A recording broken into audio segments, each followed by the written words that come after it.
Hey guys, what's up? Welcome to my channel. If you are new here, hello. How's it going? And if you're coming back, hello, how's it going? It's good to see you again. Notice how the people returning get an extra greeting? Yeah. So if you want an extra greeting, press the subscribe button. Oh man, I just ate a bunch of macaroni, so now I'm feeling pretty tired. And it's very hot in here. It's an optimal filming setup. A belly full of macaroni and a sweaty forehead. Check. We got a great video for you today. I don't even know how to begin to describe it, but a long time ago, there used to be this band called One Direction, and they had a big following. They had a huge fan base. There was a time where people were very obsessed with the band members, and they would often write fan fiction about them and stuff. And they would also picture themselves in situations with them. They would sit there and imagine these things. But sometimes these things that they imagine are just so great that they had to share it with everyone in weird graphic format. This is what we're going to be talking about today. 1D imagines. If you haven't seen these before, you're in for a treat, okay? If you haven't seen these before, you're a dog that just learned a new trick, all right? Because here comes a treat. Good boy. Some of them are like pretty generic, like imagine if you and Harry were dating. Just super basic, that's cool. But some of them are very specific and weird and kind of fucked up. So I wanted to show you some of them, and I just want to laugh at them with you. First off, I want to give a huge shout out to the Tumblr account, Bad 1D Imagines, because this is where I found all of them, and they kind of put them all in one place, and it's something else. So big shout out to them. Give them a follow if you still use Tumblr. Imagine you go to American Eagle with Harry. Harry, okay, spelled Harry wrong. Harry, I love that bandana, you say. Well, we have to buy it then, said Harry. I love you, your name. Sorry, I forgot to say, the YN, it means your name, because you're supposed to just like put your name in there. For the sake of today's video, the name will be Bartholomew. Well, we have to buy it then, said Harry. I love you, Bartholomew. He buys a banana. Alright. He buys the banana for $33 Canadian, way too expensive, and you go home. Harry, can I please have my bandaba? Dude, how hard is it to spell bandana? You already spelled it right at the beginning. Harry, can I please have my bandaba? This bababa, okay, fucking, you gotta be joking. It's not that hard to spell bandana. Just sound it out. Bandana. This bababa is mine, you filthy bitch whore, said Harry, before he chokes you to death with it. Okay, well that took a turn really quick. Hey Harry, relax. Imagine, interview. Niall, this is your ex-girlfriend, Bartholomew, with her new boyfriend? Niall, yes, why? Interview, she is pregnant and going to a wedding. This is your ex-girlfriend, okay? Well, she's pregnant and she's going to a wedding. I mean, is it her wedding? Like, I mean, that's good for her. Congrats. Haha, imagine that. Imagine you're putting up new curtains in yours and Harry's bedroom. He walks in when you're done and you ask him what he thinks. He looks at you before walking to the window and taking them down, shoving the curtain pole right through your chest, saying, I hate them. That's fucking goals, dude. That's fucking Bay goals. When Bay shoves a curtain pole through your chest because he doesn't like the curtains you got, you'll see that this is a common theme through all of these imagines. They're portraying this Harry fella as some murderer, some fucking crazy, insane monster. Imagine you saw Harry Styles driving, so you ran toward him, and he ran over you with his car. He gets out and starts laughing after he found out that he killed you. Who is just sitting in the room, just like, what if I got fucking run over? Anyways, back to my homework or whatever the fuck. Imagine you're at the hospital with Harry after a car crash, holding on for life, and he is a mess. Dude, that's like goals as fuck. You almost dying and the person you love really fucking crying over the fact that they might lose you. Dude. Hard eyes, bro. I just really don't understand the thought process here. I thought it would just be like, imagine if Zane picks you up from a date, from your house for a date, and you have a good time. That's nice. That's great. That's harmless. Not... You're holding on for life and he is a mess. You're gonna fucking die and he's gonna crush you. Imagine that. Touch her heart, not her body. Steal her attention, not her virginity. Make her laugh, not cry. Harry Styles. Touch her heart, not her body. Even if she's choking and she needs the Heimlich maneuver, you don't touch her body, okay? You go, hey, whoa. I could save her. I could save her life. But I can't touch her body, okay? Hey, I'd rather touch her heart. And then everybody watching just applauds you, and everybody clapped. Harry nibbling at your ear and moving down to kiss your collarbone. He stops and traces it with his finger. You have so pretty collarbones, Bartholomew, he says. He looks at them for a while before taking a knife and cutting them out of your body because you love them so much. Who even thinks that someone could love collarbones so much that they cut them out with a knife? You're going to jail. Hello, 911. Yeah.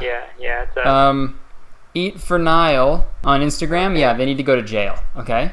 What's going on? They're talking about some crazy shit on the internet. Oh, they're saying stuff about 1D again? Yeah. Is that what's going on?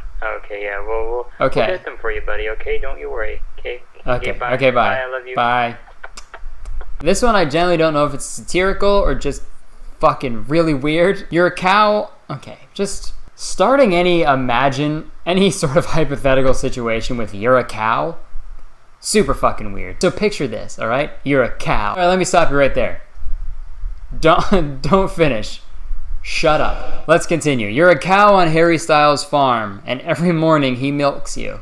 He tugs those udders like no other. Yeah, that can't be that has to be satirical. That's very funny. Okay, this one, I'll say this before I read it. I saw this one a few years ago, and I'm not joking. I fucking laughed a lot. Very excited to read this again. Once I saw it again, I was like, oh gosh, I forgot about that one. Because my brain was like, we're going to tuck that away so you don't remember what you just read, because it's fucking crazy. You come home late from hanging out with your friends that are boys. Harry, where have you been, Bartholomew? Bartholomew, out.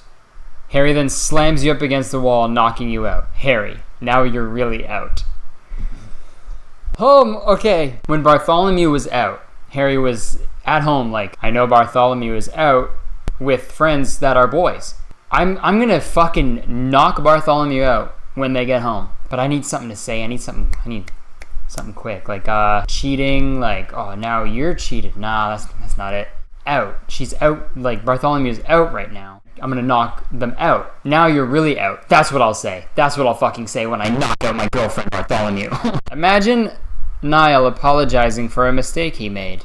Now we're talking, okay? This is what I want to see. These are the imagines that I want. Harmless, realistic, just wholesome, you know? He's apologizing for a mistake he made. Good job. Whoever made this, 1D Magines, 1D Imagines. Dude. I just said Magines. I'm losing IQ points by reading all of these. This is the issue. Imagine you and your boyfriend Zane is goofing around on the sofa. Suddenly he takes your glasses. Hey, now I can't see anything, you yell. He takes your face in his hands and says, you don't need to see to do this, Kristen. And then he kisses you softly. Okay, I wonder who wrote that one. Imagine making fun of Harry, and then he grabs you and slams you against the wall, grinding his hips into yours slowly and pinning your arms against the wall, whispering in your ear, his voice low and raspy, his breath hot and ticklish against your skin. You want to say that again, babe? Gee, I wish my boyfriend did this. Babe, it seems like you've been mad at me all day. Like, what's wrong? It's nothing. No, you can tell me. It's just, whenever I make fun of you, you never pin me up against the wall and rub your hips against mine and pin my hands against the wall and like breathe your hot voice into my neck. It's just fucked up, you know? Like, show me some respect. Hey, I'm breaking up with you, I think. Imagine Liam working out to release the anger instead of beating up the guy who touched you to death. Touched you to death. I'm so angry. So angry that guy touched my girlfriend to death. I need to lift weights now to release all the anger I have. How did he even do it? I'm still baffled by the fact that he touched my girlfriend to death. How? I'm honestly baffled. Scientists and stuff need to like investigate this because this is actually fucking crazy. How do you touch someone to death? It's probably because you didn't touch her heart. That's what you're supposed to touch. This is gonna be the last one I do, but I couldn't do this video without reading this one. This is the most iconic one for sure, and probably the funniest picture I've ever seen. I'm sure you've all seen it before, but if you haven't, you're in for a big treat. Here it is. Imagine Niall Horan crawling inside your ear. You tell him to stop, but he is in there. Stop. Sorry, I'm in here. I never even want to know who made that. Because if I did, I'd have to quit. Knowing that there is a human out there, that will be funnier than me no matter what I do. So I don't want to know that it was a human. I don't think it was a human that made it. I think it just appeared.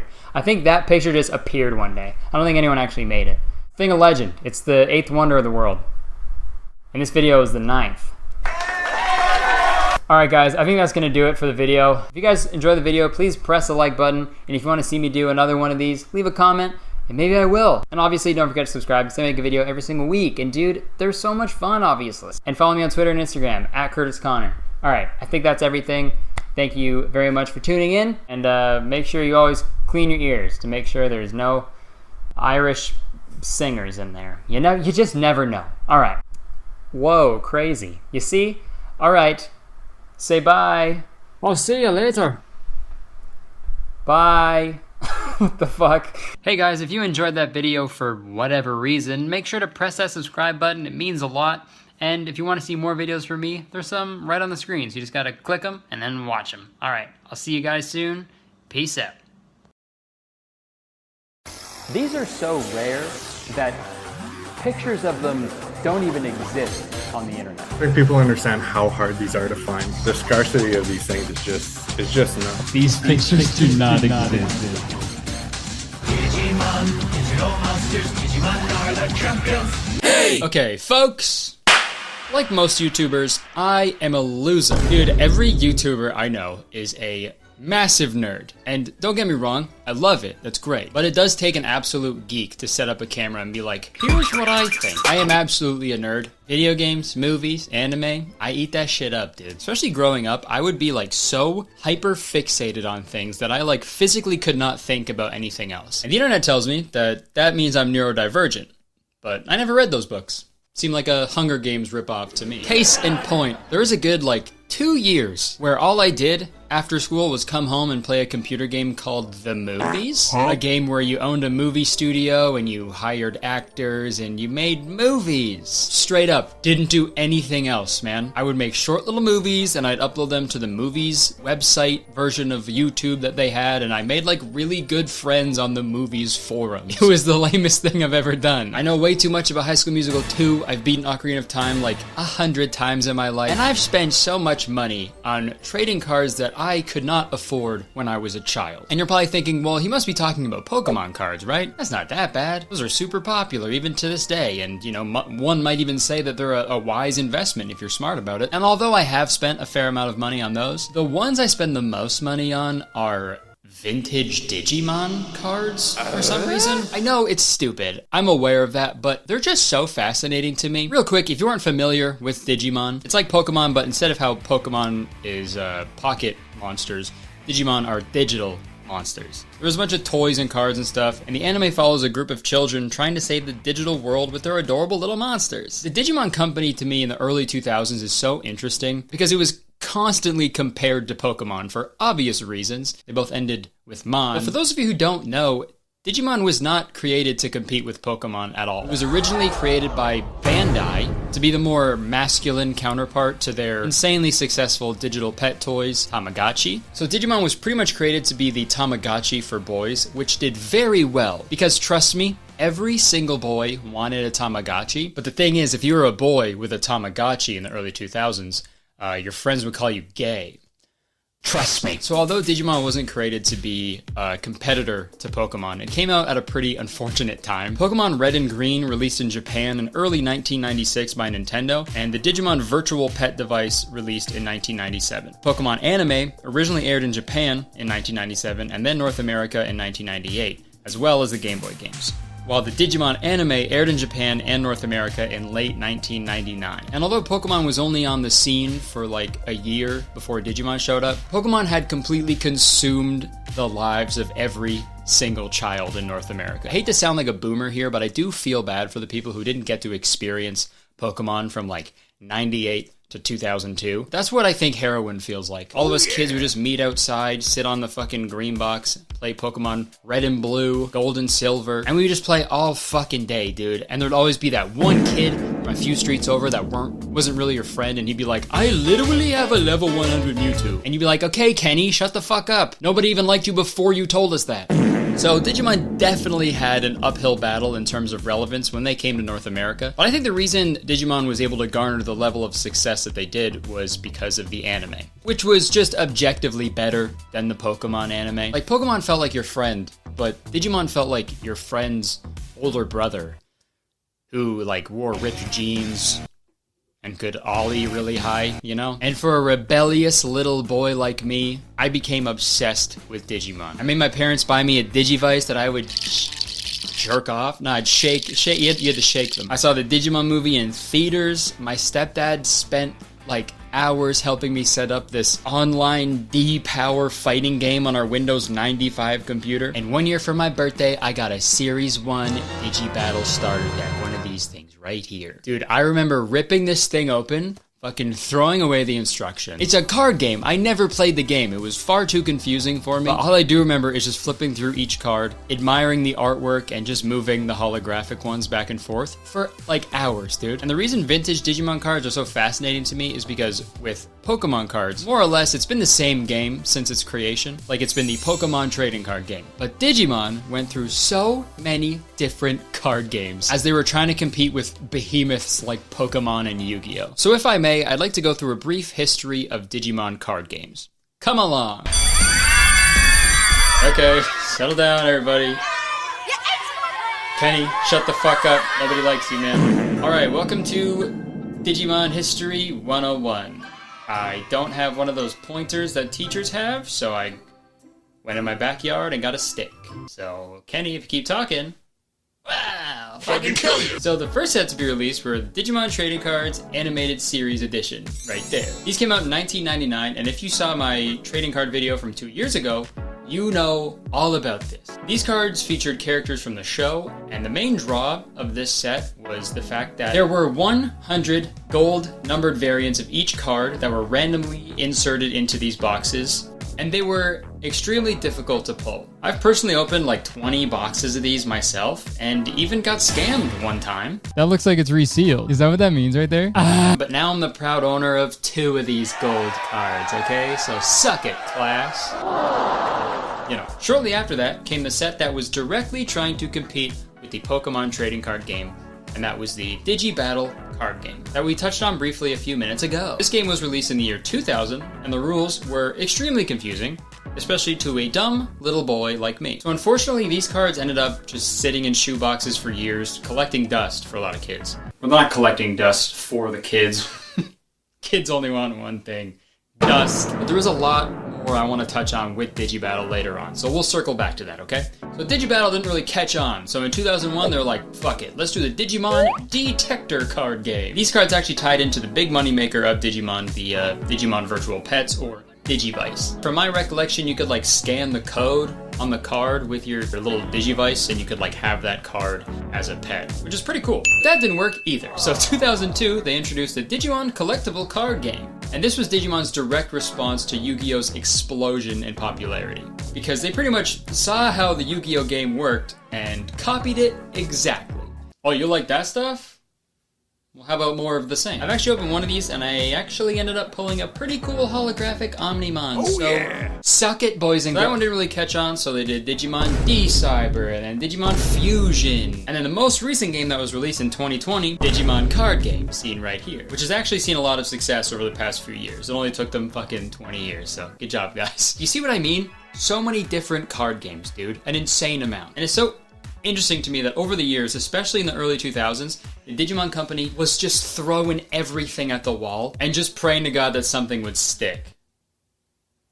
I have one. And the reason I like learning and reading about these old Digimon cards, it's like, to me, it's a glimpse back to a simpler time. I am a painfully nostalgic person. I always have been. Literally every other TikTok I get on my For You page is some nostalgia core slideshow of old foods and toys from my childhood with some fucking synthwave bullshit playing on in the background. And I know in my head that I do not want to go back and be a child again, obviously. That would suck. But there is a tiny part of me that wants to just experience the way that I felt about the world and the future as a child, you know, once more. I feel like owning these sealed products is a way for me to do that. Like, there's air in those boxes that have not been contaminated by whatever bullshit's going on right now. And that's my cheesy, long-winded explanation to explain why I waste my money on bullshit. So now that we're done with our history lesson and you all know the rough timeline, I think it's time for show and tell.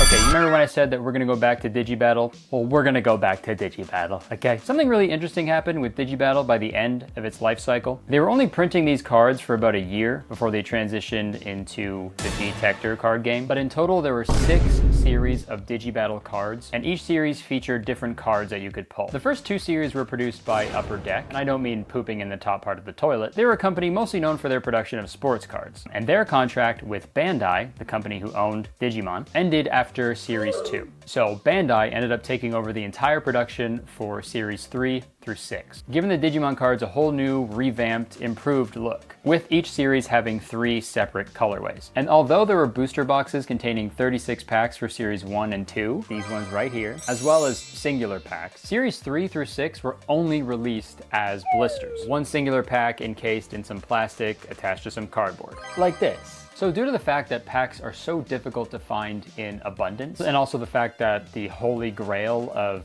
Digibattle cards, the holographic War Greymon from Series 3, this guy right here, is only attainable by opening a Series 3 blister pack, the price of the packs from Series 3 to 6 can get pretty gnarly. Series 1 and 2 blisters can be found relatively easy online because they just made so many of them while they were producing the booster boxes. But once they realized people weren't buying as much Digibattle cards as they initially expected, the production slowed down significantly. And because of the scarcity of these products, Series 3 through 6 are the ones that collectors in the Digibattle community are usually searching for. And although the Digibattle community is relatively small compared to Pokemon and Yu-Gi-Oh!, they're just as, if not more, passionate about these cards. The brief interactions I've had with people in the Digibattle community have all been so positive and educational and supportive. Like, people are just stoked on these old pieces of cardboard, and they're stoked that other people are stoked. And when we talk about sealed blisters from Series 3 through 6, there is one in particular that is sought after the most by the community, and that is Series 6. And that black square is not an editing mistake. I can't put a photo on screen to show you Series 6 because there's hentai on the front. No. I can't show you a picture of Series 6 because these are so rare that pictures of them don't even exist on the internet. We know it exists because of like records, and people have the cards from Series 6. Out of the past 20 years, nobody thought to just take a picture of them and post them somewhere. And look, over the years, I've been lucky enough to get blisters from Series 1 through 5, but it keeps me up at night knowing that I've never even seen a photo from Series 6, dude. So, in this video, I want to try my best to see if I can find just a picture. That's all I want. I just want to find a picture because someone, somewhere on the internet has one, right? They have to. And I want to find it, okay? So, come along. Okay, so I figured I'd start with a Google search and see what pops up. So obviously nothing on images. There are like individual cards from Series 6 that come up, but no actual blister or pack art or anything. But I know the oldest trick in the book, and that is to add Reddit after your search. Okay, this is what comes up on Reddit. Looking for Digibattle Series 6. Me too! Okay, who would know something about these cards? It was originally created by Bandai. True. Probably the company who made them. Okay, so after a little bit of internet sleuthing, I found a contact page on Bandai's website for media/content creators registration. And I am a content creator. I'm creating content right now. So no one can tell me I'm not allowed to send them a message. Hello, my name is Kurtis Connor, and I am currently making a video about the old Digimon Digibattle card game from 2000. More specifically, I am making a video centered around the Series 6 blister pack released at the end of Digibattle's production. I know this is a long shot because this came out more than 20 years ago, but if any pictures of this blister pack exist somewhere, it would be great if you could send them my way. Thanks in advance. All right, now we wait for the response. The prophecy is true.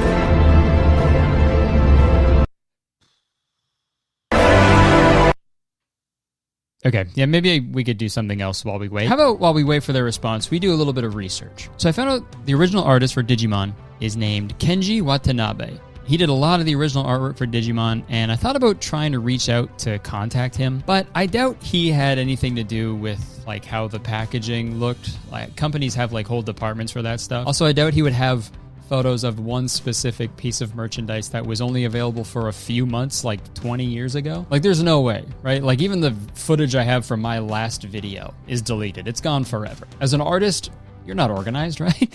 Fucking, I don't know, dude. What if there's like toy companies like Toys R Us? Oh, well, they don't really exist anymore, right? All right. So there was a real problem plaguing my quest. There really isn't a large amount of information about Digibattle on the internet. Honestly, one of the only places you can learn about Digibattle is on Wikipedia. I went over there to see if I missed anything in the one paragraph that is on that page. And after looking closely, turns out I did miss something. And it's the one thing that everybody misses when they use Wikipedia. The sources.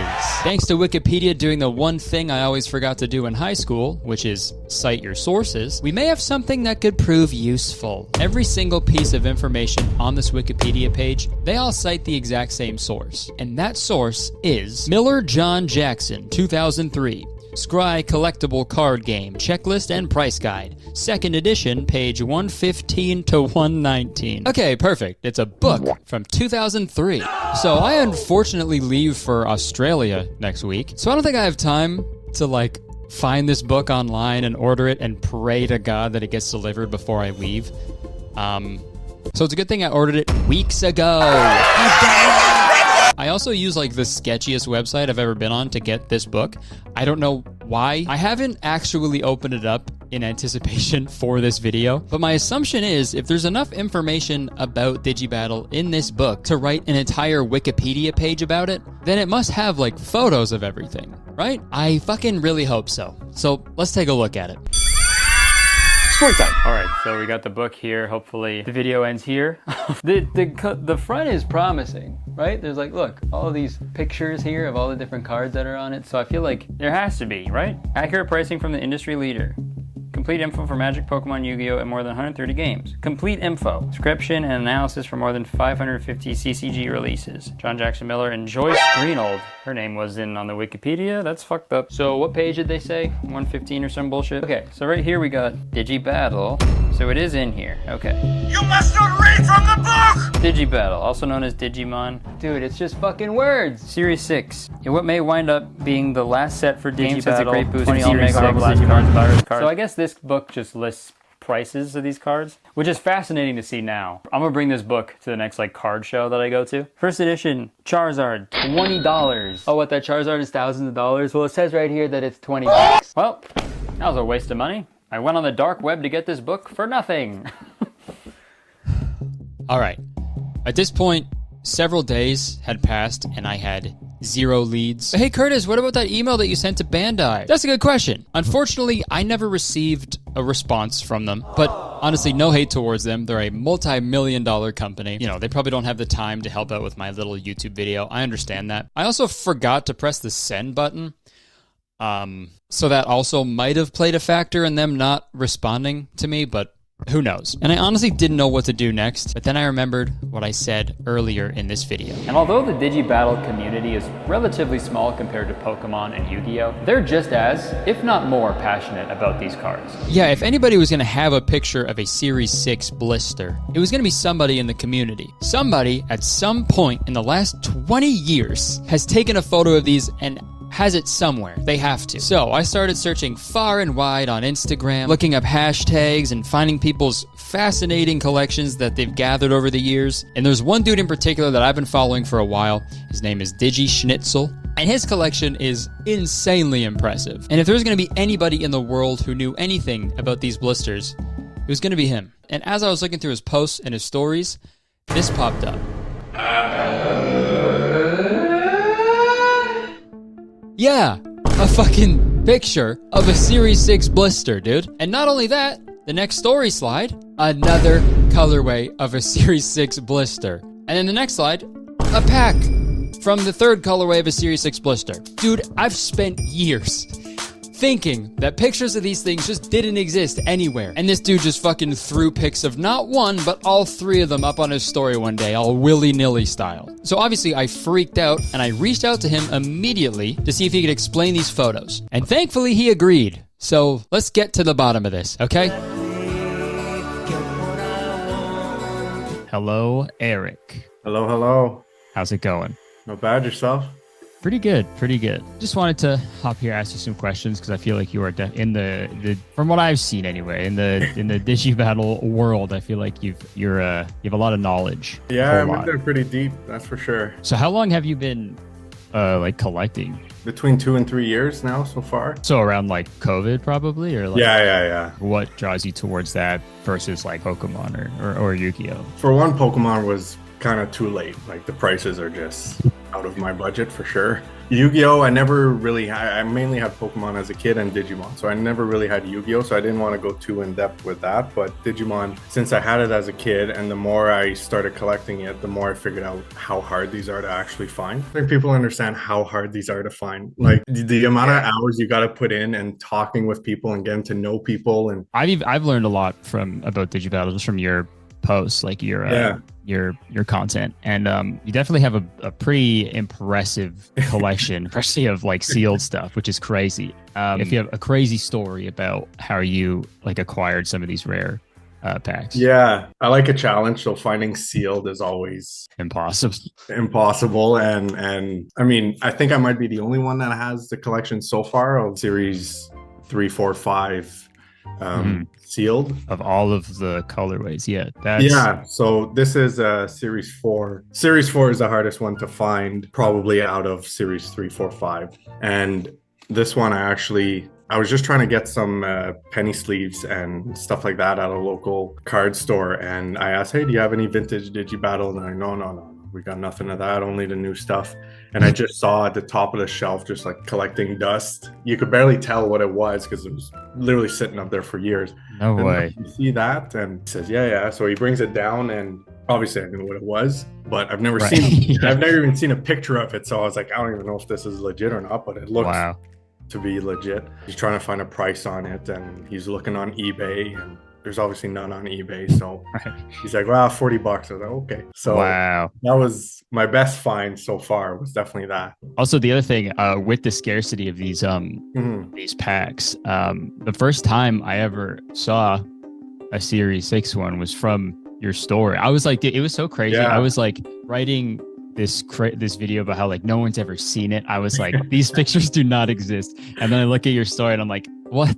Okay, this dude just has photos of every single color.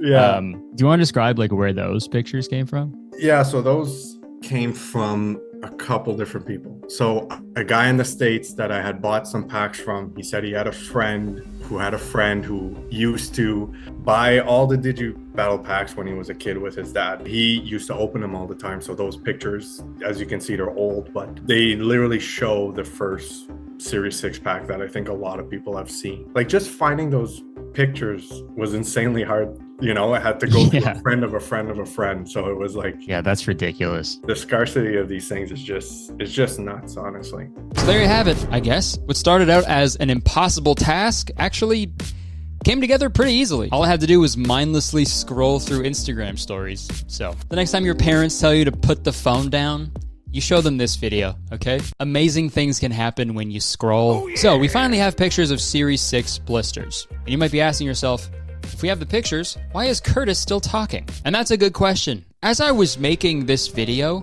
a Series 6 blister went up for sale on eBay, which is crazy because I'm pretty sure that's never happened before. And of course, it happens while I'm making the video about this item that has never been up for sale. So now we have a super high quality picture of a Series 6 blister, which is even better. And look, I was monitoring this auction very closely. It ended up selling for more than what I would ever be comfortable paying for it. It's just comforting to know that they are out there, they exist, and I'm just hoping that one day the stars align and I'll be able to get my hands on one day to finally complete my collection. And oh wait, yeah, I got it, dude. I fucking got it. I won. I told you it sold for a price that I'd never be comfortable paying for it. Doesn't mean I didn't do it. So that means I am now one of the few people in the world who has, not an entire collection because of the different colorways and stuff, but I now have a blister from series 1, 2, 3, 4, 5, and 6. So suck it, class. I am never opening these, ever. They are going into storage somewhere far away from me, so I am never even tempted to open them. Because I think in 20, 40 years' time, it's going to be cool to look at these, you know, as like a even crazier look to the past. But before we wrap this video up, of course, I had to show Digi Schnitzel, the newest addition to my collection. I did some research, and I tracked down the person who actually won the auction. Okay. What would you like say to this person, like who actually got it? I mean, congrats. I'd say congrats because it's a pretty crazy thing. Mm-hmm. And whoever won it is kind of king right now because nobody else really has one. Well, I do have a surprise. Okay. I did it. Yeah, I should have guessed that. That's for sure. But yeah, dude, I wanted to obviously thank you for everything that you do for the community and whatnot, and like just being so like helpful with everything. And like anytime I had a question or like anything you wanted to like clear up, you know, you were super cool. So I appreciate it. Hey, that's no problem, man. That's why I'm here. Well, fuck, I hope you guys enjoyed the video. I know this one was a lot different than my usual video. I hope it was entertaining at least. I had a lot of fun making this, although it was probably the most expensive video I've ever made. I'll be honest, I did not think I was going to be able to find a picture of these, let alone have one in my possession. Whoever won it is kind of king right now. I also just can't believe the timing of everything. It's so weird. First the Instagram story pictures, then the eBay auction that has literally never happened before. It's almost like there's a little monster inside of my computer sort of orchestrating all of these things. I can't imagine what it feels like to be someone who worked for Bandai in like the early 2000s when you couldn't even pay people to buy Digi-Battle packs. And then fast forward 20 plus years later, people fighting tooth and nail and paying a stupid amount of money just to have one of them. It's crazy. But yeah, in other unrelated news, I'll probably be selling some of my other cards and stuff to make up for an unnamed purchase that I just made, so be on the lookout on eBay, I guess, for those. Kind of king right now. Thanks for watching. Hope you enjoyed it. If you did, and you want to see more videos like this, I don't even know what this would be, but press the like button, you know, let me know, leave a comment, press subscribe button, because as soon as you subscribe, you become a valued citizen of Kurtis Town, and if you didn't know, Kurtis Town is the best place to live in the whole world, and I'm the mayor, so you have to be nice to me. It's literally the law. Okay, that's it. Thank you so much for watching. I would stick around, but unfortunately, I have to go call my bank and apologize. See ya. That means I'm neurodivergent, but I never oh my god, burped. Hey guys, welcome back to my channel. If you're new here, what's up? How's it going? And if you're coming back, what's up? How's it going? Really good to see you again. I hope you're doing well. All right, folks. What are some things that come to mind when you think of gamers? Doritos, light up keyboards, sweaty balls. But out of all the things that popped up in your head, was any of them, ooh, I don't know, God? Huh? Religion? Jesus? Probably not. And that's what's wrong with society today. Us gamers aren't viewed as good, God-fearing individuals, and we need to band together and change that. A lot of people don't know this, but the G in G Fuel actually stands for God. I'm kidding, obviously. Anybody who's played an online competitive video game with strangers is well aware. There is no God. There can't be. The things I've heard come out of people's mouths because they died in a video game, that is the work of the devil and the devil alone. So yeah, you're gay. And before we get any further into this video, I want to do a quick disclaimer. Obviously, I'm going to be touching on religion in this video, which historically has been pretty divisive. So if you're somebody who gets ticked off when someone critiques religion, especially Christianity, now's your chance to click away. All right, finally, they're gone. But yeah, if you couldn't tell from me saying that God isn't real like 10 seconds ago, I'm not a religious person. I never have been. I just never saw the appeal. I will tell you my own personal experience with religion, though. When I was in third grade, I had a really good friend named Joshua, and his family was super religious. And that's obvious because his name was Joshua. And one day he invited me to go to his church with him because he said it was like this like chill spot where a bunch of kids our age just hang out and play games. And me being 8, I was like, fuck yeah, dude, let's go. So I got there, we were hanging out for a bit, and one of the youth pastors starts talking to me, and he's like, I'm sorry. Oh wait, hold on. I gotta tell you, if you don't go to church every Sunday, you're gonna burn in hell for eternity when you die.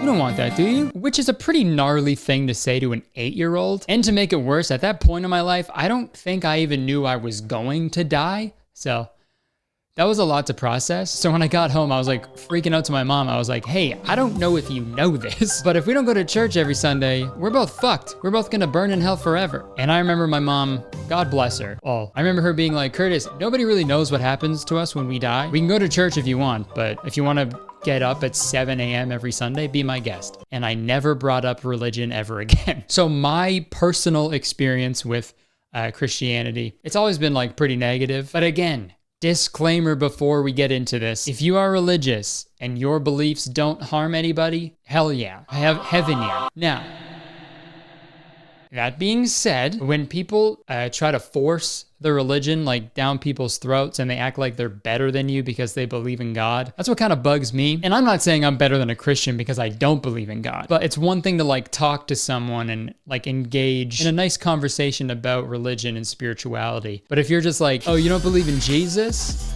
All right, bitch, have fun in hell. I'm gonna be up there hanging out in a sauna with Elvis Presley, bitch. When you think about it, hell is kind of just one big sauna. Doesn't sound that bad. So if I do say anything negative about Christians in this video, just know that I'm referring to those types of people. All right, all good, don't get mad at me, great. So back to the main topic of the video. The reason I brought up gamers and religion at the beginning of this video is because we're gonna be taking a look at a content creator, not God, the original content creator. We're gonna be looking at a creator named Dr. Witnesser. He's a Twitch streamer. Well, he was a Twitch streamer. We'll get into that in a second. He was a Twitch streamer that, in his own words, brings the gospel to gamers. I still can't read that without laughing. What he'll do is he'll go into like random Fortnite matches and he'll just like teach his teammates about God. Surface leather, kind of weird, but do you, I guess. I'm not saying surface level anymore. It's surface leather from now on. Surface leather.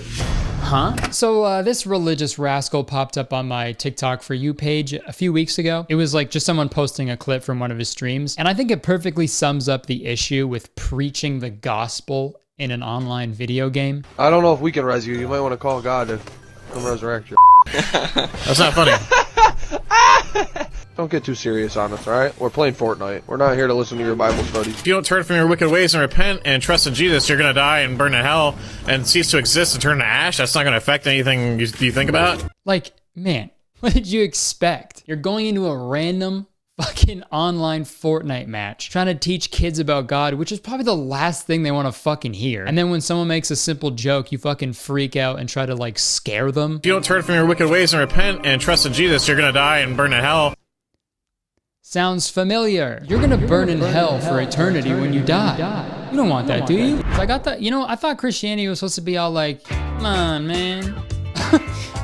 Just all love each other, bro. Love thy neighbor. But like, that's never the way people like this like try to educate others about the Bible. It almost always starts with fear mongering about what happens to us when we die. You don't want to convert? That's fine. Oh, that's fine. I don't care.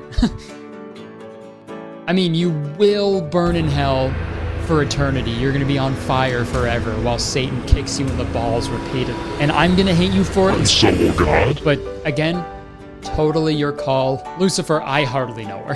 Here's another great clip that I saw from one of his streams. Stop using his name in vain, bro. I did not say his name in vain. You said OMG. And do you do that like that God thing, like after the afterworld or whatever? Yes, I do that. Yes, that's me. Oh my God! Hey. What the hell? Don't. How? What? Can't just sit there and just start busting out, taking his name in vain and stuff like that. Oh my God! Stop taking his name in vain, dude. Stop taking his name in vain, dude. Is just hearing someone say, oh my God, a sin? Seriously, let me know. Like, leave the kid alone, man. He said it, not you. It's one thing if that was his child, you know? Like, fine, you can enforce whatever bullshit rules you want. But to some random kid whose Fortnite squad you randomly joined, don't get all pissed off when he says OMG because you don't like personally saying it. That's just not how life works, right? Ugh, I hate randomly assigned seating, you know? I wish I was sitting next to my best friend over there. His name's Christian. Yeah, they suck. Hey, whoa. Is that a peanut? Are you about to eat a peanut? Get that out of my face! Oh my God, I'm so sorry. Are you allergic? No, I'm not allergic. I just don't like them. Okay, so if you're gonna be sitting around me, you gotta agree with everything I do, everything I say, and you gotta bend over backwards to make sure you wouldn't do anything I wouldn't do.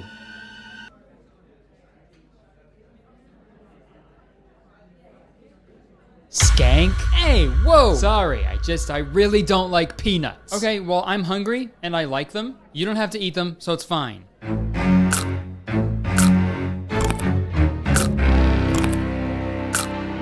Stop eating peanuts, dude. Whoa, whoa! Come on, give me those peanuts!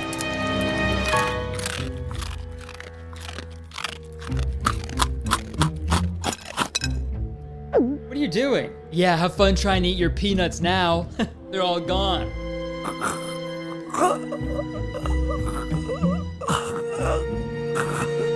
Oh my god, someone help! He's choking! I'm not choking, I'm allergic! What? You said you weren't allergic! I lied, you skank! Also, the ending of that clip, that's the funniest thing I've seen all year. Stop taking his name in vain, dude. Stop taking his name in vain, dude. You won't like me when I hear you take his name in vain too many times. I'll turn into the Christian Hulk. Which is just like the regular Hulk, but fully clothed. This joke was brought to you by Christians Against Shirtless Hulk. So earlier I mentioned that he was a Twitch streamer, and that's because he was actually banned from Twitch for telling a Muslim child that he was going to hell because he doesn't belong to the same religion as Dr. Witnesser. What you're talking about, since you're American Christian, since the Muslim culture, we don't really talk about that. They don't talk about it because they don't want to believe it, that's why. So look, if you were to die in your sins today, you would be sentenced to hell. Dude, if heaven is full of motherfuckers like this, I'm good. You guys go ahead. I'll sit heaven out. How about that? Hey, doctor, you are a grown man who is trying to scare a child into Christianity, who's just trying to play a fucking video game. Like this poor kid, man. I don't know if he lives in America or not, but seeing as there was a literal Muslim travel ban like 2 years ago, that bigotry 100% like trickles down. So I'm sure this kid already goes through literal hell from fucking bullies at his school who have Christian racist parents. And hold on, there are literal studies that state racism among white Christians is higher than among the non-religious. So maybe this kid plays Fortnite to, I don't know, escape all that and just have fun, only to be guilt-tripped and yelled at by some fucking 40-year-old with a chin strap neckbeard combo.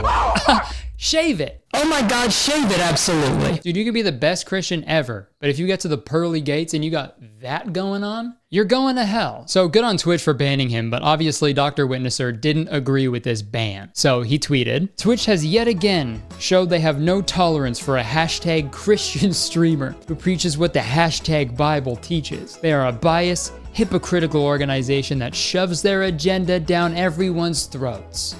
Dude, what does that taste in my mouth? Kind of like metallic. Tastes like iron. It's a real irony flavor in there. Dude, getting banned for rudely shoving your agenda down people's throats, and then you curse the platform for shoving an agenda down people's throats. But hey, I guess do unto others as you would have them do unto you, right? He also made a TikTok about this ban, which is also full of irony. My name's Dr. Witnesser. Twitch permanently banned me off their platform. The gospel of salvation is a message of love, and there's absolutely no hatred involved in a message like that. Twitch shows their intolerance to Christianity, and it's no surprise because they're run by the LGBT community. And if you go onto his Twitch and tell them about homosexuality is a sin, that goes against their agenda. This has to be a bit. No one can be this dense, right? Why would they do this? The gospel is all about love and respect and inclusivity. But anyways, Twitch is run by the gays and I hate them. And it doesn't stop there, unfortunately. Like, obviously, did you know, like, having sex with an animal, that's against God's law, right? And society... Yeah, that's bestiality. Yeah, in society, that's also against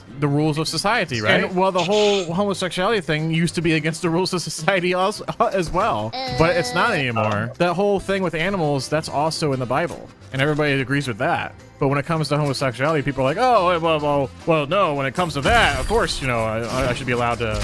Holy fuck, man. Really quick, I want to say...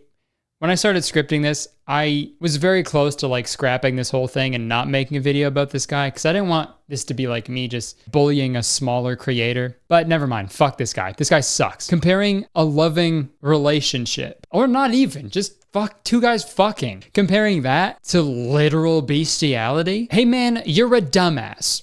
You're a fucking dumbass. Also, it's funny that he says homosexuality is a sin. It's a sin for a man to lay with another man. But he has a sign in his room that says Jesus is the way, and he, you know, gets on his knees every night and devotes his whole life and belief system to some shirtless man with long, luscious hair that he's never even met before. I don't know, dude. You might want to check yourself. Seems like simp behavior to me, my man. Yo, actually, maybe that's why he was banned from Twitch, because he was simping too hard for Jesus.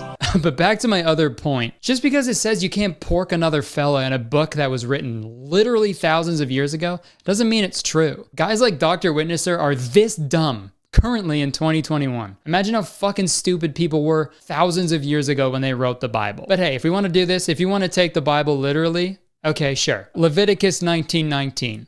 You shall not sow your field with two kinds of seed, nor shall you wear a garment of cloth made of two kinds of material.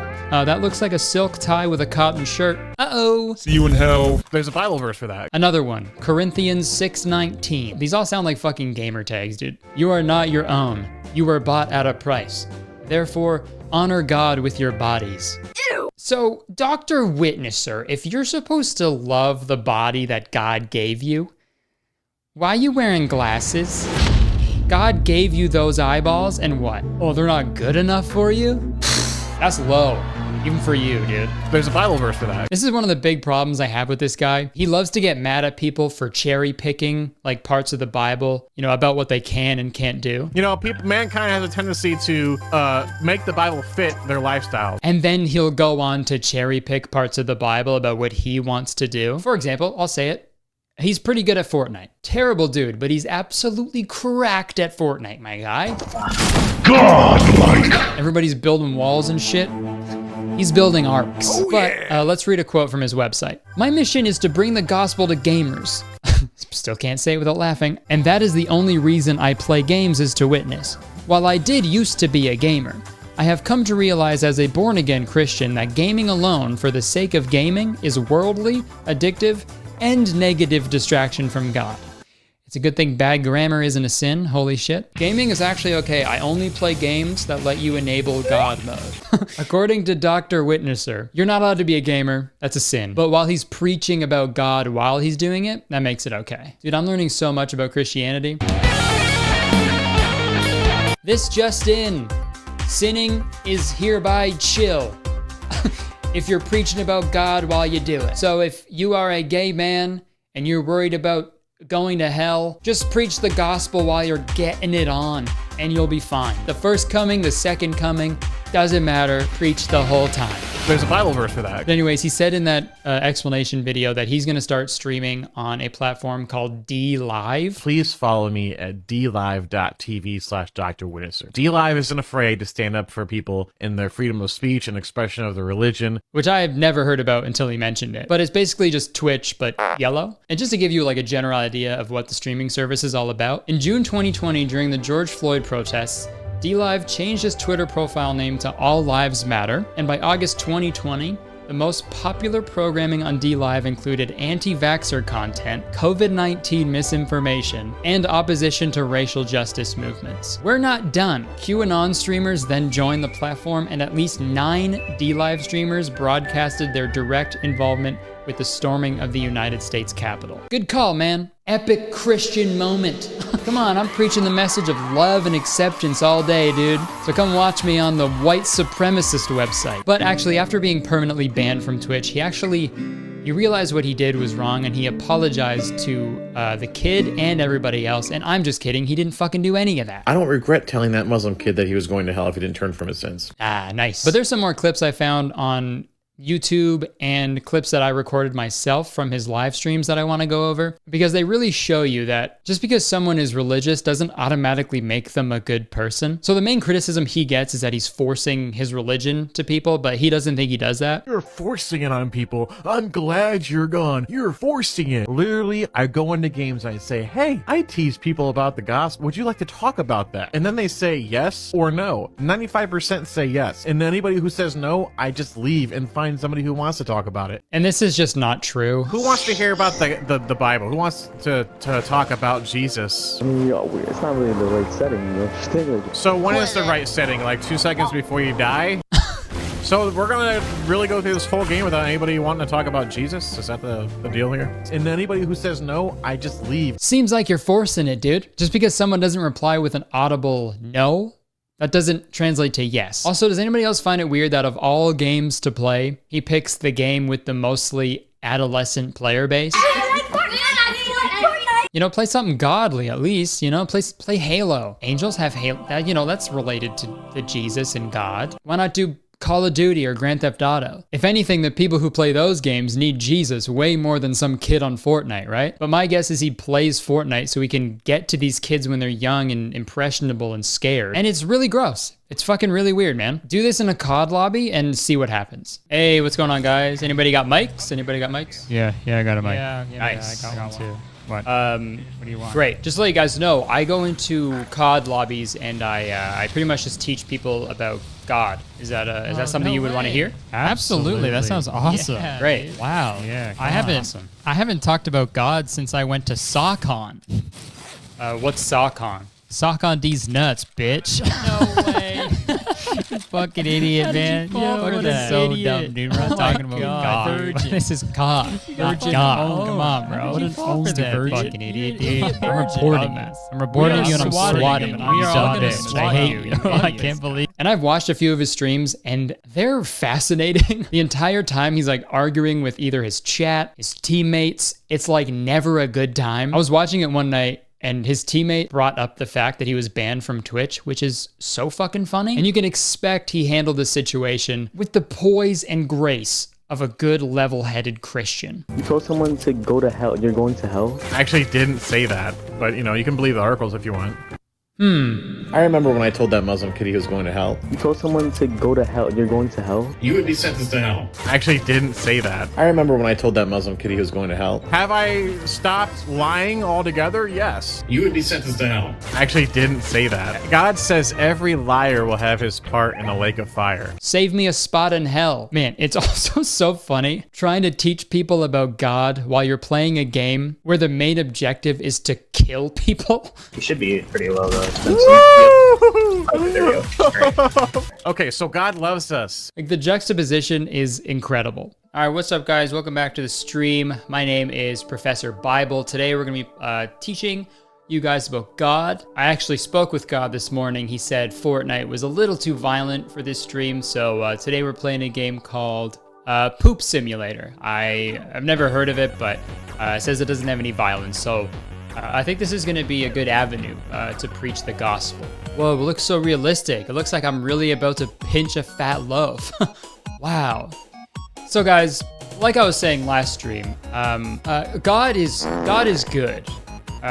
When God gives people terminal brain cancer or, you know, Alzheimer's or, you know, even if he unleashes a deadly pandemic across the world that, you know, kills hundreds of thousands of people, he does this because he loves us, okay? He loves us all so much. You know, the gospel is a message of cleanliness and purity. And remember, guys, Jesus is all about love. You know, he loves each and every one of us. Well, unless you're gay or trans or if you've ever had an abortion. And of course, if you belong to any other religion other than Christianity, but remember, he loves all of us. And to quote Corinth, oh shit, hold on. I'm constipated.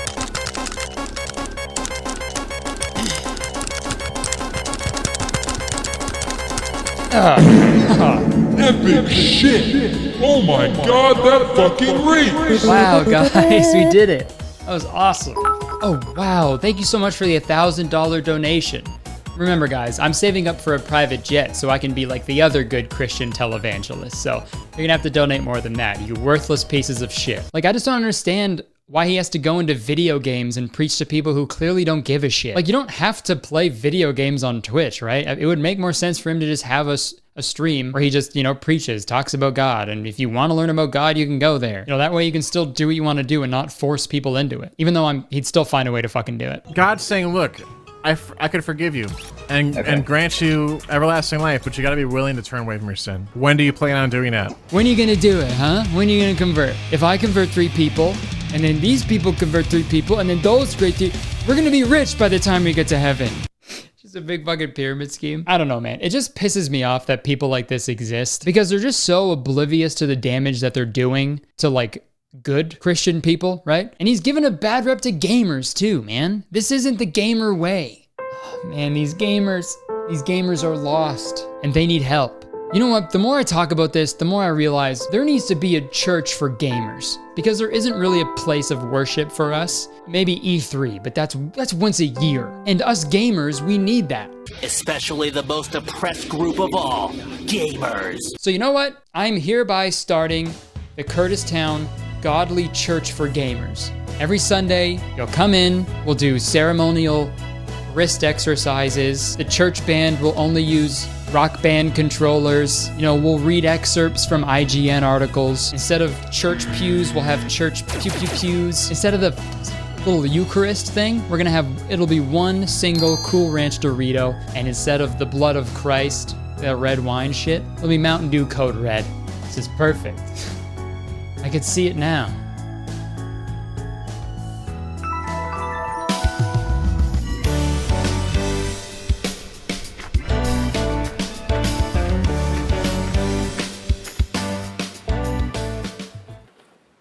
Forgive me, PogChamp, for I have sinned. What have you done, gamer? Last night, I was on stream and, you know, the chat was hyping me up and I hit this nasty 720 no-scope headshot on this absolute fucking bot. Ooh, poggers. Thank you for the bits. But after I nailed my epic trick shot, Look, it's okay, you can tell me anything. Your sins will be forgiven. I teabagged them. I teabagged them over and over again. The chat was absolutely popping off. Subscriptions, follows, emotes, you name it. I had no choice. PogChamp, say something. So that was you, huh? What? So that was you who fucking teabagged me last night? Oh my god. Of war. I am so sorry. I didn't know. GG. Thank you. GG as in get gone. No, wait, let's talk about this. Skank. Okay. Maybe mixing religion and gaming isn't a good idea. It's a great idea. In conclusion, I hope I didn't offend anybody with this video. That wasn't my intention. That's never my intention, believe it or not. But I know religion is never a fun thing to talk about. But hey, my YouTube channel, I can talk about what I want. And I feel bad for Christian people who have to get lumped together with fuckos like Dr. Witnesser, because I know not every Christian person is like this. At the same time, I also feel bad for atheists who have to get lumped together with people who are like, oh, I believe in a flying spaghetti monster. Rafflecopter. Because that's fucking just as annoying. I don't know, man. I guess the message is don't be an asshole. And I'll see you at gaming service on Sunday. If you are a Christian and you know of a Christian YouTuber or content creator who would be open to come on my podcast and maybe we can talk about religion, because it would be cool to talk about and, you know, maybe learn something from someone who doesn't have a chin strap neck beard, obviously. Well, I hope this video was some food for thought. All right, that's it. Thank you for watching. If you enjoyed it, please press the like button because 1 like equals 1 general admission ticket to my gaming church. Yeah, it costs money. Yeah, leave a comment. Let me know what you thought. Can't wait to read the comments on this one. And yeah, subscribe if you want, because I make a video all the time. And as soon as you press the subscribe button, you become a valued citizen of Kurtistown. If you didn't know, Kurtistown is the best place to live in the world. And I'm the mayor. So you have to be nice to me. It's the law. But yeah, that's it. I would stick around, but I have to go. I have to go play Poop Simulator in real life. Goodbye.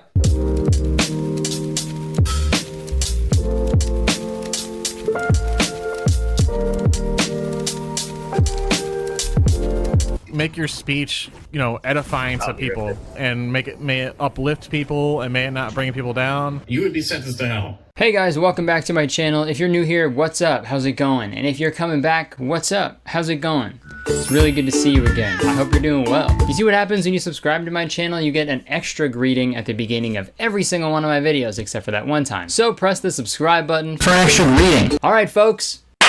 Movie time. I love making videos about movies, even though watching them over and over again is absolutely taking years off of my life, but sometimes it can be tough to find the right movie to talk about, you know? So I went to my Twitter, @KurtisConnor, and I asked you guys to send me some movies you want me to talk about. And you guys did not disappoint. I feel like I have enough movies to last me a lifetime now. I even have enough Lifetime movies to last me a lifetime now, because that was a majority of the submissions. There were a lot of good submissions, but one really stood out to me, and that was this little movie called Goat Story. It's a movie that was made in the Czech Republic, and it's been dubbed in English. And the whole movie is on YouTube for free, so that's how you know it's a certified cinematic slapper. So the full title of the movie on YouTube is Goat Story, Old Prague Legends, full animation movie, English kid cartoon, free children movie. Really rolls off the tongue, I know. And let me tell you this, Goat Story ruined my life. Like, I have never furrowed my eyebrows so much during a movie before. Like, my eyebrows have like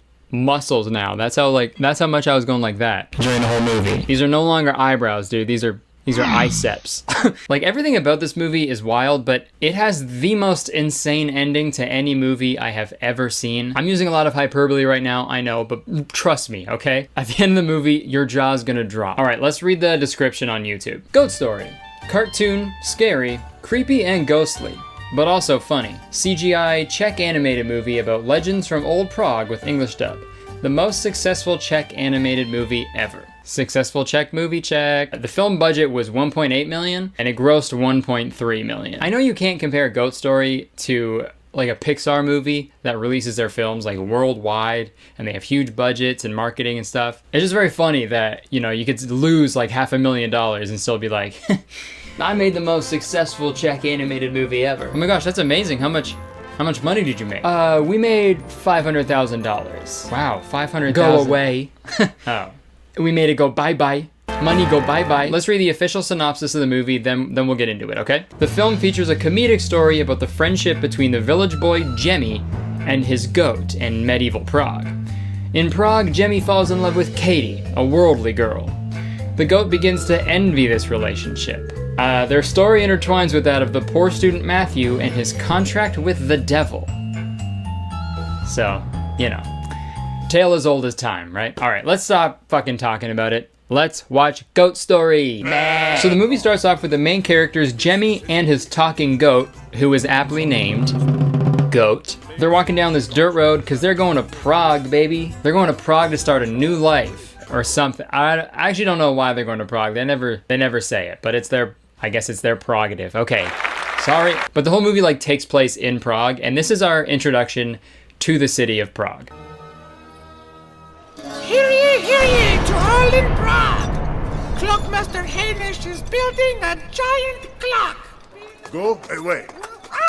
So, already terrifying, just attempted murder is what we just watched. And this unsettling child on a unicycle is a recurring character in this movie. But it's very weird because the animators chose to not give this boy any pants. And they don't blur anything at all. So there's several scenes in this movie where you see just everything. And I think that's a little odd. I feel like it would have been easier to just throw a pair of pants on the kid other than animating a wiener frame by frame. Hey, what do I know? Maybe that's how life was back in Prague. It was just fucking dicks out. It was just dicks out for Prague. But then we cut to Jemmy and Goat walking through the downtown. And Jemmy is super excited to be in Prague. This place is just beautiful, Goat. But Goat, she ain't having it.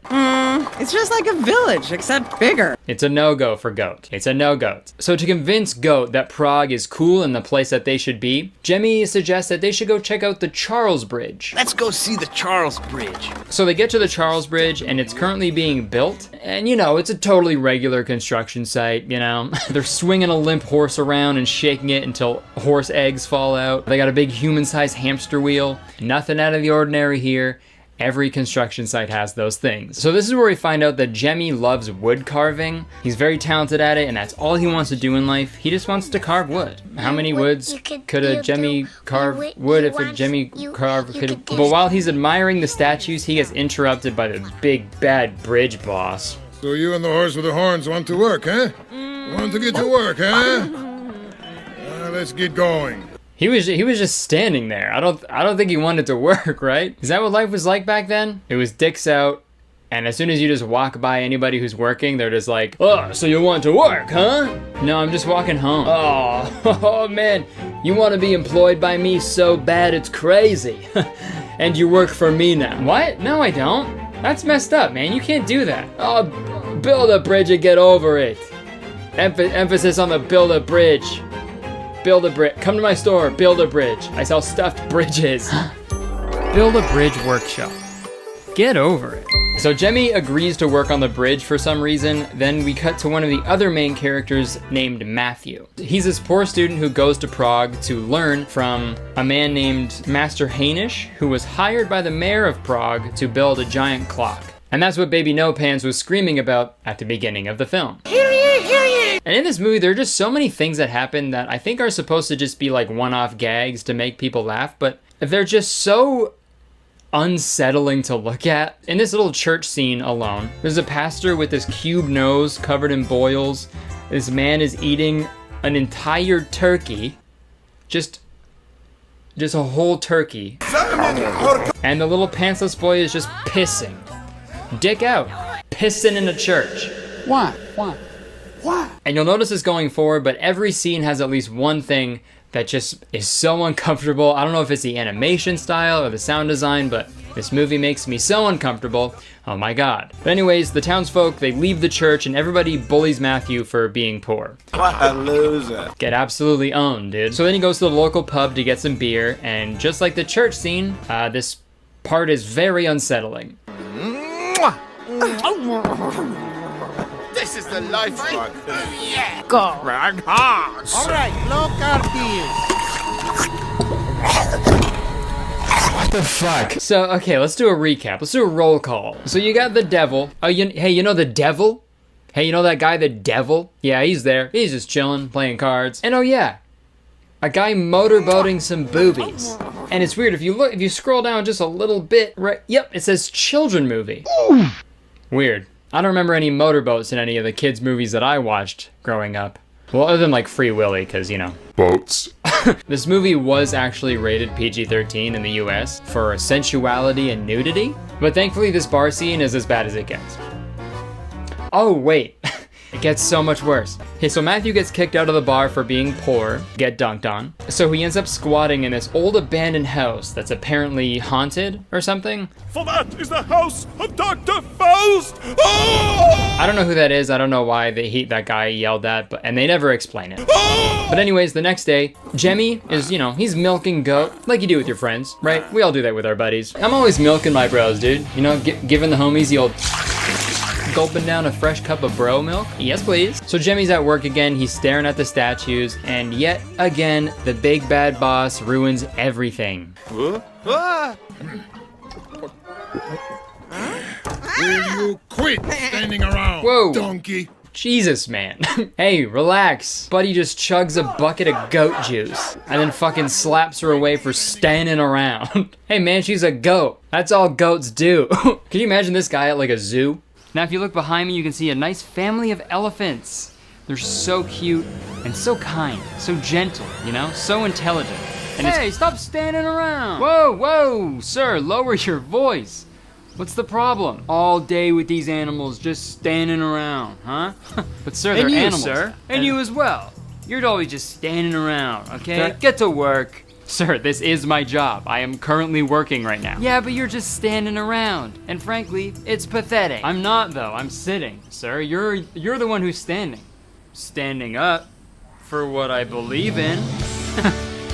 You son of a bitch. And to think, here I was, thinking I was all high and mighty. Hey, stop standing around! So Jemmy is hammering nails into the bridge now, and I just gotta say, he's nailing it. But uh-oh, they ran out of nails. Give me another nail, Goat. He's screwed. But luckily, a random lady drops a nail into Jemmy's hand. Would you like another nail, sir?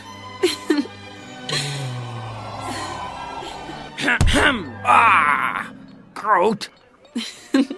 You see what's going on? Correct me if I'm in the wrong here, but if this is a kid's movie, maybe we just dial back the cleavage, like a little bit? Just because this animation is 3D doesn't mean every girl has to have triple D size bazoingas, you know? Dude, that's so weird. That's like if Elastigirl from The Incredibles had just a huge dump truck of an ass, and that wouldn't happen. They wouldn't do that. Right? Like, I know breasts are a natural part of the human body, and then they shouldn't even be sexualized, but this still feels a little off, right? Mostly because this movie was written and directed by a dude. Like, this character reminds me of like the fighting games like Soul Calibur or Street Fighter. Like the girls throw one punch and their boobs move or go up and down for like 10 minutes after. And also, why is she just giving strangers nails? Huh? That's weird. Would you like another nail? You're handing out nails to people? You're insane, okay? You're unhinged. Use some of those nails to put your hinges back on, because you're unhinged, okay? Would you like another nail? No. How about a fingernail? Don't worry. It's not mine.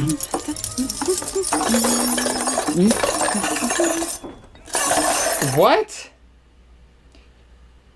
You see? See? Okay, so boob nails aside, Goat is like jealous of Katie? Yeah, her name's Katie, so what? So that implies that Goat has like a crush on Jemmy? Dude, that's like if in Shrek the donkey ended up like fucking the dragon. Oh wait, all animated movies are insane. So right after that, Jemmy is just smitten. You know, he's simping for Katie. Katie. So much so that he causes the Charles Bridge to collapse because he was carving a statue of Katie into one of the wooden beams with his foot.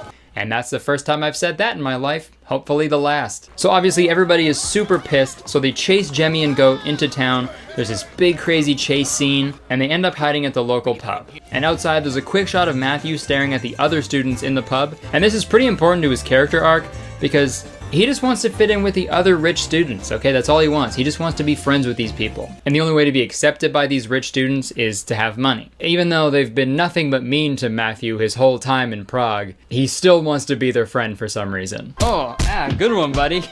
Ow. Oh, okay, ow. Hey, that was a good one, buddy. That was a really good one. Ow. Oh. Whoa. Whoa. Hey buddy, good hit. I'll see you later. Fuck you. Okay, so the night carries on in the bar. Jemmy and Goat get super drunk together. They play a classic game of stir the soup. Now we get a free penalty kick.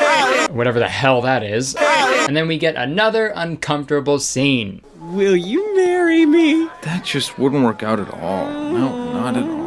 It's because I'm a goat, isn't it? Well, maybe a little bit. I don't know. Okay, so suspicions are no more. The Goat is in love with Jemmy. And I feel like Jemmy wasn't as opposed as he should be, right? It's because I'm a goat, isn't it? I don't know. Look, it's not because you're a goat. Seriously, that's actually cool with me.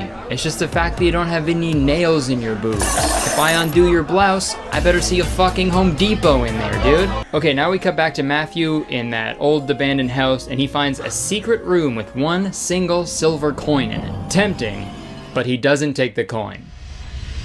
Yet. I know all this might sound like silly and pointless, but please bear with me. This story is just so fucking insane, and I'm just making sure I get all the beats right so it makes sense to you guys. So the next day, Master Hainish is like, damn, my clock needs statues if it's gonna work, but none of these sculptors are any good. We need statues. But then, big surprise, he sees Jemmy sculpting on the side of the road, and he hires him to be a sculptor for the big clock. Meanwhile, Matthew is at the bar with the students, and they're doing the typical kids movie stuff, you know, like motorboating boobies and chugging beer, and then they all bully him for having no money, again. Once a loser, always a loser, even if he eats caviar. And when he leaves, he makes a big mistake. He leaves the plans for the big clock at the bar. So naturally, the mean rich students, they scribble all over them and sabotage Matthew. And at this point, Matthew's had it. So he goes to that secret room and he grabs that silver coin. So he goes back to the bar and buys all the other students some beer. More beer for the young men, yes? On me. But even after that, they're still just super mean to Matthew. My friends. Fishy, fishy, fish. Making it stinky. What? Fishy, fishy, fish. Making it stinky. I really hope that term catches on. Anytime you're trying to like ruin something intentionally, you're making it stinky. Holy shit, that's so funny. Oh man, you made it stinky. Okay, also they're like blocking Matthew so he doesn't like see what the other students are doing, but they're being so loud while they're doing it. Fishy, fishy, fish. Making it stinky. Hey, thanks again for the beer, man. That was really nice of you. Making it Hey, stinky. it's no problem. It's just me being a friend. This is stinky. I'm making it Good so friend. stinky over here. Such a nice guy. All this stuff smells like shit now. Hey man, what's that guy doing? Like that guy behind you? What's he doing over Fishy, there? fishy, fish. But this guy over here? Oh, he's not doing Make it anything. up. He's thanks for the beer, man. Thank you. Is he farting? Sorry, I can't get past this. What is he doing? I don't know. Hey, those are my plans. You're scribbling all over my plans. What the hell?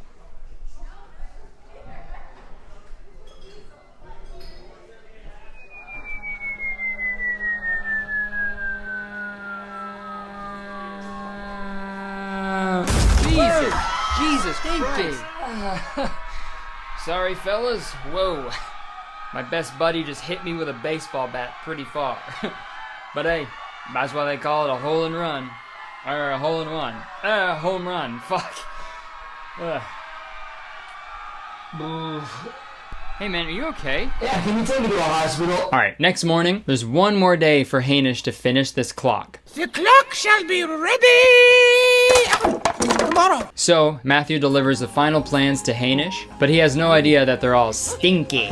P.U. Now the mayor shows up to like inspect the clock and see how they're doing like progress-wise, I guess. And while they're there, you know, they spy on a naked lady. Classic kids movie stuff. Then they discover the clock plans that were made all stinky. Putrid plans, those are. Whomever is responsible shall be punished. So they punish Matthew. You're under arrest! And this scene is like genuinely terrifying. I'm not joking, I like felt sick while watching this. I mean, one would even call it scary, creepy, and ghostly. But also fun.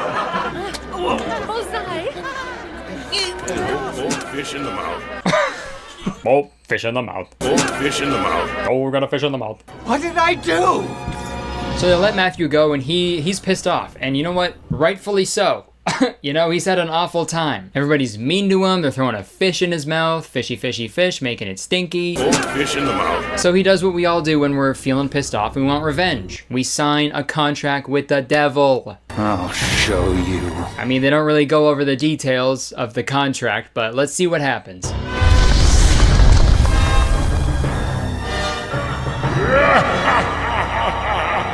Damn, he's fresh as fuck, dude. Look at that fit and that haircut, dude. Is that what happens when you sign a deal with the devil? You just get devilishly handsome? If so, the devil, if you're watching this, sign me up. But I don't know, he may look cool now, but I don't think this is gonna end well for Matthew. That's my prognosis.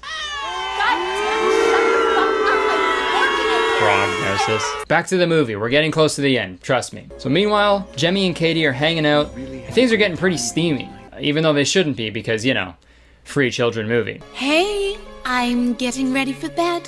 Right by the window. Right by the... Ah! Oh, wow. Oh, wow. Oh, wow. Oh, wow. Goat, come on. Why did you get so drunk? Now go to sleep.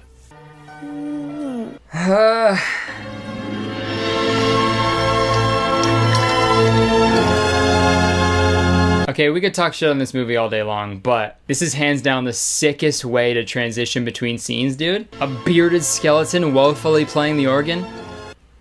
Yeah, that's tight as fuck. He doesn't even have any organs, and he's playing the organ. Whoa. All right, everyone, it's the moment you've all been waiting for. It's clock time. Yay! Clock time. Time for a clock. So it's the big day, they unveil the clock. It's awesome and everybody loves it. And this next scene is truly something else, and I'm just gonna play it in full, okay? What was that? Oh, it's nothing. It's nothing. Jemmy, It's nothing. Come on. what are you doing? Oh dear. Be right back, sorry. Just full on 2 characters getting it on while a goat watches them. And then followed by just full on nudity. I mean, I know things are probably different like all around the world. Wow, fucking most profound thing I've ever said. You know, things are probably different everywhere.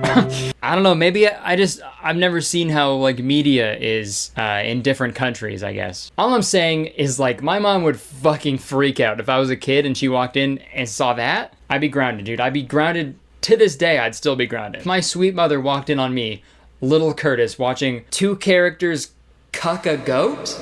Yeah, that's not gonna go over well. Okay. We're getting to the end of the movie, I promise. We're almost there. I know I keep saying that, but trust me, we're close to the end. And this is where it really starts to get insane. So everyone's super impressed by the clock, okay? Especially this group of offensively portrayed Chinese people. Good evening. They want to hire Hainish to build a clock like that for them. So? We want the clock too. So swagged out Matthew, he is eavesdropping on this whole conversation, and he runs to tell the mayor that Hainish might build a clock for someone else. And the mayor does not like that. This is an insult to everyone in this city. Only he can have big clock. So he does what any old regular person would do. He sends his henchmen to cut Hainish's eyes out.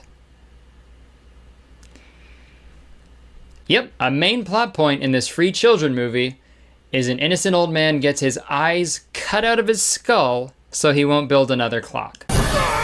And I feel like there's less gnarly ways to ensure that he doesn't build another clock, right? Could have put him in a jail cell. Honestly, you could have just asked him politely. He seems like a chill guy. But the mayor said, fuck it. Let's cut his eyes out. Children movie style. I guess that's what mayors do. So, okay, if anyone in Kurtistown tries to build a clock somewhere else, I'm cutting your eyes out. Okay, so Hainish is dying now for some reason. I guess he has no eyes, so he dies. And Hainish's dying wish is to see the clock one more time. Must see the clock. So Katie walks him to the clock, where he pulls out one gear to mess up the clock forever. And I gotta say, that's hard as fuck. His dying wish was to just piss everybody off by ruining the clock. Dude, the last thing he wanted to do in life was make it stinky. And for that, Hainish, I salute you. R.I.P. R.I.P.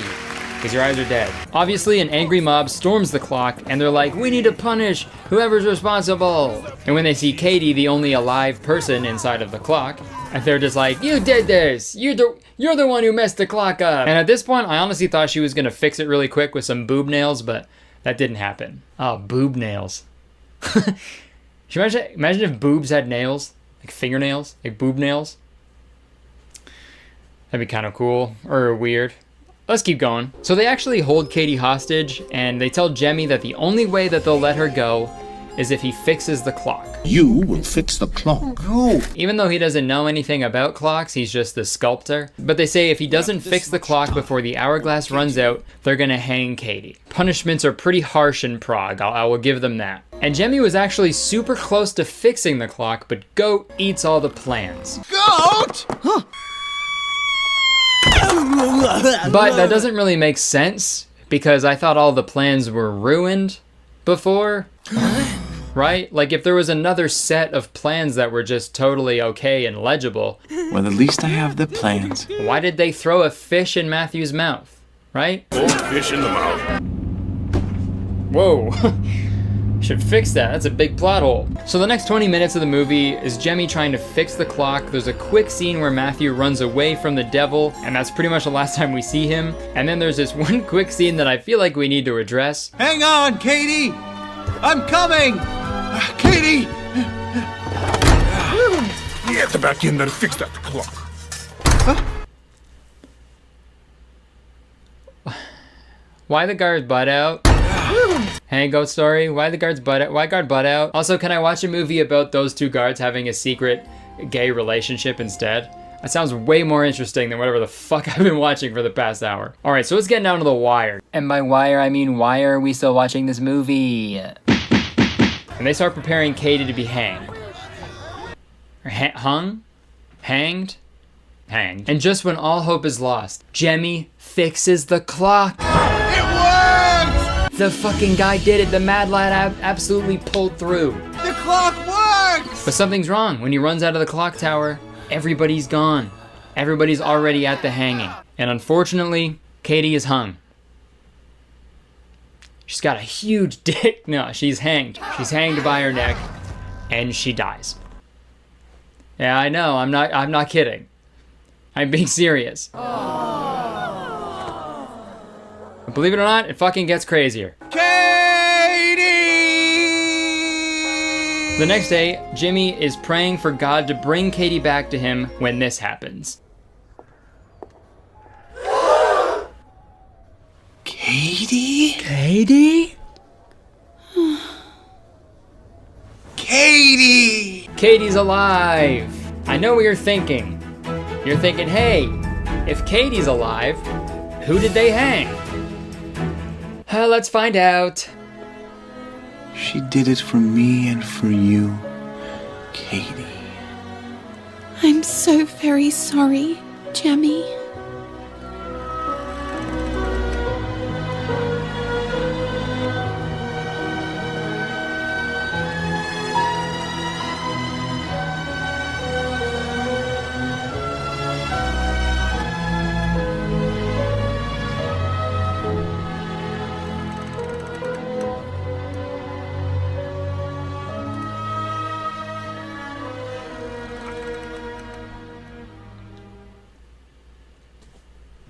Holy shit. Let me remind you, if I haven't made this clear yet, this movie is on YouTube for free for any kid to watch. That's traumatizing, dude. Imagine if Ratatouille ended with Remy just getting caught in a mousetrap and fucking breaking his neck. That's a nightmare, dude. That'll ruin a kid's life. Like, why would I don't... Believe it or not, there's more to the movie. Let's finish this fucking thing. Huh? Goat! What are you two still doing hanging around, huh? Okay, so Goat's alive now. I guess she had a metal tube in her throat. Is that supposed to stop a hanging? Honestly, they all deserve to die. I hate this fucking movie, man. But anyways, they ride up to the sunset together, credits roll, end of movie. Holy shit. So what did we learn, huh? Being greedy is bad? Sure. I guess that's a lesson. Never underestimate anybody, because even if they don't like you at first, they'll ultimately sacrifice their life so you get to live. Maybe. Boobs big? Yeah. Oh yeah! Hold on, no. I guess the real lesson that this movie wants to teach is you should always keep an eye on your belongings. Because if you don't, someone might Making it stinky. Alright, that does it for the video. Thank you so much for watching it. If you enjoyed it, please press the like button, because one like actually equals one game of Stir the Soup that I will play with each and every one of you. If any of my viewers are from the Czech Republic, please let me know if you've seen this movie before, what people think of it over there. Like, is it super popular over there? I don't know. Is it the Shrek of Czech? I don't know. Also, they made a sequel to this movie. It's called Goat Story with Cheese. So if you like this one and you want to see me do the sequel, let me know in the comments. Press the subscribe button, because I make videos and they're good. I guess. Yeah, that's it. I'd stick around, but I have to go. Sorry, I literally just signed a contract with the devil, so now I'm cool as fuck. Bye!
I'm really happy that my legs aren't on the camera right now because holy shit, this is a bad outfit. I look like a fucking extra in a Disney show. Well, hey gang! Hey there, welcome back to my channel. If you're new here, what's up? How's it going? And if you're coming back, what's up? How's it going? It's very good to see you again.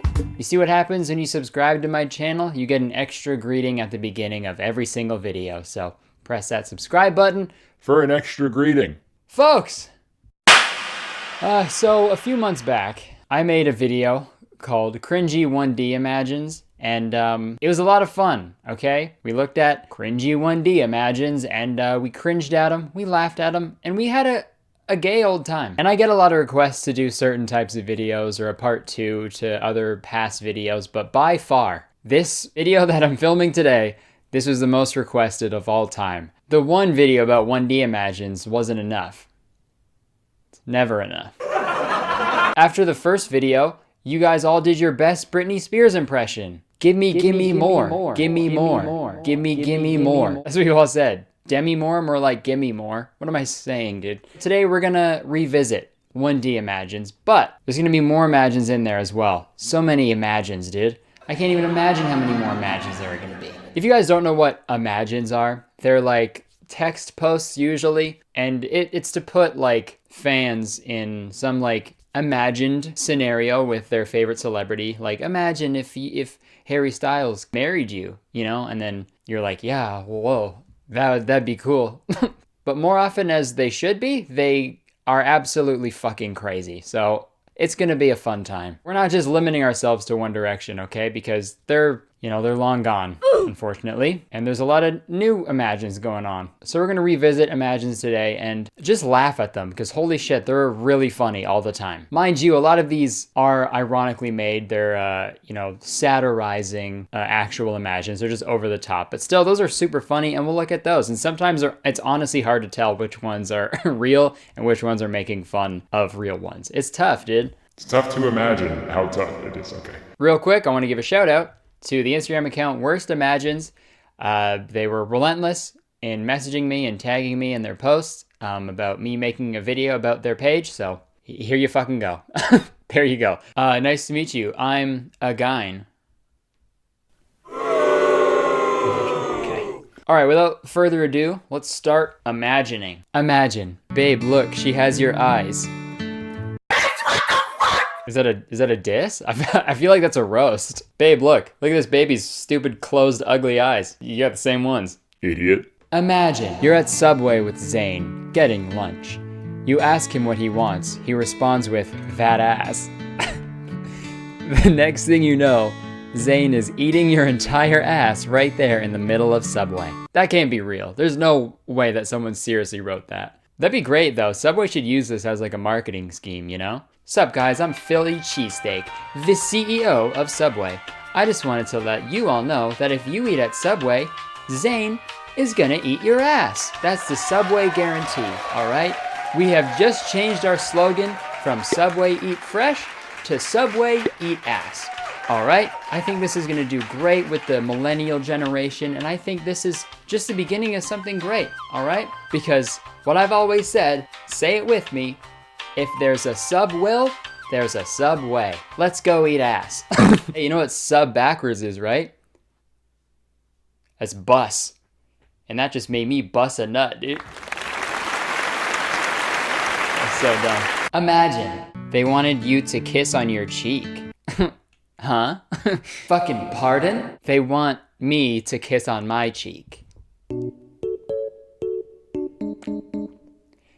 Can't do it. Imagine though? That'd be cool. Okay, going forward, when these Imagines, put in brackets Y/N. I think that means your name. So for today, the name will be Caleb. It'll be Caleb. Imagine you heard the door slam downstairs. It was your boyfriend Harry coming home from a party. He soon joined you in bed after cursing and falling on his way to it. You could smell the alcohol from him. He spooned you and whispered in a deep husky voice, Caleb, you look so much better in the dark and when I'm drunk. Almost beautiful. Then he fell asleep. Holy shit. Who's imagining that? Imagine your boyfriend Harry's a fucking asshole. Hey, sorry babe. Sorry. Sorry. I just want, before I go to bed, I just want to let you know, when it's dark, dark in this room, you look a lot better because I can't see you. I just want to let you know what makes you beautiful is darkness. Okay, good night. Imagine you're getting bullied every day at school because your mom passes away. You're so sad, so you call your BF Ed. He comes to your school and cradled and rocks you. He lets you know it's gonna okay. You feel so secure in his tight arms. He gives you kisses and takes you out to lunch. You're the happiest girl in the planet. Okay, let's go through this. So you're getting bullied every day at school because your mom passes away. So are they saying that they're getting bullied at school because their mom just keeps dying? Because passes away seems like it's an ongoing thing. Yo, this girl's got an immortal mother, dude. Fucking loser, dude. If my mom were to die, it'd only be once. Not like this fucking freak, you know? Right, guys? And they're sad, so they call their boyfriend Ed Sheeran a fully grown adult man. Dude, imagine if you're in high school and like one person who's getting picked on, and then Ed Sheeran comes in and is like, leave her alone, this is my girl. And then like cradles them all better. Hey, call the cops, man. That's not allowed. You better not be pulling his shit, all right, Ed? If you are, you're gonna be dead Sheeran, bro. Pull up, dead Sheeran. Just kidding, I know he would never do this. Not my Ed. Imagine, Harry. So baby, are you ready for first night? The people who make these imagines, are they just putting a bunch of words in a hat and then fucking picking them out and then making a sentence somehow? Because what the fuck, that doesn't make any sense, dude. So baby, are you ready for first night? I don't know what that means. Are you ready for first night?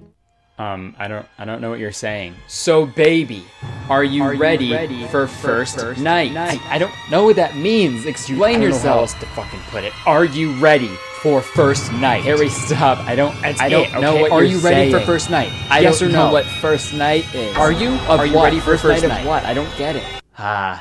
If only. Oh man, okay, we got an Imagine with Taylor Kniff. We all love that guy. We gon' party buck wild. You guys remember that fucking banger, dude? After you broke up with Taylor, you kept seeing pictures of him wearing dark sunglasses. You decided to text Sean about it, Shawn Mendes, because you know, you can just do that. Sean, why is Taylor always wearing sunglasses? You instantly get a reply, because his eyes are always red from crying. He's broke, Caleb. Like he doesn't have any money? Is that what you mean, Shawn Mendes? He keeps crying because he's fucking broke as shit. He has no cash, dude. I wear my sunglasses at night because I'm broke as shit. This picture too, you know? Oh man.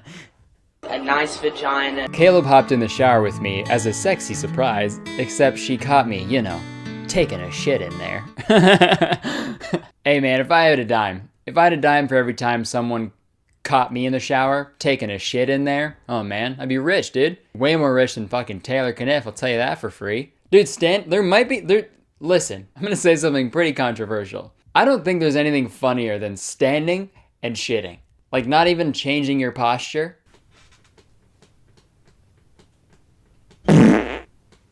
Y'all hear something? Imagine you and Harry did an accident, but you can't remember Harry. I mean, I think I know what they're trying to say. Like you both got in an accident, in like a car accident, and then you got amnesia. But holy shit, you could have said that better. When I read the words "did an accident," I think of someone pissing their pants.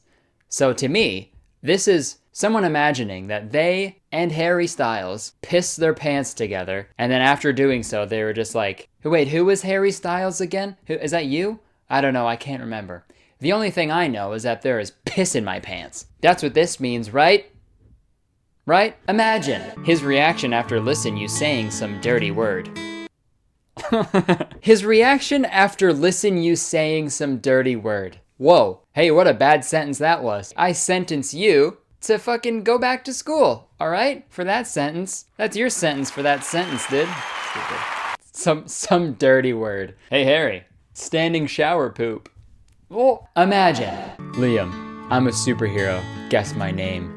Girl, Iron Man? Spider-Man? Liam smiles. Your man. Oh, whoa.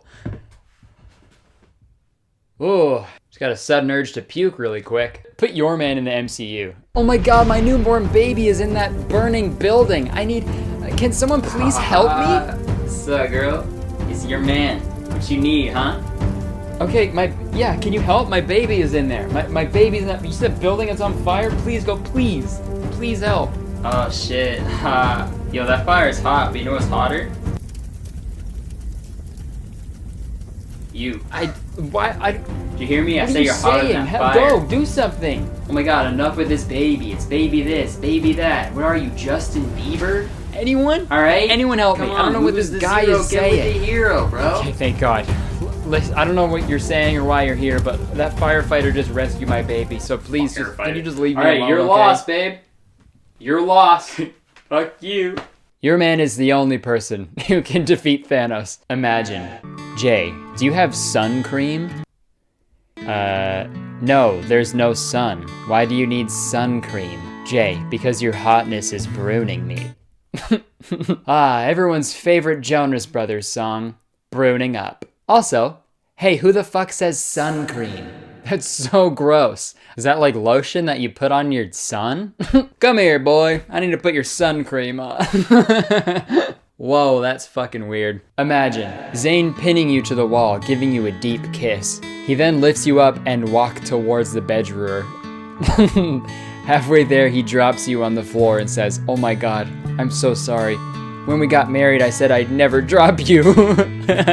And now I just did. Oh my, I'm so sorry. He starts to crying and you try to comfort him, but he runs away and trips on the carpet, falling into a table and cutting his head open. Whoa.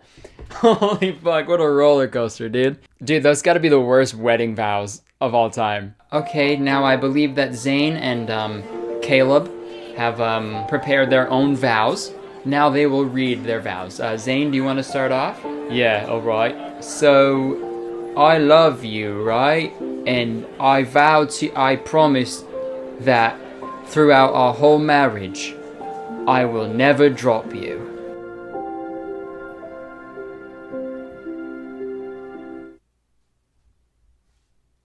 Do you want to read yours now? No, I'm good. No? Yeah. Okay, I think we'll call this whole thing off. Alright, let's finish it off with this one, because holy shit, it's fucking insane. After Harry just made you breakfast, babe, where are your pants? Harry, what did you think was in the oatmeal?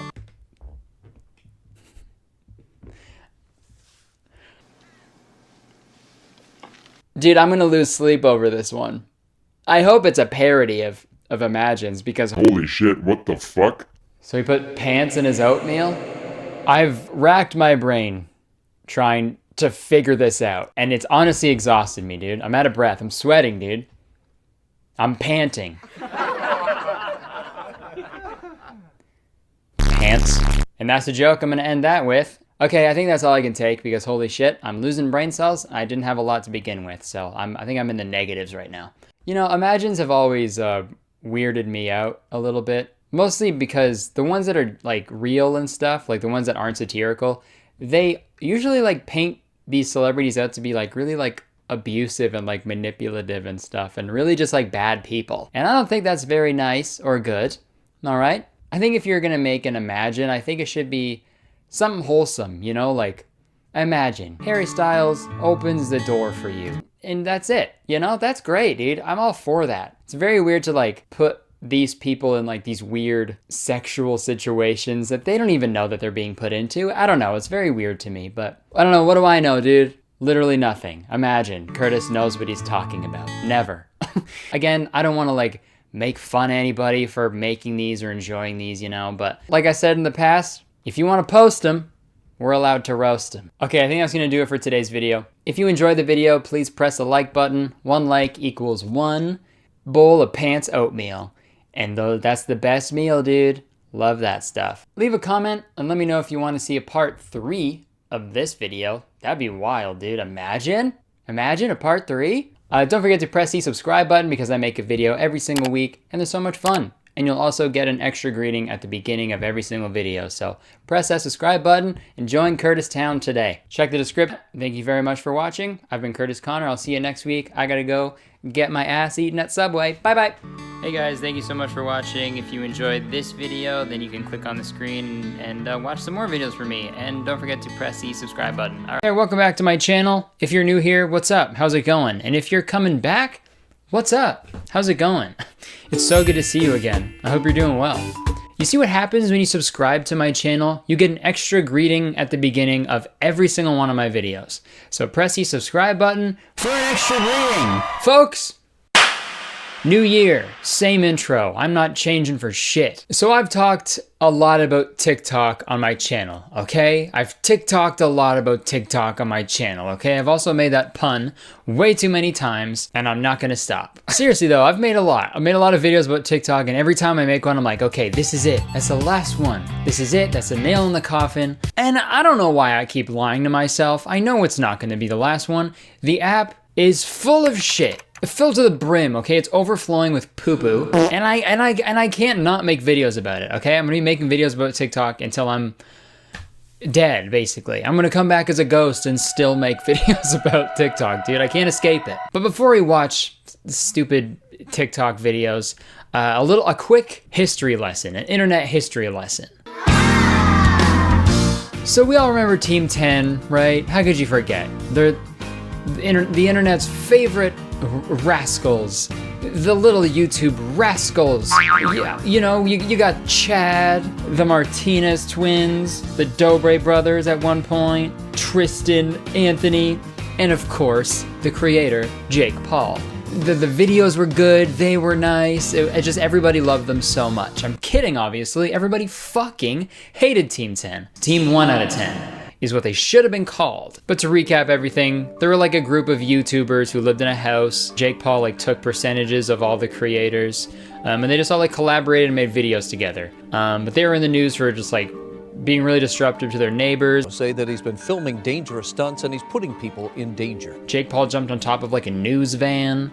Jake, I wouldn't do that. And then a bunch of people like left Team 10 and it's like hardly anyone in it now. I don't even know. I looked it up and like it's very vague. I don't know. But after that whole debacle, you would think that people would be like, oh, okay, that was a bad move. Maybe putting a bunch of young internet stars in the house with each other is a bad idea. There's ego and, you know, jealousy and all that. But we never learn anything, so obviously it's happening again. Just like how they made MagCon 2 with the Lights Out tour.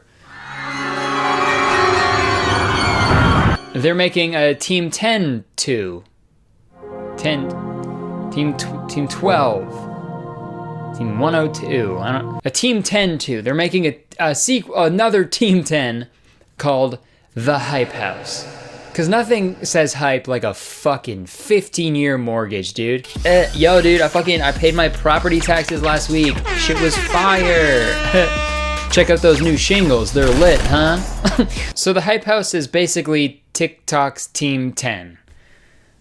Alliteration, wow. It's a big, big house where all of TikTok's most talented creators can dance with each other and grow their followings together. And that's great, you know, on paper that seems like a great idea, but in practice, when you see it, it's so weird. So the way they announced this whole like Hype House thing was happening was on the official Hype House TikTok. Let's just watch it. I'm gonna show you guys how they introduced the Hype House to the world. Let me get this dress.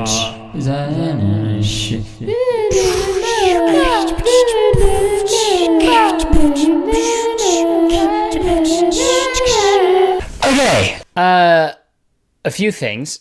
One, it's such a cult. Dude, if I walked into a room and I saw that, like a bunch of fucking random people in like wearing the same outfit, same white shirt and blue jeans, and like,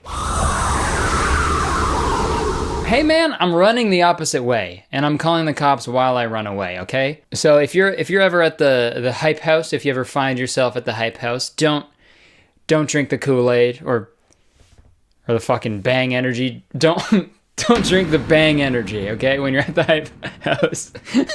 And also, two, would it kill you to get at least one person of color in there? Just one.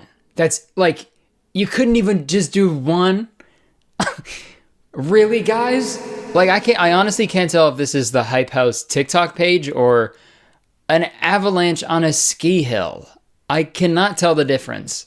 Okay? It's so white. Dude, I just realized this video reminds me of that fucking sorority video with all the girls in the hands. We've been waiting for you all summer, and we're so glad you're finally here.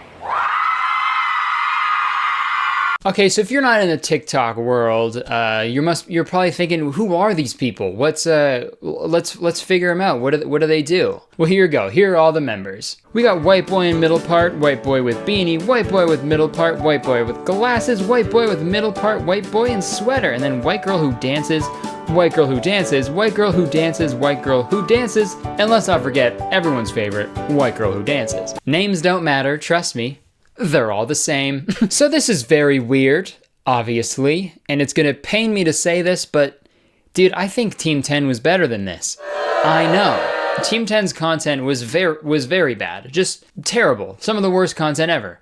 But at least they were trying. And like, this isn't like Team 10 wasn't like the only other one. There were so many. There were so many other collab houses or creator I don't know what the fuck they're called, but there was like the O2L mansion back in the day. All the Viners at 1600 Vine, the Clout House, you know, the Brandio Bungalow, Cool Guy Condo, and obviously the Yummy Yummy I Got Me Some Followers Townhouse. Those last three were made up, but you know what I mean? There was a bunch of them, okay? And I'm sure that's fine for some people. You know, some people may watch those videos and be like, that's so cool. All the creators I like are living in the same house. That's great. But like, for example, when I would watch all the Vines that they made at like 1600 Vine and those like fucking bland gray apartment buildings, like there was a part of it that was just so like disingenuous to me, you know? Like in their mind, they were like, if I want to be successful, I gotta make more videos with fucking Peaks and Jerry Perp Drank and Hannah Stocking, you know? Like it kind of just felt like some weird shitty content factory where it's just quantity over quality. And I feel like that's mostly the case for these types of houses. And don't get me wrong, dude, I understand I'm not gonna fucking sit here and act like I've never made videos with other people, right? Like I understand the idea of collaborating, obviously. And I understand like putting like, you know, popular people together, right? Like, for example, when I saw that John Mulaney was on a segment of Patriot Act with Hassan Minhaj, I was fucking stoked, dude, because those are two comedians who I like really, really like. And I was like, oh, great, they're together? You know, like two comedians like joking and riffing with each other. It was really cool to see. And this is the same as like musicians, right? Like, you know, if they collaborate and they make a song together, people get excited about that. And that's how it's supposed to be. But two TikTok stars, like just making a video together, just like them standing together and not even fucking doing anything. They're just like, yep, this, but look, I know you know me because you're following me, but look at the other person who you also follow. They're there too. Yeah. And we're there, and we're both here, so if you just like the video, that'd be great. Okay, bye, fuck you. It's just weird, right? Like, that would not be allowed in any other field, right? Like, picture, like, two musicians collaborating, and they just didn't fucking make anything. People would be pissed off. Yo, I've been waiting for this Frank Ocean song featuring Enrique Iglesias for so long, dude. I've been waiting on this collab. Finally. Hey Frank, it's me, Enrique. Good to see you. Wow, so good to see you, man. So glad we finally got to meet up. Me too. The fuck? Oh my god. Hey, is that popcorn almost ready? I'm starving. You're starving? Yeah, me too. Is audio of them making popcorn? Yeah, I think the popcorn's done. Yeah, nice. I'm excited. It is. Popcorn. This is gonna be some good popcorn. So what good the fuck? To see you. Man, whoever thought we were making a song together is a fucking dumbass. Dumbass, yeah. Oh, dang it. Let's watch another one.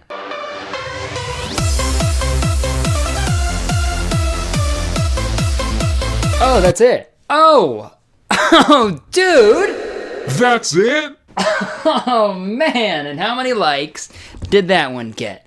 Hey, guys. Too much. For what? For why? For why? Am I bitter? Yeah. Yeah, absolutely I am. I have to work so hard at what I do. These fucking people just gotta do a calf raise.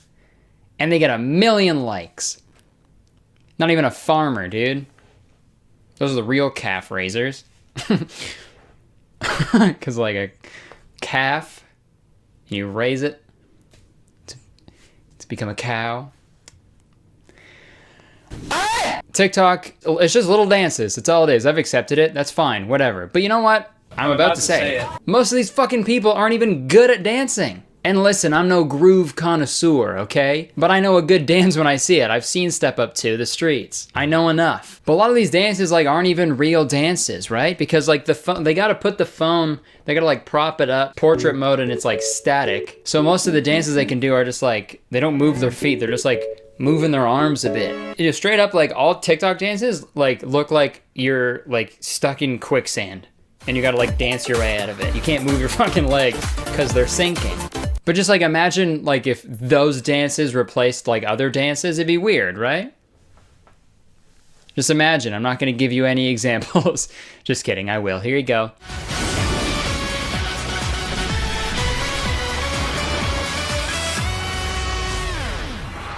Hey judges, kind of nervous, sorry. I've been a dancer for a while now, and I'd love to show you what I can do.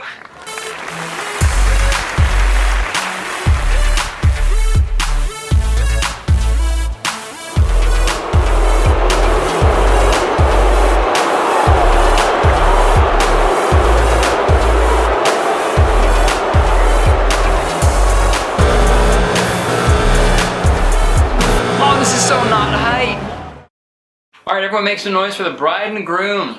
Finally gonna share their first dance together. What? What the fuck? What are they doing? This is wrong. This is wrong, you guys are divorced now. Oh, not hype! Let's watch a few more of these videos. Who are you? Who are we? We are that bitch. Do that. Okay. Who are you? Who are we? We are that bitch. Okay. You listen, I know you guys might not get it, but it's funny because like that's not their voices. Who are you? And they're moving their lips to make you think that it is. And they smile and laugh at the end. So that's what we do. And that's 1 million likes, bro. I don't get all the videos, man. All the videos are just people doing the exact same dances to the same songs, but they're just like swapping people out. Like, doesn't it get old? I don't get it, man. Maybe I'm getting old. Okay, maybe that's it. I feel like that's for sure it, dude. Another thing I noticed, dude, they have like no furniture, and I think that's really fucking funny. Bro, when you think about it, when you actually sit down and think about it, bro, these kids these days, too focused on getting clout when they should be focused on getting couch. Dude, it's just so weird to have a mansion, a literal mansion, with no furniture, dude. You're doing it all wrong. Man, just like a picture of fucking TikToker on Cribs, dude.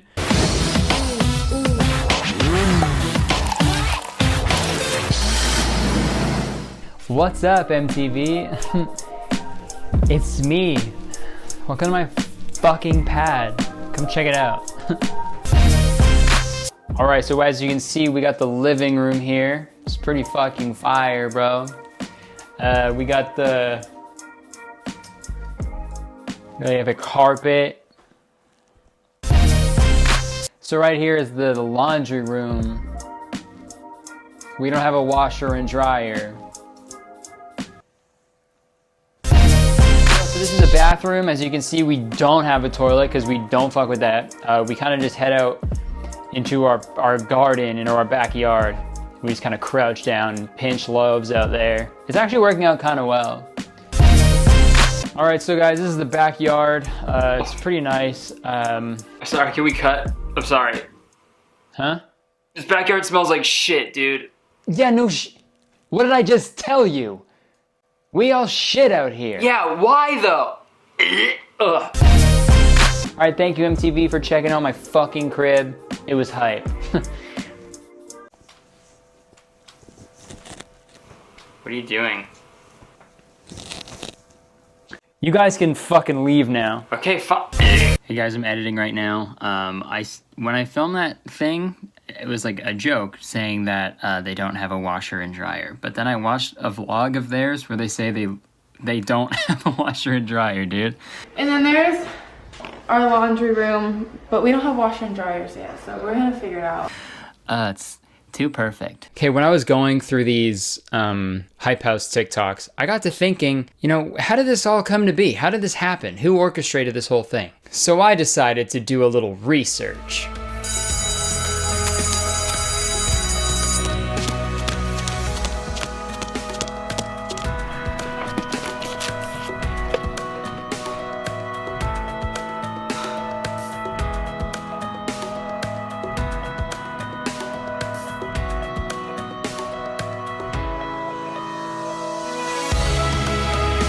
So none of that actually helped me, so I had to watch some vlogs from TikTokers, and that's what I found out. Also, that was the worst research I've ever had to do. Dude, I had to watch a vlog from a guy named Hootie.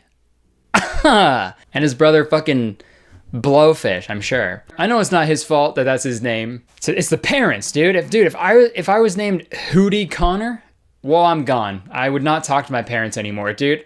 Okay, fuck you guys. Ruined my life, I'm gone. Oh my god, imagine introducing yourself as Hootie. Oh, hey man, what's your name? Oh, hi, my name's Hootie. Ah, he's running away. Fuck, man, every time. But I didn't actually learn that much from Hootie's vlog, so I had to watch another vlog from the Lopez brothers, who are like these two dancing brothers who are moving into the Hype House. Sound familiar? Dancing brothers? Just like Team 10? I just blew this case wide open. But in their vlog, they're talking to some guy and he starts talking about the house. So this is the guy who founded the house. So let's cut to that clip. It took me 13 days to make this house possible. 13 days. That's from the idea to calling places, touring places, and making it happen. That's gas. That's gas indeed. So this guy, Thomas Petru. So I guess one day he was like, all right, I'm gonna get a mansion, fill it with famous white kids, and they're gonna dance. Genius, right? Not weird at all. Just to be like, hey everyone, I'm 21. Do you kids wanna come live in my house? So I did some more research on this guy, and guys, he used to work for Team 10. If I thought I blew the case wide open before, but now it's, the case can never be closed. He made a video like last May talking about how he's working at Team 10 and what he does there. Currently at the Team 10 house, about to get in for work. He says that he produces and edits videos like for the people in Team 10. I help others create and develop content, and then I help edit content, and I'm going to be producing content. And that video is sponsored by none other than Bang Energy, dude. How perfect is that? I don't even have to make a callback joke. He did it for me. Thank you, Tommy. One of the greatest drinks ever. So a few months go by and he makes another video in August, 3 months later, saying that he got fired from Team 10. And that video is also sponsored by Bang Energy, which is very funny to have a fucking I was fired video, a really heartfelt video being sponsored by a fucking pina colada energy drink. Sipping on one of their delicious pina coladas.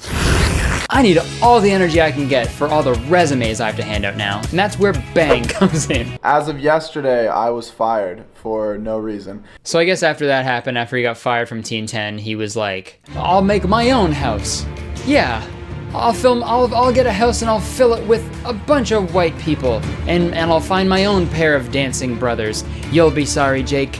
You'll be sorry. You'll rue the day you ever wronged Tommy. Man, this Thomas guy is like Syndrome from The Incredibles.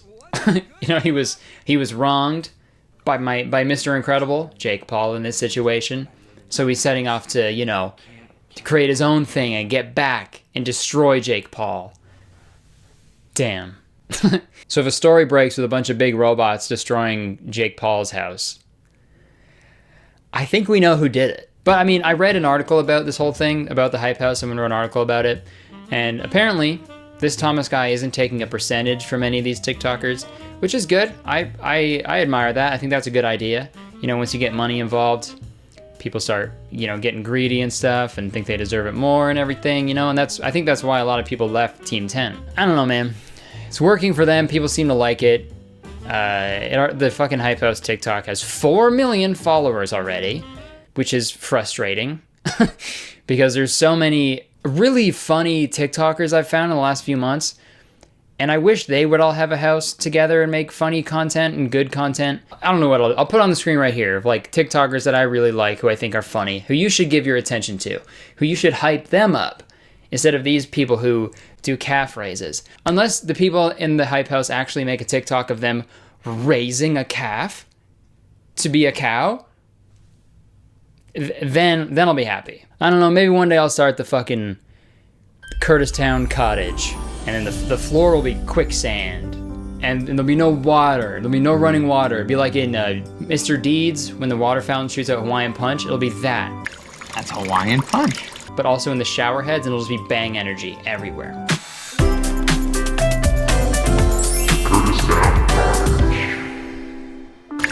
That's bang energy. Alright, that's gonna do it for this video. I hope you enjoyed me complaining about TikTok again.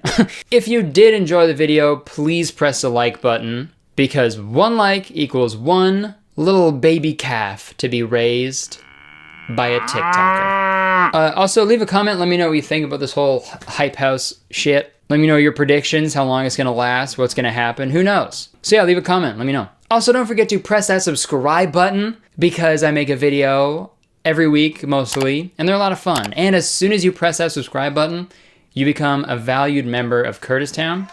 If you don't know, Kurtistown is the best place to live in the world, and I'm the mayor, so you have to be nice to me. It's the law. All right, that's it. Hope you enjoyed it. See you later. I've been Kurtis. I gotta go, though. I gotta go fucking throw out all my furniture so I can be a famous TikTokie. Bye.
Folks, I am wearing hat today because I just shampooed my hair for the first time ever, and it's about that big, so I gotta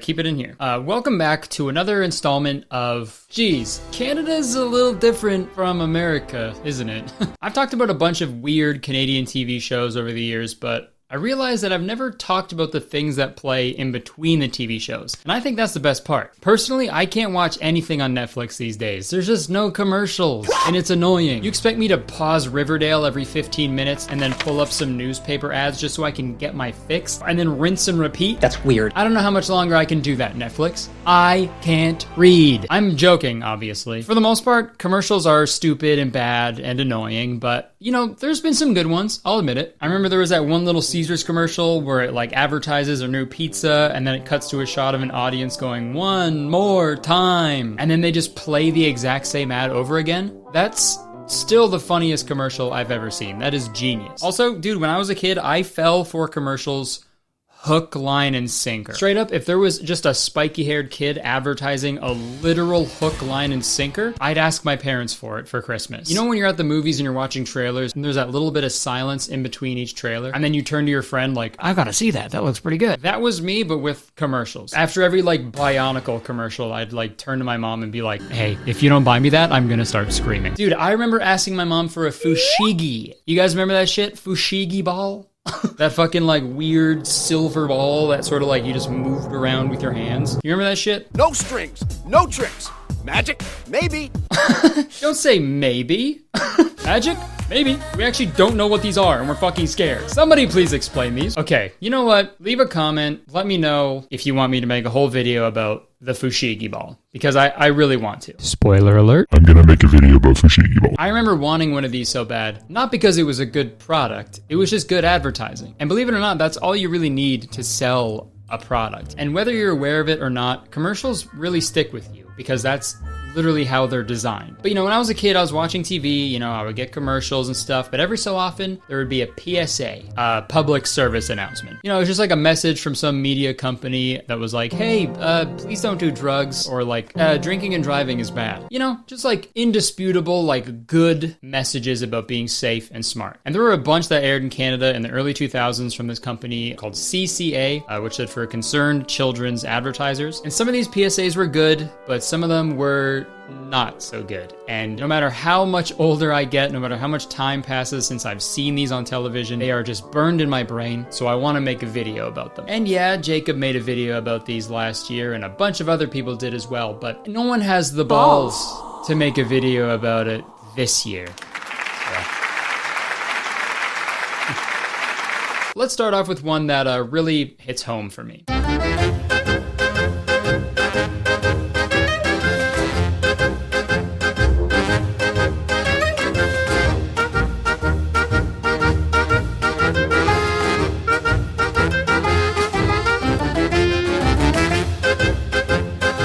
Yeah, so a few things. Number one, I said this one like hits close to home for me, you know, because this reminds me a lot of my childhood. You know, it was just constantly girls just trying to just kiss me and shit. They were trying to steal a kiss, sorta, you know, Boris Larson style. I just stole a kiss. What are you going to do about it? It was a nightmare, and so is he.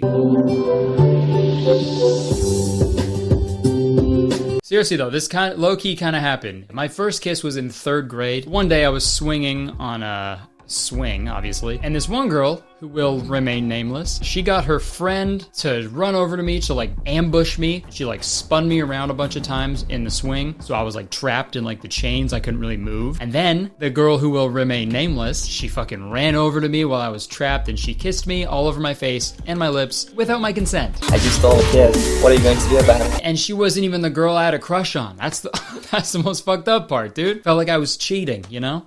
I have bad news. Rebecca kissed me the other day. Okay, I don't know you. Also, we're 10. Why would I care? Yeah, no doubt. So there's a hole in that PSA's logic right there, okay? Stay fit. Doesn't matter how fit you are, okay? Because I was fit as hell, dude. I was jacked. I was in the best shape of my life in 3rd grade. But when it comes down to it, when it comes down to the nitty gritty, if some girl's asshole friend spins you around a bunch of times in a swing, you're gonna get smooched. What are you going to do about it? So let's not body shame kids for not being fit enough, okay? Commercial from 20 years ago. Also, like, seeing this PSA as an ugly kid must have sucked, you know? Also, please ignore the fact that I just said, let's not body shame, and then immediately after I said, hey, wouldn't it suck to have an ugly face? You know what I mean, though, right? Like, watching this PSA, like, does that happen to you guys? Oh, yeah, all the time. Girls just, like, chase you and kiss you? Okay. Yeah, literally, like, every day.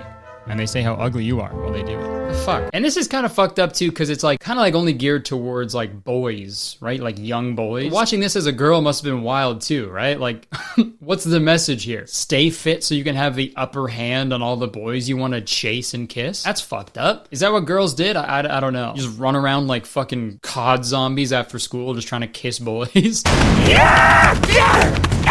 Again, I don't know what girls did in their spare time, aside from spinning boys around in swings and then kissing their helpless little faces. And believe it or not, they used this premise a few more times. There was one that they did where this kid had a sick Pokemon card, and then the wind blew it away, and then he gets all sad. And watching this, you know, hurts even more now, right? The card wasn't even that expensive when this was filmed. But I mean, if we're being realistic, even if he caught up to the card, and he caught up to it when it was on the ground, then he picked it up, it already lost a lot of its value due to the damage, you know what I mean? I wouldn't send that card into PSA. They'd probably just tell you to stay fit. Get it? There's PSA, the card grading company, and PSA, the video we just watched. Yeah, there's a little message to you aspiring comedians out there. Always explain your jokes. And then they use this premise for one more PSA. There's a group of kids hanging out, and then the ice cream truck drives by. They try to catch up to the moving vehicle, but they don't because it's a moving vehicle. And then we get the classic stay fit, because you never know. And again, staying fit has nothing to do with that outcome. You're telling me the average fit child is supposed to be able to run as fast or faster than a moving car? That's ridiculous. Did Usain Bolt's parents write this ad? Usain Bolt is really fast. Also, maybe the reason you can't catch up to the ice cream truck is because you're eating too much frickin' ice cream. Oh my god. Ever think of that? Take a hint, guys. If even the ice cream man won't stop to make a sale, maybe you're the problem. It almost seems like these kids are trying to like chase the ice cream man out of town. We're gonna kill you if we ever catch up to you. I'm literally gonna shoot you with a gun, you dumb ice cream man, you dumbass. Fuck you. And also, one more thing that I find interesting. I'm gonna show you one more PSA that, compared to these other ones, is very weird.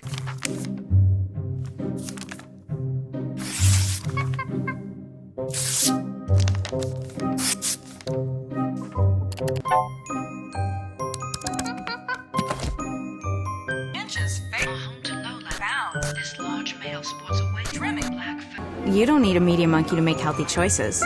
Think for yourself. What do you want then? Because in one PSA, you go, you gotta stay fit. This is the type of body you gotta have. You gotta be fit as fuck. And then the next one, you're like, don't listen to these people telling you to gotta have a fit ass body. Don't matter. But like I said before, the overall message of those stay fit PSAs were good. It'd be weird to dispute that. Exercise and staying fit is good for you. And they told kids that in a way that they would understand, right? Pokemon cards, ice cream, cooties. But there were some other ones where their messaging got a little convoluted, for me anyway, which isn't really saying anything because I was a fucking idiot. But let me show you what I mean. It's nighttime in a kitchen just like yours. All is quiet. Or is it?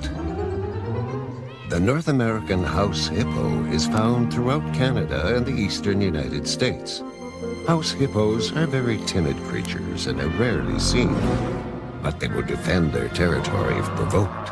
The favorite foods of the house hippo are chips, raisins, and the crumbs from peanut butter on toast. House hippos sleep about 16 hours a day. That looked really real, but you knew it couldn't be true, didn't you?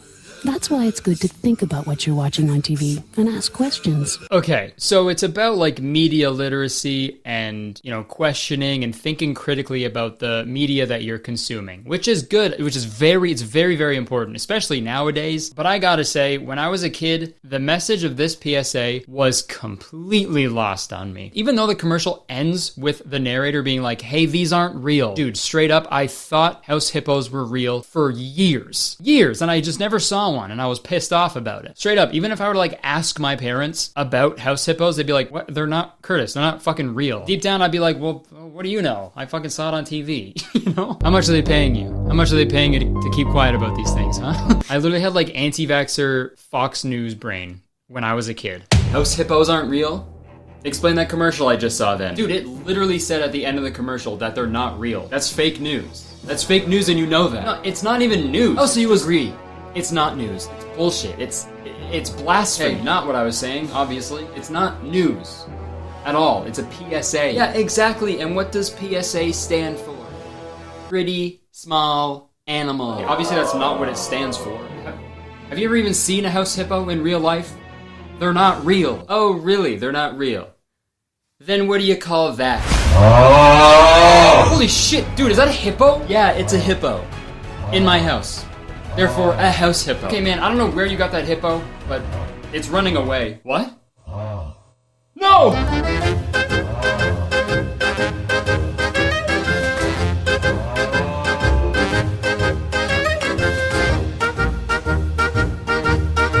Yeah, that house hippo ad was like a huge whoosh for me. Don't get me wrong, great idea for a commercial. It's very smart, but like, don't be smart when you're trying to gear a commercial towards children. They're fucking stupid. Kids are so dumb. Or at least I was. I was so dumb. Prime example, I used to watch Free Willy like every day on VHS, and for those of you who've seen Free Willy on VHS, before the movie starts, there's like a recording of a live performance of Will You Be There by Michael Jackson, and it's awesome, fucking great song. And I remember one day I was watching it with my sister, and the performance started, and I remember I turned to my sister and I asked, hey, do you think Michael Jackson ever gets tired singing that song for us every day? Idiot. Dumb fucking kid. I straight up thought Michael Jackson was a little man in my TV doing like a private show for us every day. Like one day I just put in the VHS tape and then it would go to an empty stage and some guy would be like, yeah, band didn't show up today. I think we're just gonna play the movie, Kurtis. Fucking dumbass, dude. You think I would understand like irony and nuance in a PSA? No chance. So now that we've covered the ones that didn't work well because I'm not staying fit, and also deep down I think I do still believe in house hippos. You know, maybe the real house hippos were the friends we made along the way. I think now it's time we talk about some PSAs that did work really well.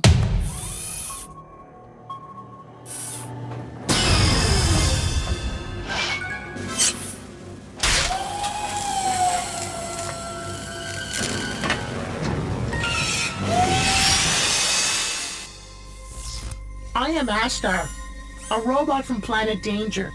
I can put my arm back on. You can't. So play safe. First off, it's weird watching this now because like I remember when I first saw it, I was like, well, this is real life. These graphics are incredible.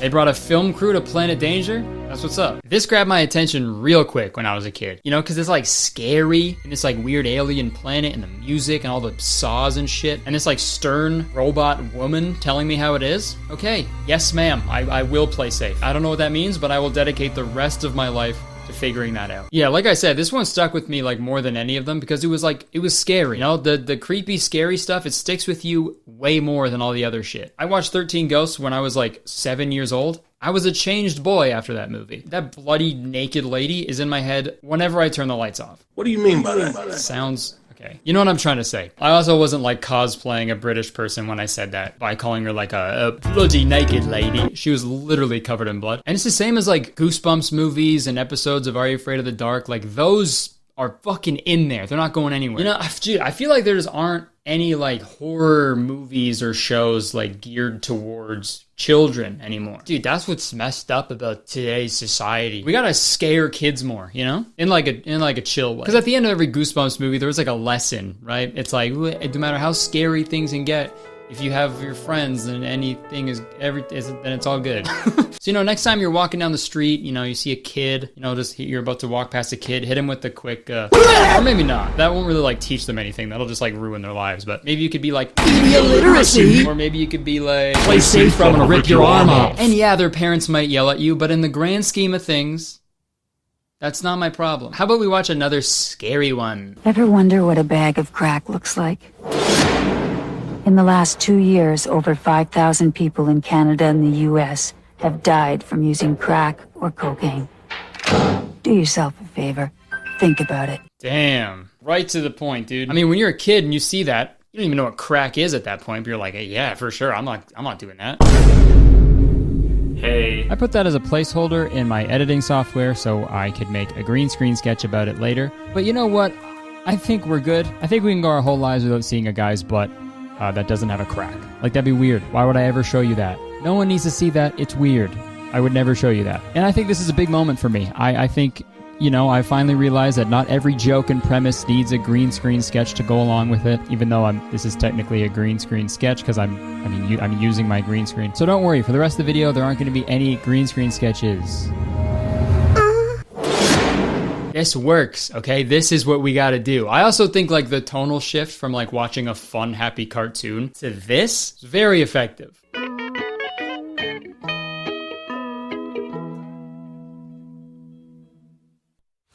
You're gonna die. You're gonna die tomorrow. Yeah. You might even die tonight if Alan takes my shift and there isn't any traffic. Alan did say he wasn't feeling well, and you know, it is the Friday before a long weekend, so things aren't looking too good for tonight. But Alan does owe me a favor. I took his shift a few weeks ago, so he owes me one, and I could always take the side street, so we'll see what happens. Are you ready, kids? Aye, aye, Captain! Okay, let's watch one more, and I think I've saved the best one for last. Hey, you ever thought about taking drugs? I don't know. Well, I never really thought about it. Think hard. The first hit's free, but you find me when you need more. The choice is yours. What do you think? Nah, this jerk's not worth the time. A message from Concerned Children's Advertisers. Holy shit, dude. Okay, point proven. Got it. Always ask to see a guy's eyeballs before you buy drugs off him. That was the message. If they got normalized, they're a normal guy. Also, I would never buy drugs, but I would especially never buy drugs from a guy with such terrible organization and inventory management skills, you know? Like, take a little bit of pride in what you do. Just a handful of, like, loose drugs and needles. Like, come on, man. Could you imagine if, like, that's how pharmacists did it, too? Hey, I have, like, a really bad headache. What do you suggest for that? Sorry to hear that, buddy. For headaches, I got the perfect remedy. First, what you want to take is I have it here somewhere. Hold on, buddy. Oh, sorry, I just can't find it. Oh, here it is. You're gonna take one of these, okay? Okay. And hold on, I'm not done yet. Hold on, I got the other thing here somewhere. Oh, sorry. Organization is not my forte. Here it is. You're gonna want to inject one of these into your arm. Great. Wait, hold on. You allergic to peanuts? Yeah, actually, I am. Okay, in that case, don't use this needle. It's just peanut butter in here. Okay, why do you even have that? It's my lunch, dude, relax. I ran out of Tupperware and the only thing I had laying around was this old syringe. Forget it. Just take 9 of these pills like I said before and your 9 You said I only had to take 1. But yeah, that's before I knew you hated the taste of peanut butter. That's not what allergies are. I like the taste of peanut butter, I'm just allergic to it. Yeah, whatever, man. You know who does like peanut butter? Who? House hippos. I don't know what those are. Down the hatch.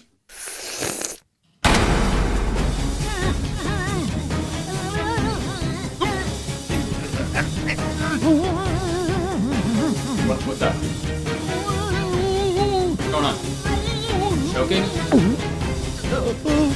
Say something, you okay? No, I'm not okay, I'm allergic to peanut! Okay, all in all, I think these PSAs worked well for the time. You know, these aired before YouTube and TikTok existed, so like, the only content you really had to be mindful of was like, television. And as time went on, I think the need for these types of PSAs increased, but what also increased was the amount of content that young people are consuming. So it's sort of a losing battle for these concerned children's advertisers. Every time I say that, I think of like little kids in suits in like an ad agency just fucking stressed. So concerned. But seriously, there's no way you can make a PSA for every single issue a child is gonna face nowadays, and especially get them to see it. So I think the responsibility lies on all of us. We have to be better role models for young people. So if you have a kid in your life that looks up to you and trusts you, you scare the shit out of them. Instill terror into their dumb little heads, because that's the only way it's gonna get in there. Put your baby in front of the screen. Do it. Yeah, play safe. Okay, you're welcome. All right, thank you so much for watching. If you enjoyed the video, please press that like button, because believe it or not, 1 like equals 1 helpless child that I will rescue from the swing set. So you better press the fucking button. Leave a comment, let me know what you thought of the video. Let me know if you're Canadian, if you remember these or any other ones. And also let me know if you want a video about the fushigi ball, even though I'm gonna make a video about the fushigi ball. You can press the subscribe button, because as soon as you do, you become a valued citizen of Kurtistown. And if you didn't know, Kurtistown is the best place to live in the world, and I'm the mayor, so you have to be nice to me. It's the law. Thank you for watching. I appreciate the support. I would stick around, but I have to go. I think I heard a little house hippo. Goodbye.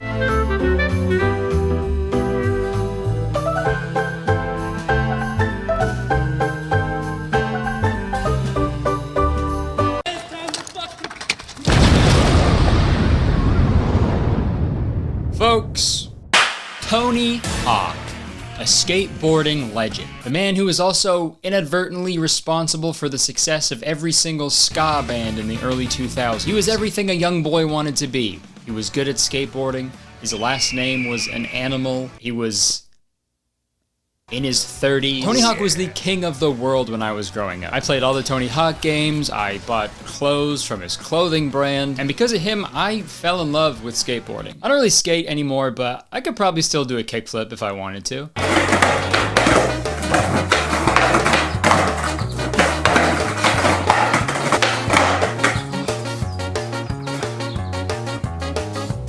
See? But Tony Hawk pretty much brought skateboarding into the mainstream, which in turn created a lot of potential money-making opportunities for a lot of people who wanted to use the Tony Hawk brand. Which brings us to the topic of today's video. So we know Tony Hawk had a beloved video game franchise. He had his own tour, amusement park rides, YouTube channel, and many more business ventures tied to his name. But did you know, in 2006, Tony Hawk released an animated film titled Tony Hawk in Boom Boom Sabotage? Well, it's true. And spoiler, it's not good. The movie had a very low budget, and you can pretty much tell by the, I don't know, what's the word? Cursed animation style? Yeah, Tony Hawk is famous for being the first guy to do a 900. And coincidentally enough, 900 was also the number of dollars they were allowed to spend on Boom Boom Sabotage. Also, a little fun fact before we get into the movie, a Boom Boom Sabotage is what I do in my toilet every morning. And dude, I wanted to make a video about this movie like last year, like shortly after my Pinocchio movie. But the Pinocchio movie is about an evil circus, and so is Boom Boom Sabotage. So I felt really weird making 2 videos in a row about evil circuses, or circi. You know, I didn't want people to think that I'm only gonna talk about evil circuses on my channel. Unless you guys want me to, I don't know. I'll do whatever you want. Also, I'm already getting pit stains on this gray t-shirt, so I'm gonna change. And also another weird coincidence, I ended my last video with a Tony Hawk reference, and now I'm making a whole video about Tony Hawk. I'm not only gonna make videos about Tony Hawk now, trust me, that was not planned. But hey, neither was I. Let's talk about Tony Hawk in Boom Boom Sabotage. So the movie opens up on some exposition about the town where this movie takes place, Lincolnville. And this town was unlike any other. Lincolnville was the first town designed as both a livable community and a fully functional amusement park. Yeah, it's a town and also a theme park. That sounds like a fucking nightmare, dude. You gotta take a roller coaster to work every morning? No, thank you. And have you seen the lineups for bathrooms at theme parks? They're not long enough. So this town was created by Larry, this like circus leader, and his cousin John, who is now the mayor of Lincolnville. There was this big fallout at one point between the two, and John got rid of Larry's circus. So now Larry and all his circus people live just outside of Lincolnville together. And this is like the first annoying part of this movie already. If your circus was shut down in Lincolnville, go somewhere else. You know what I mean? Like, not to sound like a hustle, like grind set bro, but like fucking figure it out, dude. Like, it's so crazy to get your circus shut down and then just like sadly sit around afterwards. Like, imagine getting fired from McDonald's and then every single day you go back to the McDonald's and just sulk in the parking lot, dude. Like, that's so embarrassing, man. Like, just the thought of that makes me grimace. All right, guys, it's finally time for what we've been waiting for. Skateboarding. Yes! Yes! Okay, I will say this. The best part of this movie is actually all of the skateboarding scenes, because when I was researching this movie, I learned that the thing that they spent the most time and money on was the motion capture for these skateboarding scenes. So the skateboarding looks incredibly real in terms of the animation, which is really nice because everything else in this movie looks fucking terrifying. It's like, yeah, motion capture all you want, but if someone looks like that, well then how about you capture the motion of me ripping my eyes out? And this scene right after the montage is really funny because it cuts to Larry having a meeting with John about letting him have his circus back in Lincolnville. Even if it's one show each Saturday night. No, Larry. They make it Sunday night. No. They start arguing a little bit, and just when it starts to get really heated, it cuts back to just more skateboarding. Nobody! Wait, cousin, what about our toes? What the fuck, dude? It's like in the writer's room, they were just like, oh my god, there's like a whole page of dialogue that doesn't even mention skateboarding once. Tony's gonna peck my fucking eyes out. Yes, sir. So now we cut back to Larry and John's argument, and John tells Larry that his circus cannot perform because Tony Hawk is in town for his Boom Boom Huck Jam, which is the real name of the tour that he put on. Tony Hawk's Boom Boom Huck Jam is coming to McDonald's. Larry is understandably pretty upset about this, so he steals John's toupee and rides away on a penny farthing. And yes, that is what those are called. So now we cut to the skate park. This is where we meet the main characters. We've got Cud, Kit, Sage, Switch Mitch, and Jesse. And fun fact, the dude who does the voice for Cud also does the voice for Clank in Ratchet and Clank. Wow. And he voices a ton of other characters too. He also played Hugo in Barbie as Rapunzel. Not everybody would do that, okay? One would say that takes a lot of balls. We've also got this old guy, Frank. He owns the Civic Center where Tony Hawk is going to be performing, and he also built that skate park. And he's like best friends with all these kids for some reason. Hey, Frank, how's it going? And the final main character, we've got the one and only Tony Hawk. Yes! Hey guys, I'm Tony. Yes! So now we get yet another skating montage, but this one features Tony Hawk. Wow. Awesome. Wow. Also, dude, I feel like anytime I see Tony Hawk in, like, media, he's always fully decked out in total safety gear. Even if he's, like, skating flat ground, helmet, elbow pads, knee pads, he keeps that shit on, dude. He got that shit on, though. Even when he's in the fucking bedroom, I bet he keeps that stuff on. Did you bring protection? Oh, you bet I did. Check it out. No, I mean condoms. A condom? Okay. I'm Tony Hawk. You know how many times I've sacked on a rail? My balls have been pounded down to a smooth, smooth paste. You could poke a hole in my beanbag and squeeze my nuts out like pudding. Now give me a kiss, sweetheart.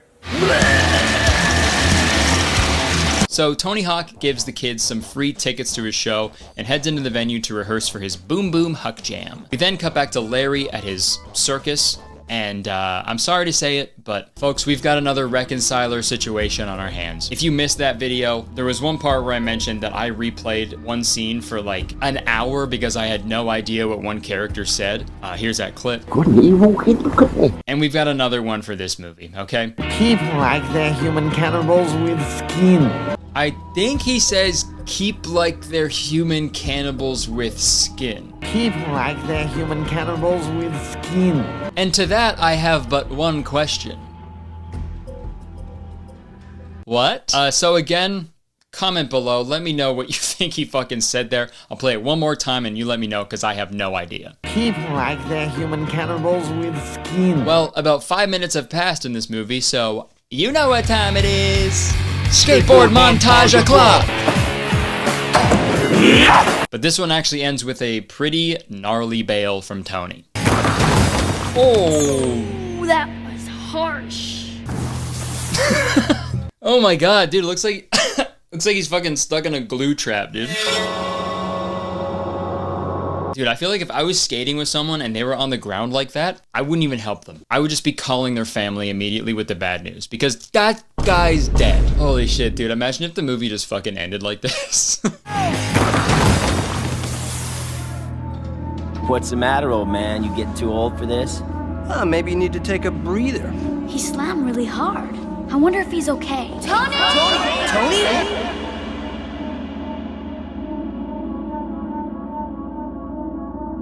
He doesn't, don't worry. Miraculously, he actually gets up and he walks off to try the trick again. If I pull the next one, you gotta try one in panties. But he never comes back. Tony? Where are ya? And this worries the children, so they go off to look for him. They find his board outside, so they go back to tell Frank, but he obviously doesn't believe them. We think Tony Hawk's been kidnapped. Tony's fine. He's just heading back to the hotel for some shut-eye. Because this is a kids movie, and the adults never believe the kids in kids movies, okay? A child could literally be on fire, and an adult would be like, I just don't think that would happen. So Frank calls Tony's driver, and this is when we learn that Tony's driver is actually working for Larry, and he helped the circus people kidnap Tony Hawk. And they didn't even need to use a glue trap. We now cut to Tony locked up in some cage in a cave. Cage in a cave in a brave in a cave. And listen, Tony doesn't know where the hell he is. He's freaking out. He doesn't know where he's at. I guess he's trying to find his bearings. That might be hard without his skateboard. Bearings are like the little things in skateboard wheels. That was a really funny joke, trust me. Well, the famous Tony Hawk. That's me. You must be the freak of the week.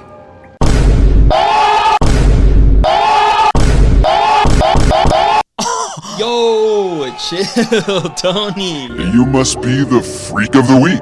Okay, also, this is like my other complaint about the plot. If Larry has all the money and resources to keep an entire circus afloat, you know, he's like housing all these people and feeding them, and he also has access to an entire cave system that features cages, working railways, etc. Why not just use some of your money to hire Tony Hawk to perform at your circus? Or again, use your money to fucking move your circus somewhere else, man. But anyways, this is when we find out Larry's master plan. By the time anyone realizes you're gone, you will have reappeared as the main attraction of my new improved circus, the Extravaganza. Okay, yeah, so I bet he used my suggestion, but he's just doing it in a more illegal way, I guess. He's kidnapping Tony so he can be the star of Larry's new circus show. You'll see which one of us gets the last laugh tomorrow when you're performing for me. God, yeah, sorry, I cannot get over the difference between how real the skateboarding animations look compared to how they move when they're not skateboarding. It is so funny that they use like all the budget on the scenes that have literally nothing to do with the plot. But also on second thought, it is pretty on brand that a movie about skateboarders is spending their money irresponsibly, because skaters are the cheapest dudes in the world. And I can say that because I used to be one. If it's not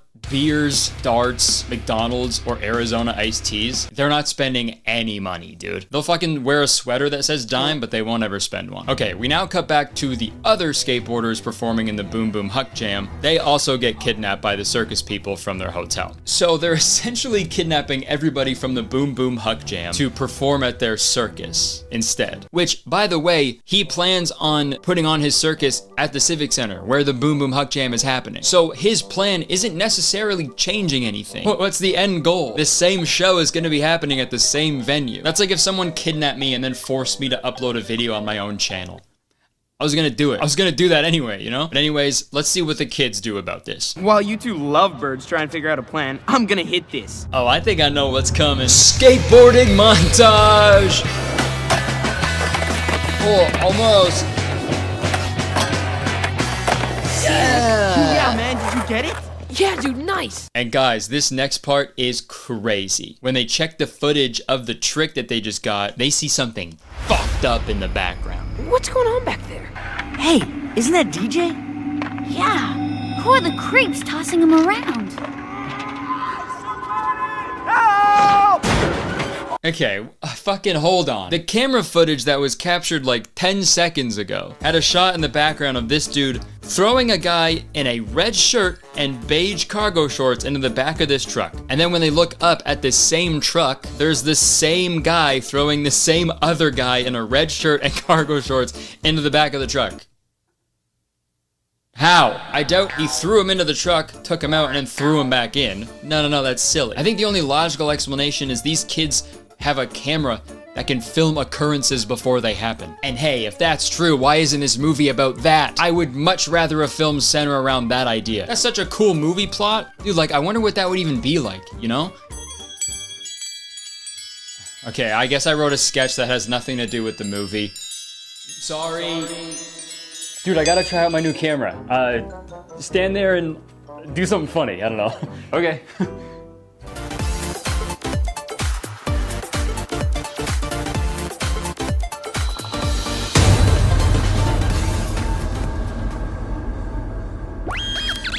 What the fuck? No, it's okay. I'm not an actual robot.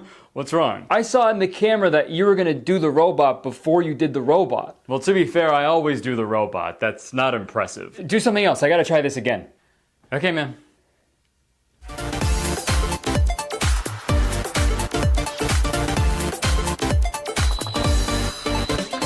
Hey, you know we're just friends, right? What? Yeah, I know. Well, what if we're more than that? What are you talking about? Aww. Hey, babe. There's my beautiful supermodel wife. Sorry about that. I thought I saw you and I kissing on the future camera. I guess your wife looks a lot like me. Really? I don't see it. Wait, hold on. Did you say future camera? Can I see? Okay, yeah, check it out. Okay.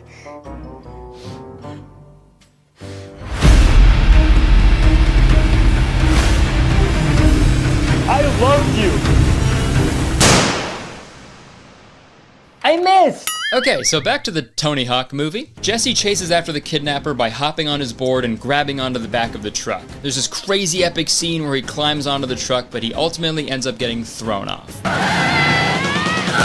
That little boy should be dead, but he miraculously survived after getting thrown off of a truck. You'd think a skateboarder would have better handling of trucks. Trucks are that part of a skateboard. That was a funny joke, I swear. So now the other skaters are locked up in a cage with Tony. And I don't really know what's happening in this scene exactly, but I also don't really want to. Okay, so now they're all locked up together. One of them makes a super appropriate joke for a kid's movie. Is this Hugh Hefner's grotto? And then they make another super appropriate joke for a kid's movie. Nice strap on. But then they say the one line of the movie that actually made me laugh. Smells like pee-pee and poo-poo in here. It's gotta be Tony. No, seriously, why does it smell like caca and wee-whiz in here? That's fucking hilarious. I don't care. So now we cut back to the kids. They saw where the truck drove off to, so now they know where the circus's secret hideout is. So they make their way there to save Tony. But not before another sick skateboarding montage. And like, hey guys, the skateboarding is cool. You're all really good at it, but a man's life is in danger. Can we try not to get fucking clips on the way to rescue him? Like, how about you guys just skate there normally? Don't do fucking no complies on the way, dude. Tony is no complying to his capture. Like, go save him. Why are you guys shredding? Bro had the audacity to put his hands behind his head mid-nose manual while he's on his way to save a kidnapping victim, dude. You fucking asshole. Think about how Tony Hawk feels right now. That's what waterboarding is? I thought you were talking about surfing this whole time. What the fuck? Whatever. Torture me all you want. My new friends are gonna be here any moment to come rescue me. Okay, so they finally find Larry's secret base. And dude, this might be one of my favorite scenes that I've ever seen in any movie. So I'll just play it. So you find anything? Nothing. Look!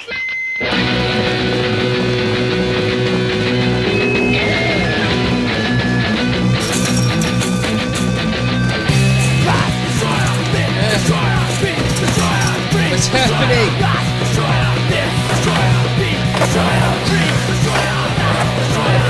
Okay, mind you, there was just a huge, like, 5-minute long skateboarding montage. And then when they finally get back to the plot, they're asking if they see anything, and then Jesse says, "Look!" So you'd assume they see Tony Hawk or something, right? But no, it goes right into another 5-minute skateboarding montage.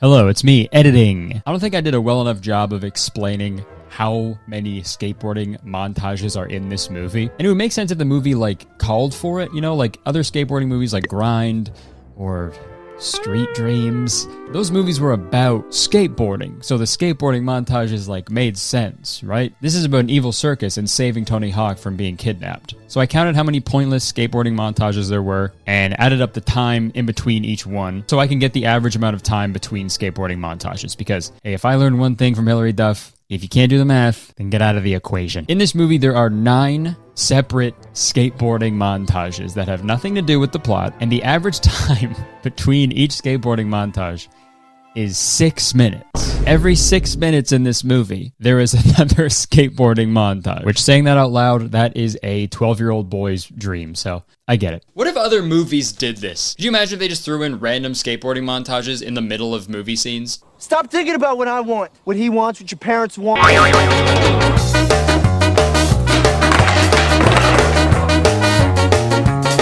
It's not that simple. What do you want? What do you want? I want to land this tray flip, Ryan Gosling. I have to go. Okay, so they finally find this huge pipe that leads into the secret base, and they fucking shred some gnar on the way because these kids are the worst. And then we get probably the most foul line delivery in any movie I've ever seen. Oh yeah! Those are some mad beats, yo! Those are some mad beats, yo! Oh my god, man. Dude, even his friends are fucking petrified by what he just said. Dude, look at them. Dude, this is the face of true terror. And dude, it's so weird because Switch Mitch, he talks like this for like the rest of the movie now. Probably the most horrible thing I've ever seen in my life. That is some sick beats, yo! Yeah, boy! But for the first half of the movie, he talked like the other kids. Even Tony Hawk has trouble landing some stuff. Like Tony Hawk who's gonna come here to see his old buddy Frank. Those are some mad beats, yo! Do you talk to your grandma that way, Switch Mitch? Switch Mitch, bish. Okay. And this next scene is really weird. So the mad beats are actually coming from this car full of clowns who I assume work at the circus. That's seriously the most haunted junk ever! Enough! Stop it! So they finally end up at the circus secret base, and this is when they see Tony Hawk in a chicken costume riding a scooter. I don't know, I feel like the people who wrote this film wanted Tony Hawk to look like a huge pussy the whole time. You must be the freak of the week. So the next day, the kids go back to save Tony. And the way they do it is with arson, essentially. They shoot a bunch of fireworks at the circus people to distract them while they save Tony Hawk.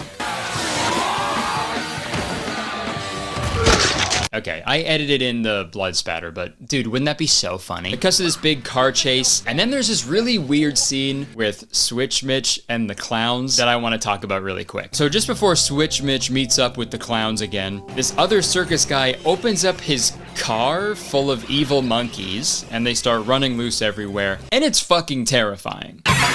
They then start terrorizing Switch Mitch and the clowns, and no hyperbole here, this is the most insane thing I've ever seen in an animated movie.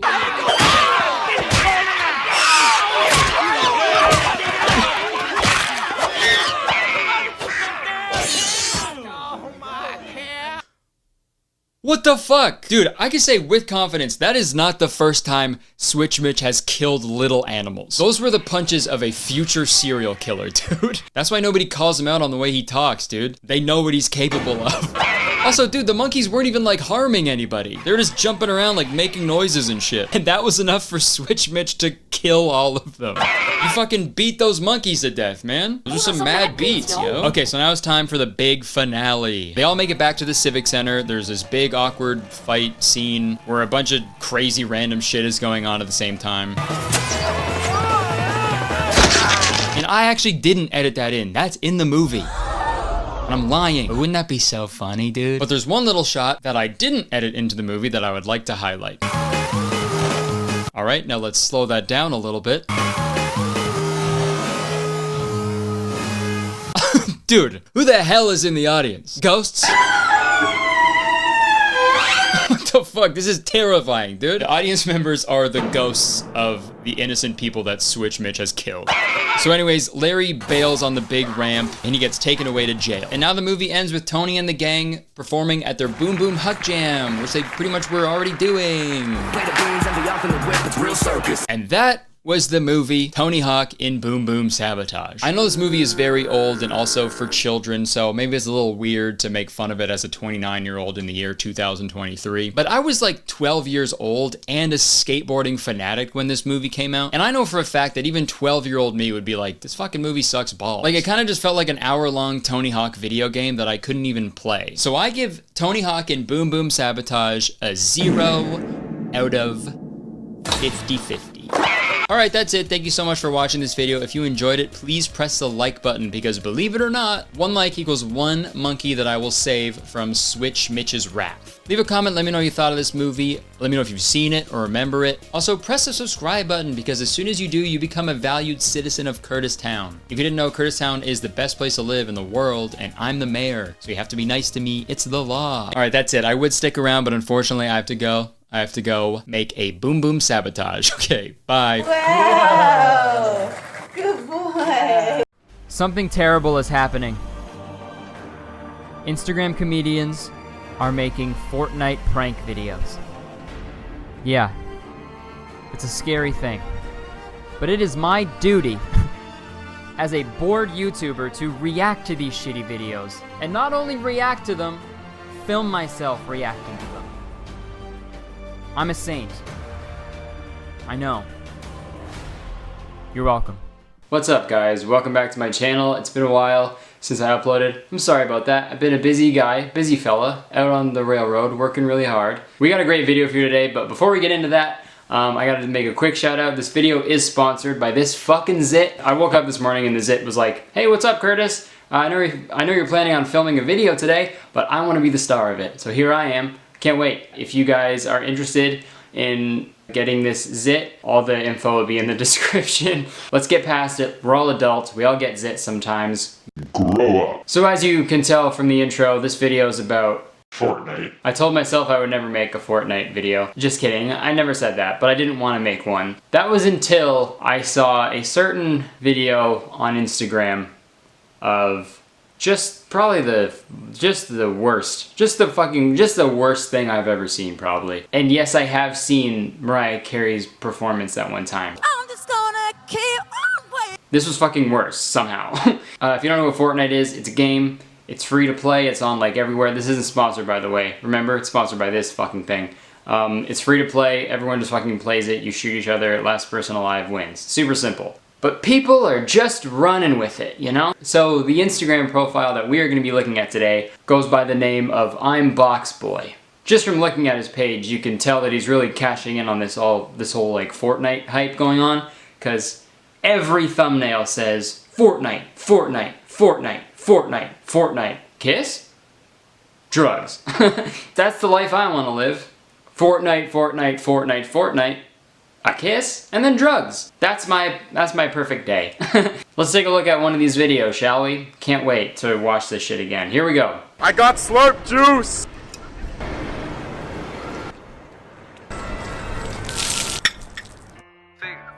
Yeah. 901 Shelby Drive, look alive, niggas came. Hey, try me, my fight. You know when you see a video so bad and you're like, fuck, I gotta make a video about it. That's what I said in my head. I'm like, I gotta film myself talking about this guy, because what the fuck, dude? What the fuck was that? 100% he was just like, I'm not funny. I'm like a generally handsome boy. Fortnite's popular. They do a lot of dancing in that game. Being loud in public gets a lot of views, so I'll just combine that all together. I'll be like, oh, I got slip juice, and then I'll dance a lot. Oh, God, man, like, okay. First off, being an asshole in public, I love being in 2010. Great time. What a year this is that we're in, 2010, the current year. So funny, dude. No. So not funny. It's annoying, it's stupid, it's lame, it's lazy. Number 2, dancing does not equal comedy, you know? You could dance like in the game, but it doesn't make it funny. It's just you dancing. It's like you go to a ballet or something and you're just laughing the whole time, like, oh, fucking, dude, look at all these people dancing up there on the stage. What the fuck? That's so funny, dude. It's like in Fortnite, you know? Like in Fortnite. You know the game Fortnite, when they dance, they're doing it on stage. And the guy next to him was like, I don't know you. Can you shut up? I'm trying to watch the ballet. Shit is so cringy. He just dumps fucking blue Gatorade on himself. Slurp juice, by the way, fucking hate that I know this, but slurp juice, by the way, is a thing that you get in Fortnite. You drink it and you get health. You don't get dance power. You don't get dance energy. It doesn't make you dance in the game. So it's not even accurate. It would be more accurate if he was like, oh, I'm feeling kind of sick and not that good. I wish I felt better. And then he poured that on himself and he was like, wow, I feel a little bit better. It's inaccurate, dude. Don't disrespect Fortnite like that, dude. Dude, I know what the items do, and clearly this fucking fool doesn't. Does this guy even play Fortnite, bro? Do you even Fortnite? You might, but maybe not. I'm Box Boy. I'm a box this boy. Let's watch one of these almost kissing ones, because you know those are always great. 901 Shelby Drive, look alive, look alive. Okay. Fortnite dance for a kiss. Holy shit, how does that start? Hey, excuse me. So we're making this video for Instagram. I'm actually fucking popping right now. I actually get a lot of views and you'll be like famous and shit. The premise is I dance, and then if I dance good and then if you like my dance moves, then you kiss me. How's that?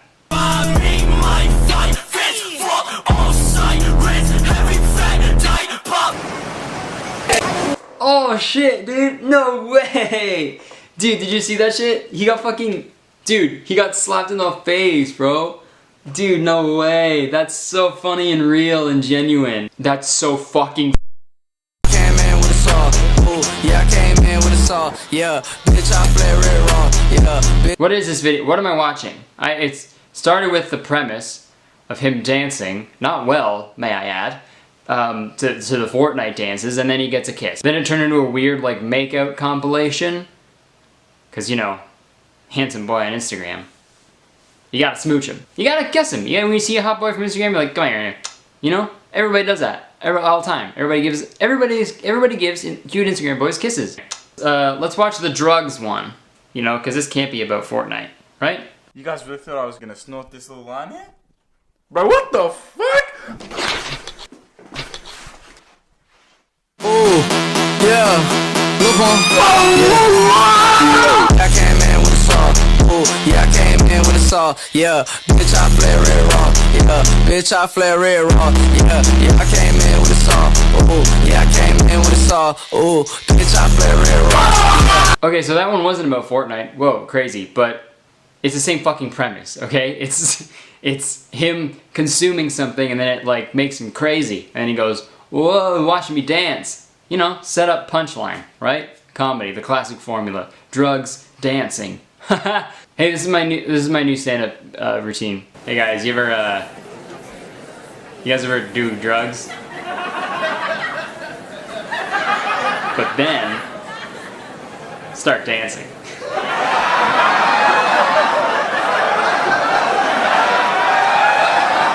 Netflix, give me that special now. So what clearly happened, his pictures weren't getting that many likes. He was like, making Instagram comedies pretty easy. Let me fucking give that a go. Does a Fortnite one, and then it does pretty well, and he does that forever. And he's gonna keep doing it. Honestly, cool. You're doing what you want to do. That's great. Good for you. Fortnite videos, so funny, dude. Wow, so impressed. It's so funny. I could watch them forever. But it's just so easy. That's what makes me so upset. Like, I feel like in 10 years, like, someone's gonna, like, point a camera at themselves, be like, oh! And then it's gonna get like 3 billion views and everyone's gonna be like, fuck, how does he do it? It just makes me upset. Every week, I lose more faith in comedy, especially on the internet. I'm a cynical old man, and I'm gonna be angry forever, but that's fine. Just for the fun of it, I'll show you how fucking easy it is to make one of these videos. Here we go. G'day, mate. I've got slurp juice.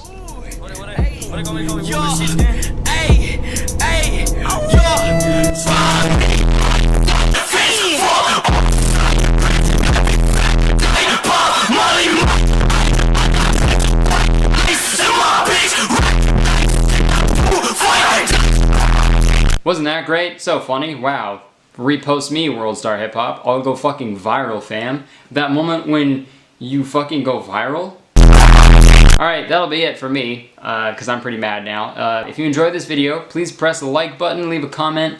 You know, don't forget to subscribe as well, because I make a video every single week. Mostly. Thank you so much. Take care. Listen to my podcast. Follow me on Twitter and Instagram. Everything is in the description. Alright, thank you so much. Check the description. Do it. Why aren't you doing it?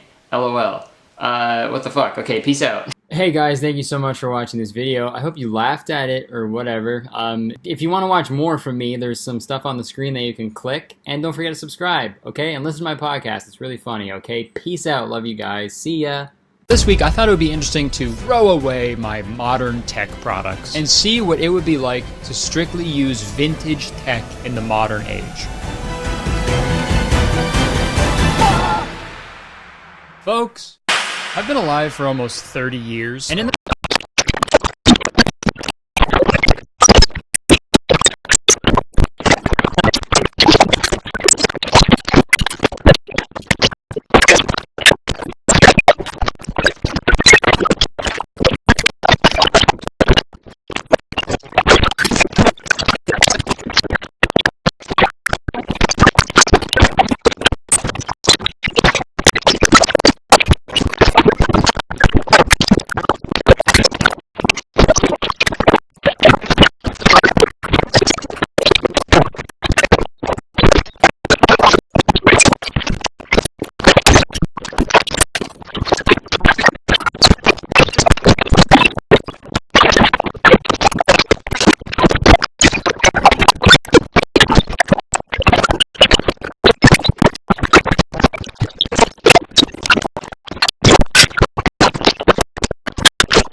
shit again. But upon further research, I stumbled upon the perfect product for my little video fix. A Casio analog handheld TV. And I know what you're thinking. You're thinking, hold on, didn't they stop broadcasting analog TV stations a little bit ago? And the answer to that is yes, they did. In America. But up here in Canada, it is apparently still possible to get an analog TV signal. First came the pocket watch, then the pocket radio, then even a pocket camera. But who would have ever thought of a pocket TV? Casio, of course. Casio, that's it. We're fucking crazy. We'll make anything, dude. We made a wristwatch that can kill God. The Pocket TV by Casio. This TV is smaller, lighter, sharper, and brighter. Yeah, this seems pretty awesome. I've never used a portable TV, but I assume it relies on like a strong signal to work like at length. So I imagine back in the day, using one of these like while you're on the go was like next to impossible. Stop the bus! Stop the fucking bus right now! Okay. Okay, keep going. And stop! Stop right there. All right, I'm stopped. Perfect. Oh man, I love Bill Cosby. He could do no wrong. But I found a portable TV on eBay. I got it. For my next vintage tech product, I was thinking about the other things we do on our phones aside from just watching videos. And that's when I remembered the 3 humongous camera lenses on the back of my phone. I gotta find a camera. And not just any camera, okay? One that I can easily take with me wherever I go, and one that can also show me the pictures as soon as I take them. And that second feature is the thing that made finding this product especially difficult. I looked at some Polaroid cameras. I was toying with that idea. I used to have one called an iZone when I was a kid that looked like a fucking stapler, and I loved that thing. I was gonna get that one for old time's sake, but then I stumbled upon the perfect product. It was released in 2001 by those fucking crazy, unhinged, lawless, depraved bastards over at Casio, and it's called the Casio wrist camera. I can't find any commercials for this, unfortunately. The only ad I could find was on eBay, someone who's like listing this magazine ad for sale for some reason. Time for your little black book to grow up. Julie, and there's her phone number there. You got Susie, double jointed. Pam, loves football. Debbie, from Dallas. The Casio digital wrist camera watch. You're out having a good time. Then you point your Casio digital wrist camera watch and click a few black and white photos of a girl you dig. No, you don't. Hold on. No, you don't. You shouldn't do that. But you don't want to use all 100 images on one girl. Type in her name, number, and other info so that you can give her a ring later. Then download the images to your PC with the free PC link kit.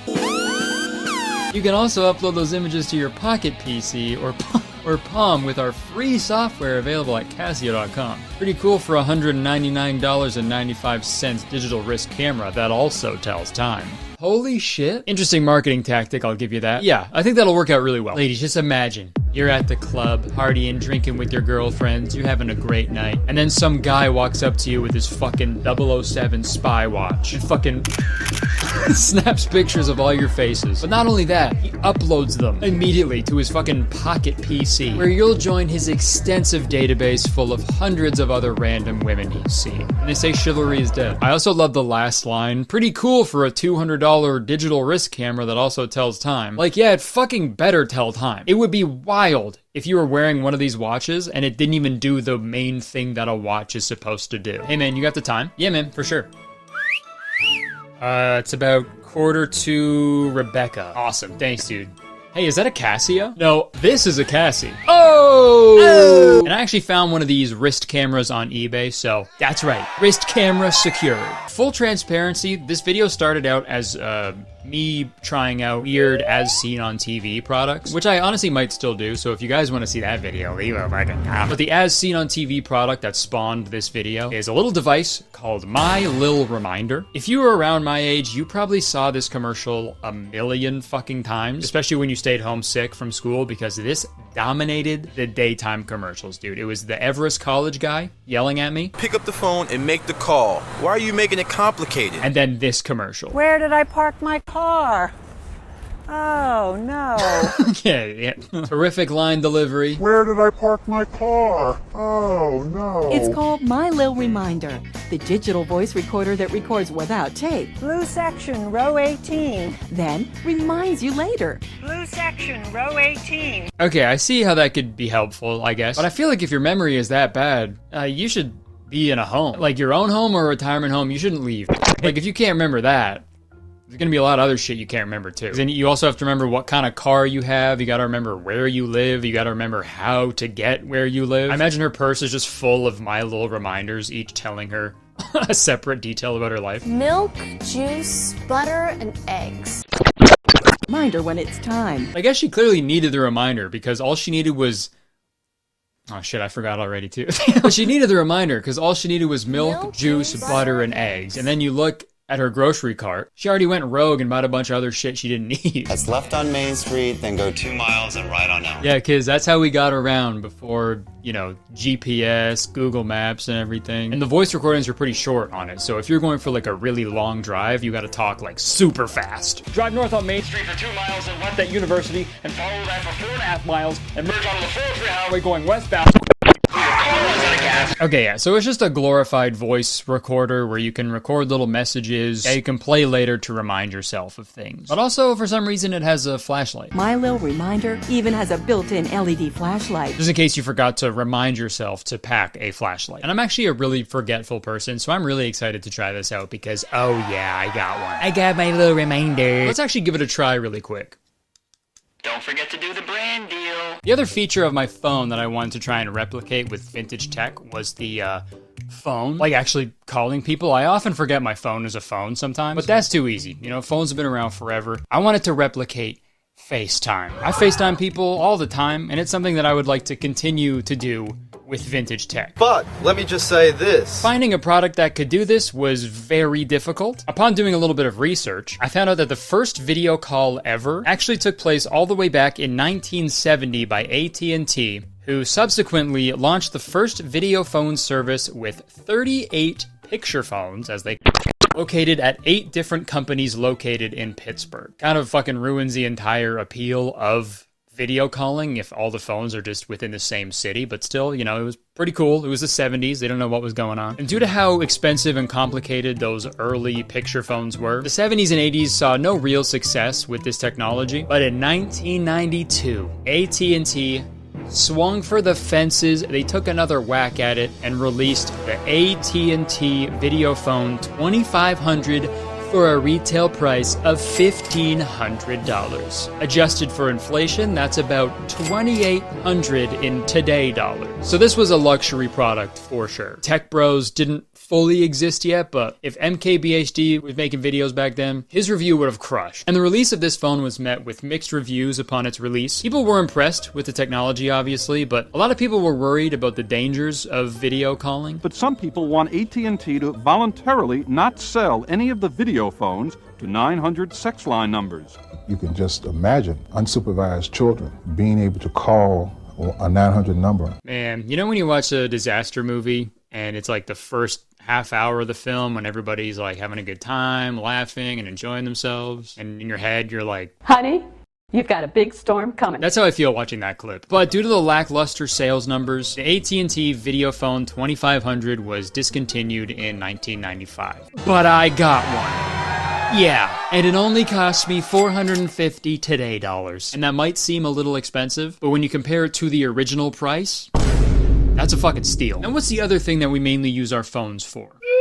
Music. You got Spotify, Apple Music, SoundCloud, Tidal, and many other services that allow us to listen to practically any song we want, whenever we want. But back in the day, they only had a few ways to listen to music while they were on the go. Portable radio, a cassette player, a Walkman, or a fucking boombox on your shoulder if you're a breakdancer from an 80s movie. But all that shit is boring and honestly a little too cumbersome for me. I want to be hands-free. And I think I found the perfect product for me. This product is called, no joke, the Bone Phone, which is not a video phone sex line, believe it or not. The Bone Phone is an AM/FM stereo radio that drapes around your neck like a scarf. 2 speakers placed near your ears not only provide excellent stereo separation, but vibrate slightly through your bones to give you the same sensation as standing in front of your home stereo system. Fucking perfect. It was released in 1979. Didn't really catch on for obvious reasons, but a modern reimagining of this product was actually released in 2019 by Sony. There are a few of these for sale on eBay, so I just ordered the cleanest one because a lot of them had like weird stains on them for some reason.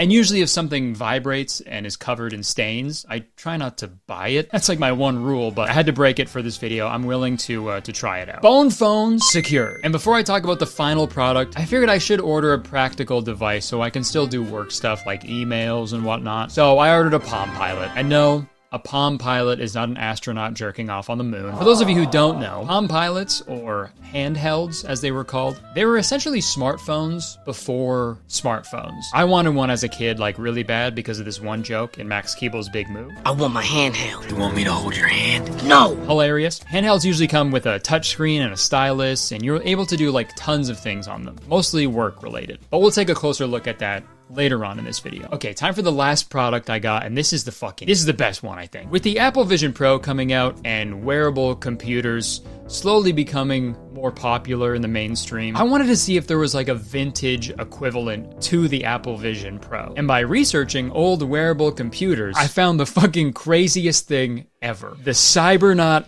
MA4 wearable computer. Holy shit. Cybernaut's MA4 is the ultimate in uber geekware. With all the accoutrements, this wearable PC weighs about 9 pounds and allows you to compute anywhere. The base unit consists of a 200 MHz Pentium MMX with 128 megabytes RAM encased in a plastic shell that attaches to your waist. The wrist-mounted keyboard, floppy drive, I got a floppy drive right here for you, battery pack, and head-mounted display all plug into the shell. The 1-inch LCD reflects onto a semi-transparent 2-inch reflective surface that projects the Windows desktop into your right eye's line of sight. The unit runs all standard Windows apps and supports voice commands. Sure, the price is steep, but Cybernaut includes a built-in camera that captures video to a LAN. You'll laugh, we did, when you see yourself decked out in this robo-wear. But the thing actually works. While we couldn't imagine actually using the MA4 for more than a minute, even if we got one for free, it could be useful in industrial situations such as sewer tunnels, manufacturing plants, and job training facilities. Okay, nice. Really selling it, guys. And yeah, this is $10,000. That's gotta be like close to 20 grand for this thing now. I also love how they were hyping up the product for 90%, and the last 10% of this article, they were like, listen, you look like a fucking pussy-ass loser. You're gonna look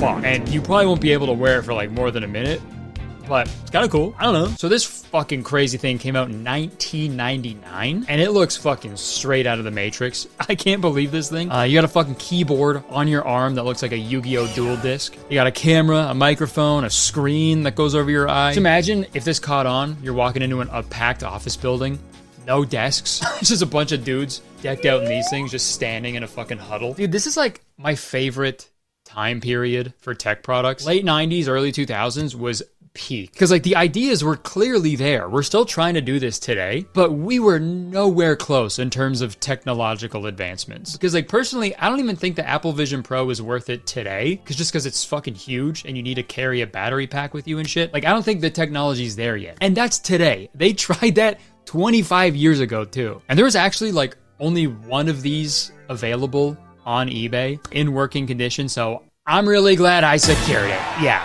Cybernaut secure. And guys, I read a lot about this thing because I was so fascinated by it. So it was mainly used by people who work with their hands but still need to access like important information like on the go. So people like construction workers or even NASCAR pit crews. Cybernaut had high hopes for this product though. They were picturing the Cybernaut utopia where officers would be wearing these things at all times. And call me crazy, I think that would have been awesome. Put your hands up.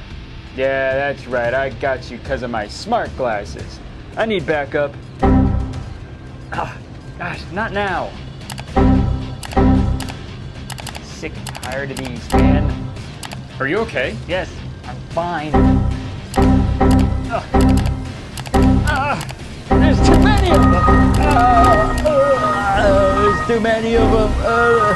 Where's my backup? Your backup has been here for like an hour. There's too many backups. And I actually found a video of two guys explaining the Cybernaut wearable computer in detail. And if the computer is half as good as this audio quality, and you'll have your shopping and your banking, you'll have your stock market. I'm fucked. The Washington Post reported that Cybernaut didn't manage to sell more than 10,000 of the wearable computers over its 15-year tenure. Whatever the case, things came to a head when criminal charges were filed for fraud against 3 men associated with the 1996 IPO. And there was the fact that the company had lost $162 million since 1990. Cybernaut filed for bankruptcy in 2005. So the thing was an absolute flop, but hey, who knows, right? Maybe it's like a fine wine, gets better with age. Maybe that's the case for all these products, but there's only one way to find out.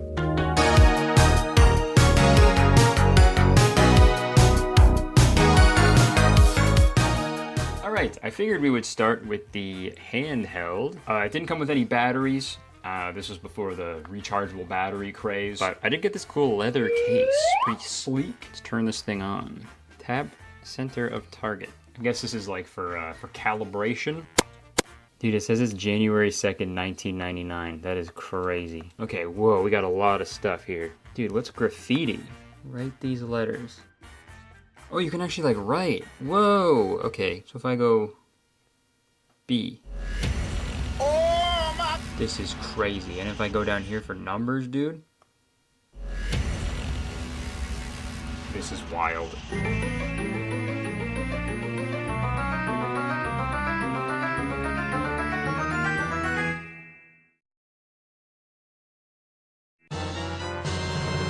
Penis. What else do we got here? A memo pad. Can I type or?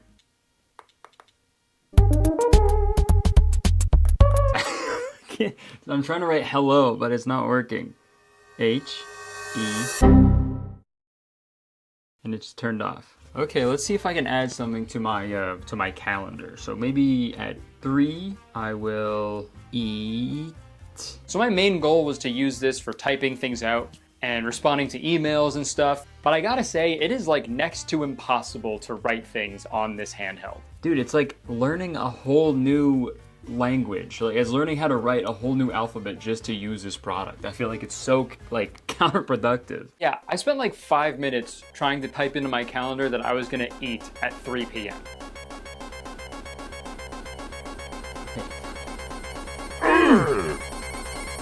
There we go. Now I can plan out my day. And after jumping over that 3-letter hurdle, I felt on top of the world. I felt like I could conquer anything, but then I made a devastating realization. I should have realized this, but I guess I can't really use this product to its full potential in its current state because it's like 25 years old and just the support doesn't really exist anymore for it. Yeah, my dumbass fully expected this thing to have Wi-Fi capabilities, but it does not. You have to like type in your phone number for this thing to work, and I did that and nothing happened. So I'll never get to use this device to its full potential, which is sad, but I decided on a way that I can still use it going forward. Maybe I will carry this around just as like a thing to, you know, jot my notes down. Sometimes I'll walk around, I'll think of an idea, I'll type it in on my phone, but maybe instead that's what I'll use this for, even though I'm not very good at using it. And also,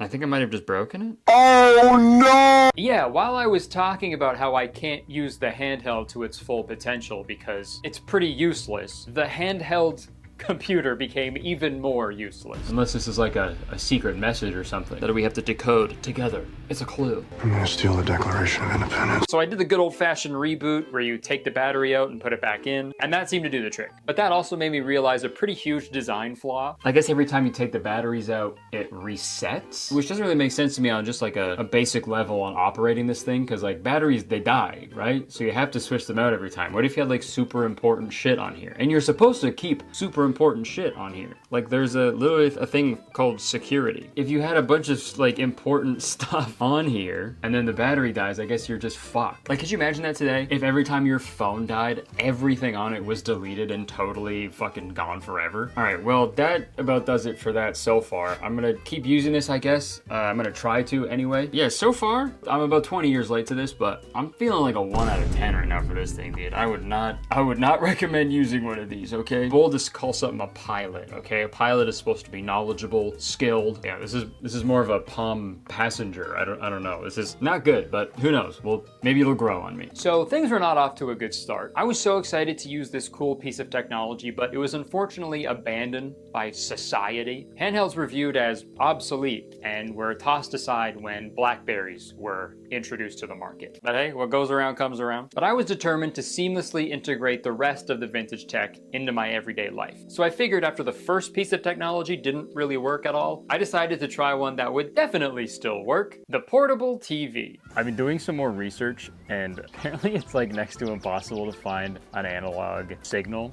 but I have hope. Maybe I'll find something cool. I just want to watch one episode of SpongeBob on here, okay? But no, it's pretty cool. It fits right in your hand. You know, it's a handheld TV, so it makes sense. You got different channels there. I think the UHF stands for You're Having Fun. I think that's what that means, because you have fun when you watch TV. And the VHF stands for We Having Fun.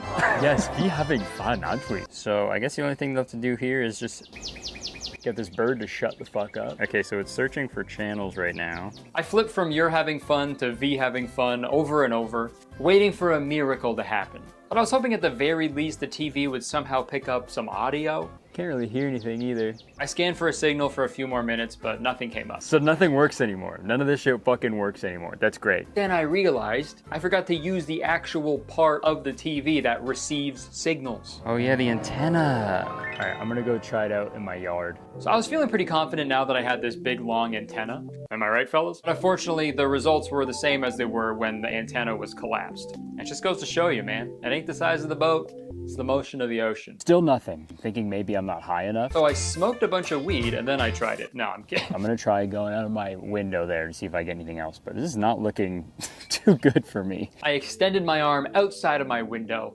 reaching for the heavens, praying for a miracle. My handheld TV was trying and trying, searching for a signal that would not find it. Another piece of technology forgotten by its creators. It tried and tried, but to no avail. Unfortunately, we have failed. Didn't work. All right, so this isn't off to a very good start. The handheld was a whole thing. This TV doesn't fucking work at all. I feel like Napoleon Dynamite when he tried to use that time machine. It's a piece of crap, it doesn't work. Maybe I just forgot to put in the crystals. And in my head, I'm like, okay, maybe I could use this. Maybe I could like connect like a N64 to this or something, you know? But there's not even any plugs to let me do that. So there's literally no way this is a brick. I can't do anything with this. So I think I'm gonna give this handheld TV a 0 out of 10. Don't get one of these. Looking back, the research I did before purchasing the handheld TV was not thorough enough. There are still analog stations in Canada, but the closest one to me is like 3 hours away. The whole reason I got the TV was to watch little videos. But if the only way to do that is for me to drive 3 hours there, watch some videos, and then drive 3 hours home, there's no fucking way. I'm not gonna do that. And this is usually when YouTubers say, just kidding, I did it, but no, I'm not fucking doing that, okay? Can you imagine every time you wanted to watch TikTok or post a TikTok, you had to drive 3 hours to a small town for it to work? Okay, actually on second thought, that would actually be a good thing. I think we'd see a lot less crazy shit on there if it took a lot more work to post stuff. Dude, I saw a video last week of a guy chewing on a mailbox. Hey guys, let's chew on this mailbox that I found on the side of the road. You're not driving 3 hours to post that, okay? You've got time to reflect. But after these 2 hand-sized, devastating blows, I figured it was time to try out the product that I knew for a fact would still work. What time is it? Camera time. Check that shit out, dude. Okay, so from afar it looks like a normal watch, right? Like in the distance I'd be like, okay, that's just a normal Casio watch, but up close it's pretty chunky. It look like fucking Ben 10. Yeah, it tells the time and everything, just like a regular watch. I've got 2 little baby wrists apparently, because I had to remove some links from this watch when I got it, which I've never done before, and it was pretty fun removing those links. Jeez, listen to me. Removing links. Who am I? Ganondorf? But once I got it fitting on my wrist, it actually didn't look too bad. I do have a couple watches. I like watches. I have some cool ones. I got a cool Casio from the 80s. I got the first original Apple Watch, but this one is definitely the most unique one in the collection for sure now. A couple of years ago, I got a DM from Icebox in Atlanta, like that popular jeweler, and they asked me if I like needed any jewelry. So, you know, maybe I'll bring this into them. You know, get it bust down, get that bust down wrist camera. But yeah, I mean, I only ever use the camera on my phone to take pictures of my dog. So I figured I would try to take some with this. Okay, I feel bad because I woke Kiwi up from a nap so he could pose in my pictures, but he was sitting very still because he's a very good boy, and it had nothing to do with the fact that he was tired and confused. But after a minute or so, I got the shots. I took 2 pictures of him and they honestly didn't turn out that bad. The only tricky thing with the wrist camera is you have to keep your arm like incredibly still while you take the photo, or else it's gonna look super blurry. And obviously it's a little cumbersome and awkward to use now because we're all so used to our iPhones. But back in 2001, this would have been a great little gadget to have to take pictures while you're on the go. The only other difficult thing about this watch is the file management. With iPhones, you can sort your photos by time, location, date, faces, but with the wrist camera, you could just scroll left or right. And it also takes an insanely long time to delete photos. To delete a photo, you need to hold down the top left button while on the photo you want to delete, then the bottom right to scroll down to the delete option, and then press the camera button to select the delete option, and then the bottom right button again to select the specified picture instead of deleting all of the pictures. Then you press the camera button again, press the bottom right button to scroll down to yes, press the camera button again, and then you wait. And then you wait a little bit longer. It's almost done. It'll be deleted in just a second. You wait just one more second and it's deleted. And I had to do this like 90 times because I realized the person who had this watch before me didn't delete any of the pictures on it. I'm not blurring these photos because they're fucked up or anything. I just don't want to put people in my video who don't want to be in my video. But it was mostly just really cute selfies of like an older gentleman. He looked really nice. Okay, sorry, my other microphone died, so I gotta use my iPhone like I'm a street interviewer. Gay son or thought daughter? Trick question. The answer is both. Okay, so after playing with this thing for a little bit, it's actually pretty cool. That's what she said. I've been doing some research on how to get the pictures off of the watch onto a computer. Apparently, I don't know if you can see, but there's like a little scanner beside the lens that apparently can like transfer the images using like infrared or some shit. There's a PC link kit that was supposed to come with this in the original box that I don't have. And from what I'm reading on Reddit, it's just like a whole ordeal to get them onto the computer. But just like the other products, if I got this when it came out and I had everything that I needed to do it, I would have fucking loved this thing. This thing was awesome. It's like really cool. And it's just like fun, you know? Like, why aren't we doing this more? We need a camera on the Apple Watch, okay? I actually think I might wear this like in my everyday life. It's just kind of cool, you know? And it's a little conversation piece. But yeah, initial thoughts, wrist camera, 7 out of 10. Pretty cool. And after that wrist camera experience, my week was back on track. It made me feel a lot better. Also around this point of the week, I did some more research on my handheld computer and I discovered if you tap the little dot in the corner, an actual keyboard pops up that allows you to type a lot quicker. Thank God. So whenever I had an idea for a joke, I would just write it in my handheld. Okay, this is what I got. I won an award for having the biggest shoes. And that's no small feat. I also wrote down horse girls are just car guys born in the wrong generation. You know, horses used to be cars. And then I put down, they say plants getting too much sun is bad for them. My dad never had that problem. It's an absent father joke. And then I wrote down, I don't know if this is a joke really, but I wrote down, if you're allergic to peanuts and you're on death row, your last meal should just be a jar of peanut butter. You know, go out on your own terms. So it's good for something, but a lot of the times I would think of a joke and forget to put it into my handheld. If only there was a device that could remind me of stuff like that. All right, guys, I think it's time to take a closer look at my little reminder. I got my cowboy table here. So my little reminder, it's small. I guess that's why they call it my little reminder. Fits in the palm of your hand. It's got this fucking key ring thing on it, so you can put it on your keychain if you want. And I don't know if you can tell, but listen to this. Pretty noisy, even if you take the key ring out. It should be called My Little Maraca. You know, usually having a noisy product is fine if it's like a stereo or something, but for something that records audio, it's pretty detrimental to it. I'll record something really quick so you guys know what I mean. Milk, juice, butter, eggs. Every time you use it, you can hear the fucking clinking and clattering around. Every time I play an audio that I recorded on here, it sounded like I was wearing a suit of armor while recording the audio.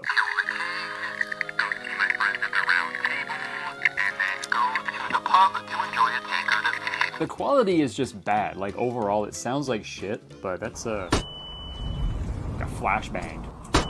And there's only 3 buttons, and only 2 of them have to do with the actual reminding. It's either record or play. And it's weird because you can only really remind yourself of like one thing. Because like as soon as you press record, it immediately overwrites the previous recording. So it's like really not that useful. Like I don't see the appeal really. And this thing only records 20 seconds at a time. So like you couldn't even do a full grocery list. And I'll prove that to you. I want to see how long it would actually record if I just read out a standard regular list of groceries that I pretty much get every week or 2 weeks. 1 large cucumber, 2 tomatoes to put under the cucumber so they look like the cucumber's balls, 40 boxes of Cialis, 5 grams of weed from the cashier behind the grocery store when he's on his break, 1 large container of KY jelly, a bushel of bananas, a bottle of their finest scotch, every Men's Health magazine they have available. See? And now it's done. And that's all you get. It just stopped. I still had 2 items on there, whipped cream and sushi for me to eat off of my own naked body. But I assume if you have like severe memory issues, this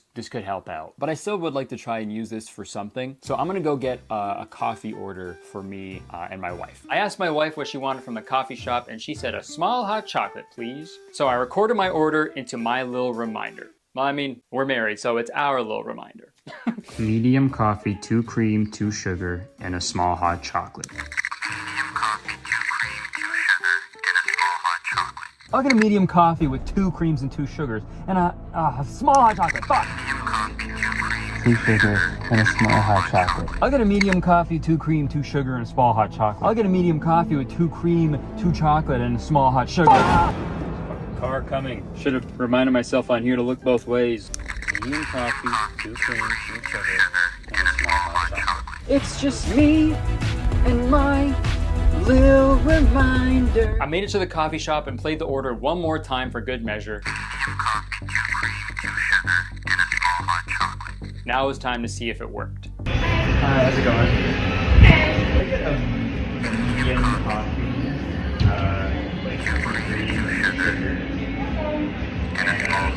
Hot chocolate. I could barely contain myself. I wanted to jump for joy. I wanted to scream from the rooftops. I can remember anything! I felt like $1,000,000. I started dreaming about other things I could maybe remember one day. What to get at the grocery store, what to do at red lights, what to do with toilet paper after I go number 2. Stuff that I always forget. I knew my wife was gonna be proud of me too. So I went back to my car and, Where did I park my car?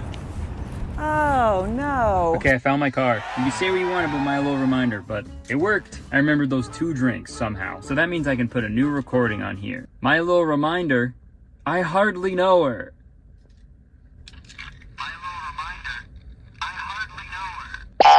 So in the commercial, the guy also used the My Little Reminder for directions. So I figured I would try that. So I figured I will go home and record the directions on the My Little Reminder so I know how to get there when I'm driving. Unfortunately, the premiere was happening in Hamilton and I had to drive from downtown Toronto. So it was gonna be like an hour drive. And I quickly realized that it was not humanly possible for me to read all the directions in 20 seconds. You ran out of time. Okay, so this doesn't record long enough for me to say all the directions. So I figured I would record all the directions, put them in a audio editing software, double the time, and then record that with this so they can fit all of it. So here we go. And I know you're probably thinking, using your computer to speed up your audio is cheating. That's modern technology. And you know what? That's a good point. But on the other hand, shut up. Okay, I just sped up the directions by 3 times and it's just under 20 seconds. So this should work. I just have to record it on my little reminder.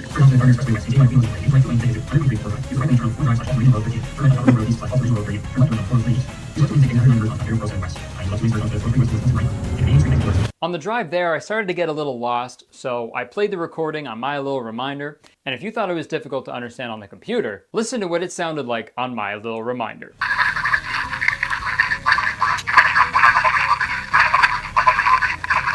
Incomprehensible. By the grace of God, I made it to the premiere without any help from My Little Reminder. And I was gonna say that like in the modern age, My Little Reminder it's pretty much useless, but I also think it was useless back when it came out. My Little Reminder is gonna get a 2 out of 10 from me. Which product is next, My Little Reminder? When you're done, grab the toilet paper and do one clean swipe from the bottom of the crack to the top. I don't know what that, stop, that's not real. Turn it off, okay. What the hell? Sorry, it's an old product. Gets a little weird sometimes. What's the next one we're gonna talk about?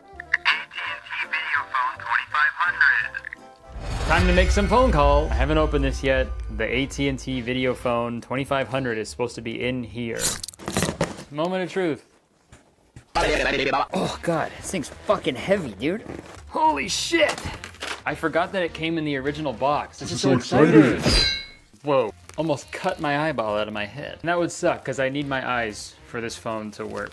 Any other phone, it'd be fine. So whoever I bought this from, I'd like to apologize for taking your fall decor box away from you. I'm sorry. Enhanced communications. The AT&T video phone allows you to see and hear the person you are speaking to, provided both parties have an AT&T video phone. That's the thing. I won't be able to actually call anybody because one, I don't have any phones. I don't have a phone line, like a home phone thing in my house. And also, I don't fucking know anybody who has one of these. So if anyone has one of these, please comment below. We can call each other. Affordable video phone calls. Uses ordinary telephone lines. So the cost for a video phone call is the same as a regular telephone call. That's pretty cool. A clear color picture. Okay. Compact, portable design. All right, let's actually get it out of the box.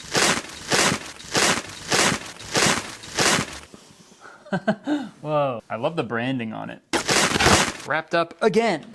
Holy shit. Oh wow, this is so cute. Thank you for the purchase. This was my personal phone. I used to video chat with my parents and family while I was away at law school in 2001. Funny to think, but it was so advanced for that time. Hope you enjoy. That's the cutest thing I've ever read. So I assume this is like the power bank? It's fucking huge. Didn't it just say it was like a sleek and compact design?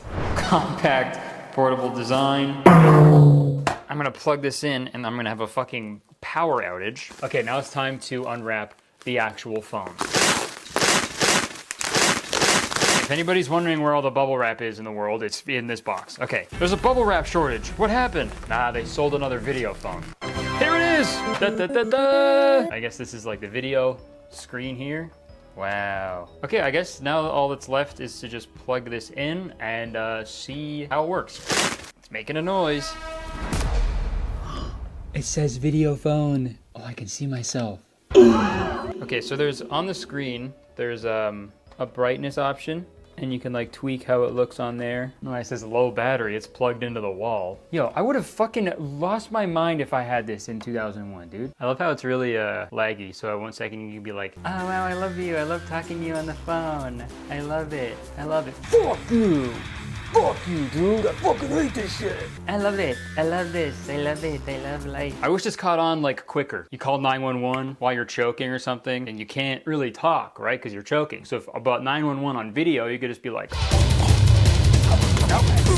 So I wanted to know how this video phone would actually function, and luckily, it came with the manual. After a call has been established with someone with another video phone, you can press video at any time to begin transmitting your video image, okay? For a two-way video call, the video button on both video phones must be pressed before it can see a picture. The other person must also press video. Okay, so here's the thing, guys. I have a really cool piece of technology here.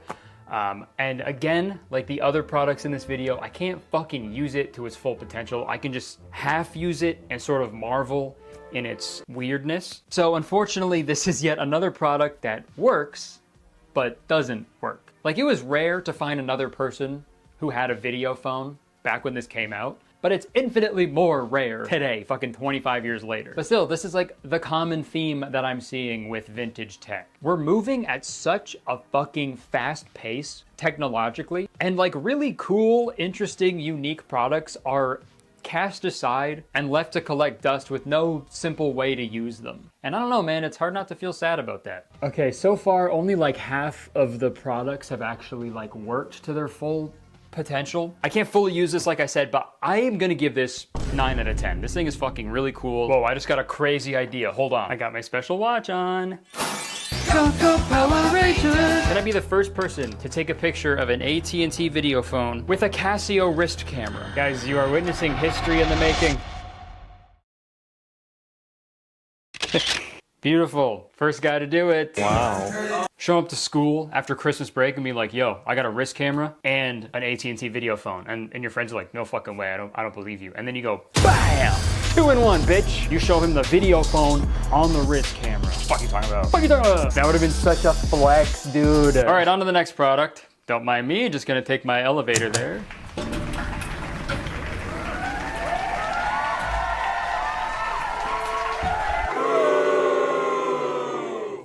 Despite a lot of these products not working fully, I was having a great time with my vintage technology. But there was something missing: music. And that video phone was really cool, but I think it's time to try out a phone of the bone variety. So my buddy Jacob came over so we could try out the bone phone together. You have a bone phone with your bro? We are here to try out the bone phone. This is what I feel like to be trying the bone phone. I probably shouldn't be putting my mouth so close to it because it's like from the 70s. So like I said, this came out in 1979. If we want to get it close up there, we got the AM, FM switch there. And you can like, I guess, dial it to which station you want. Volume control, on off button, and then tone, low and high. I don't know what that means. Should have said bone. It's like when you're when you talk back to your mom, she's like, lower your tone. It's like that, I guess. Yeah, is there an attitude button on it? Yeah, this music is too angry. So this actually takes AA batteries, which I'm a big fan of. And to get to the batteries, you kind of have to peel down the foreskin on on the bone phone. Yeah, I wish the bone was cut on this phone. Yeah, them uncircumcised bone phones. And this does have a few stains. Okay, so moment of truth. It's my favorite song. Okay, so it works. So how about we find it? Also just sounded like a man screaming. Let me out! There's a man in the bone. I can't play any more of the song because it'll get a copyright claim, but it worked. Also, it seemed pretty fitting for a floppy snake-looking thing to play a Drake song. You guys see that video? Oh my god. But it was time to see if the bone phone delivers on its promise. The main thing that the bone phone was advertising was how it vibrates your bones. It sort of vibrates you, it gives you a sensation of standing in front of a stereo. Can you say vibrates you again? Vibrates you? What does it do? It vibrates you. Okay, let's see what it feels like. Again, can't play the song for copyright reasons, but initially I didn't feel any vibration. But something happened when I moved my shoulders a bit. Okay, now, oh wow. It must have awoken the bone phone's dormant power, because this is when I really started feeling the vibration through my bones.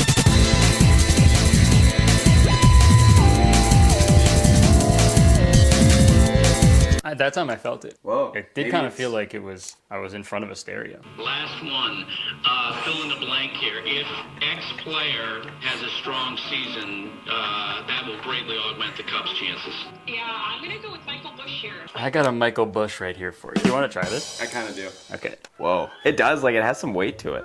This looks...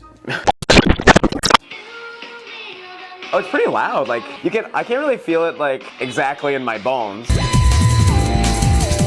E.T. phone bone. We started playing around with the tone setting, and it was tough to figure out what it actually did, but we think it's to control like the bass of the audio. We could be wrong. I have no idea why that's there. But after trying this thing out, I asked Jacob to give his rating. I would give this, the tone, the attitude, I'd say like maybe, I'd give it like a 9. Just because of the ingenuity. I've never seen anything like this. It's completely hands-free. Well, unless you need to turn it on or do anything. Outside of that, as soon as you're turned on, you're moving and grooving. For my bone aspect, I'm gonna give it a 3. 3 bones. I love what they were trying to do. Again, the tone, the attitude, because it's like a little scarf. Yeah. Like you can be like, well, why don't you shove it up your dick hole? Why don't you widowy suck my balls? I say right foot creep. All right, folks. This whole week has been leading up to this. The craziest piece of vintage technology I have ever laid my hands on. Cybernaut MA4 wearable computer. It came in this fucking crazy ass, ow, fuck. Ow! I stepped on that. It came in this fucking deal or no deal type briefcase. Imagine pulling up to like the airport. Airport security with only this. Can I check this? Is this a carry-on? It'll fit. Yeah, pretty cool that it came with the original case. Unfortunately though, there's 2 versions of it. And with the panel, it's just like this screen here. The Cyberview is actually the one with the headset and the thing, and I messaged the seller and he didn't have it. So it never came with it, which sucks because I was really excited to have it there, but I am convinced to make this work. Truth be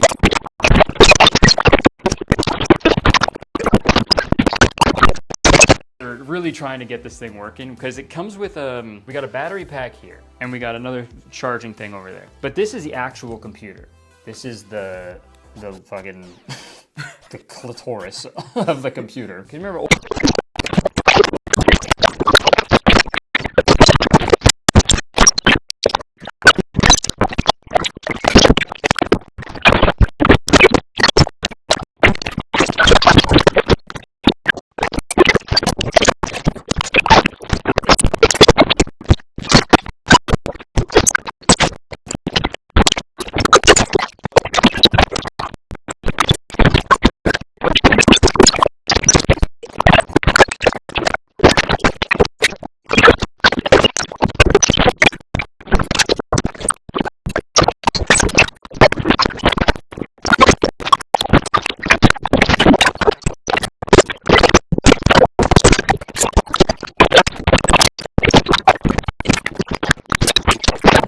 Like the potential of what you can plug in. Yeah, like there's a USB, which is actually pretty crazy, right? Like, isn't that insane? I could put like a USB stick in there. Yeah. Could put in a fucking iPhone charger. Yeah, well, not these days. Oh, no, fucking these not days. These days. No lightning port. Steve Jobs, fuck that one up, too. Do your job, Steve. Sorry, he's dead, right? Yeah.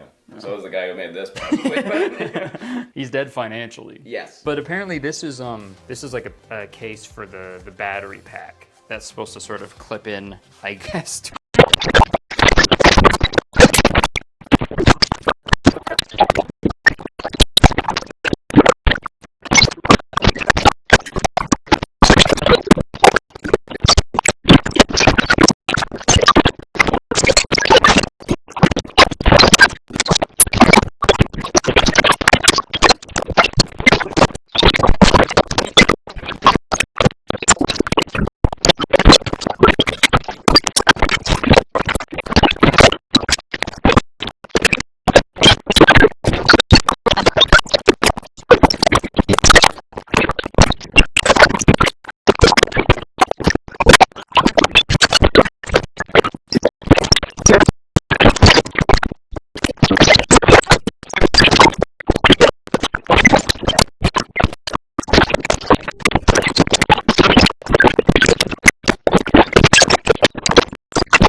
Draw with and something to draw on.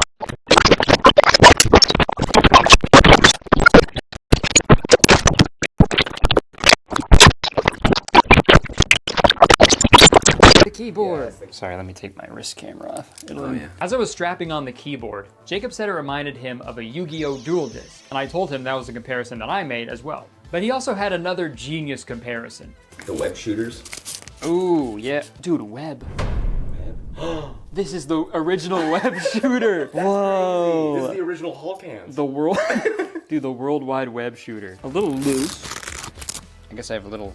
It's got little baby arms. I'm a little baby. This reminds me when I fractured my wrist in high school and I had to wear a keyboard. It took a little bit of getting used to, but I figured out how to use the ARM keyboard and it honestly felt cool as hell. And I was actually able to save my creation. And this was a hell of a lot faster than typing on the handheld earlier in the week. I did it. Yeah. I don't know what it says about me that also the first thing I typed on my Palm Pilot was also penis. Really? Yeah. You do have a penis. That's true, yeah. So I'm curious about this. Oh, okay, here we go. Now it's working. Okay, you can like the move it. mouse. Yeah. It was a little awkward to maneuver the mouse around, but again, for something that came out in 1999, this is really impressive, and the controls were oddly simple to like wrap your head around. And just like the wrist camera, this device also had some files left on it from the previous owner. Dude, this is fucking sick. Are you kidding me? Xbox 640. Let's see what they made.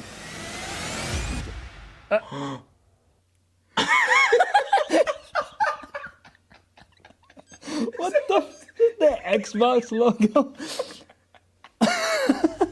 This is the coolest thing of all time. Dude, how's that look? Epic gamer model. This is so funny. Why is this that just on? a picture of the Xbox? It's just a picture of the Xbox logo. In Paint? Like, did someone make this on Paint? No. Yeah, I don't think someone made that on Paint, man. And you know, I met Jacob in 2013 during our first year of college. And you know when you make a friend and you're like, what the hell? We could have been friends for so long. We missed out on like freaking 20 years of awesome times. You know, that's how I feel with me and Jacob. We could have had a long friendship before. But using this little computer for the first time with him, it literally felt like we were both 10 years old at like a sleepover. And we were both like using the family computer when everybody else is sleeping. Like we had such a blast using this thing. But after giggling about the Xbox logo for a long time, we asked the most important question of all time. You got any games on there? So we searched the system for the classic computer game, Minesweeper. Minesweeper? I hardly know her.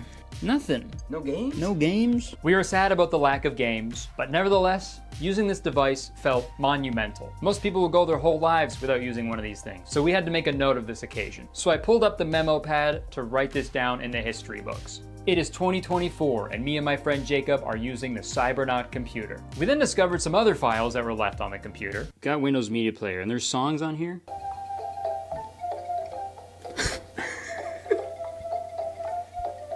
Okay. Say each word into the microphone when the word is highlighted by the blue box.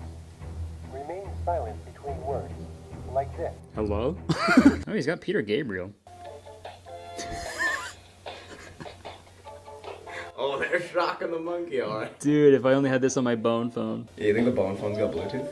Well, a tooth is a bone. Also, how's my posture looking right now?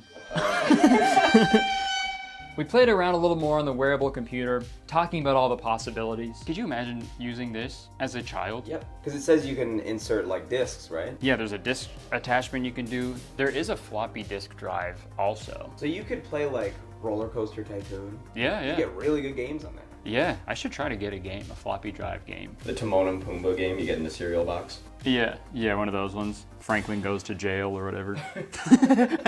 And I don't know if it's because all the other products...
We went to a park just outside of Toronto, and I don't know what was going on with the weather this week, because a few days ago,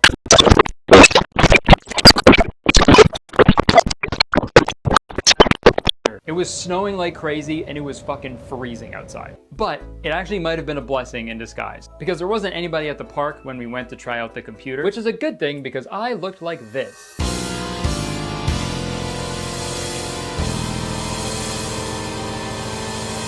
Yeah, usually if there's a guy in a park in a trench coat and sunglasses with a briefcase and a camera on a tripod next to a playground, bad things are happening. If we did this on a nice day and the park was filled with people, cops would have been called. They would have put me in jail, they would have given me my one phone call, and I would have been like, what? No AT&T video phone? So I'll give you a quick breakdown of all the components here. Down by my feet, I had the portable generator powering the computer. Up here in my pocket was where I kept the computer battery to keep the snow away from it. This gray bar dangling in front was the port connector where I plugged the keyboard into. Above that was the actual computer strapped onto my belt.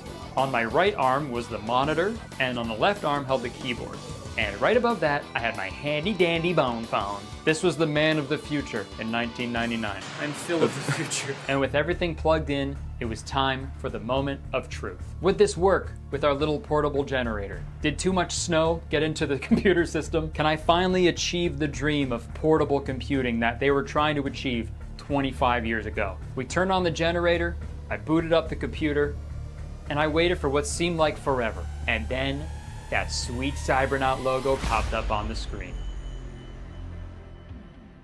I'm in.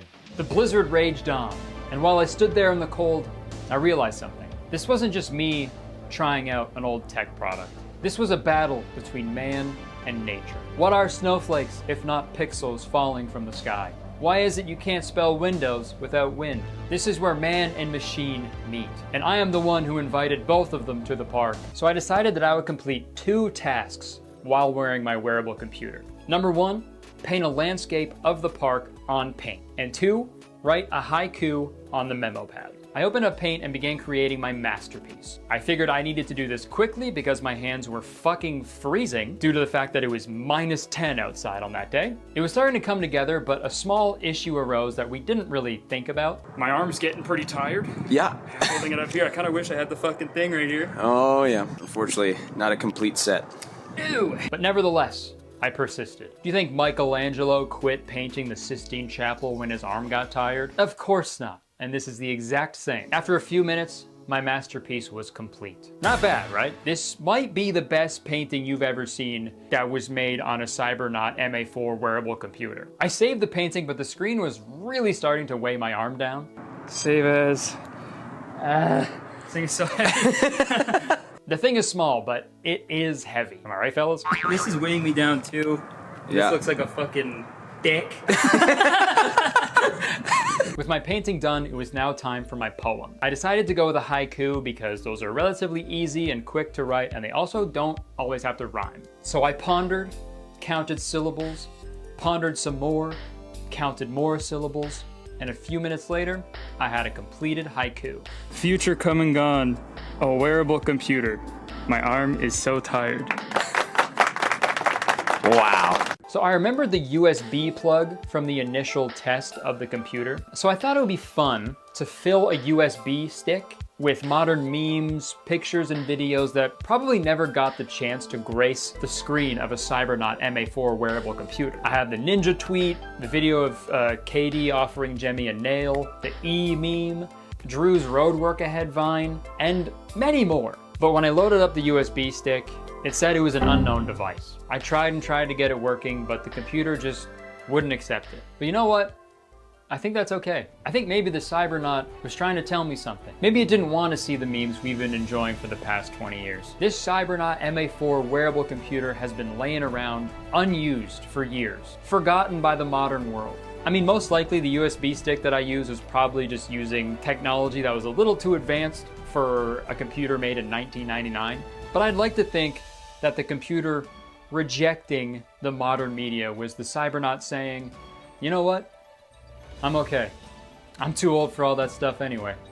I'm just happy I was able to be a wearable computer for just one more day.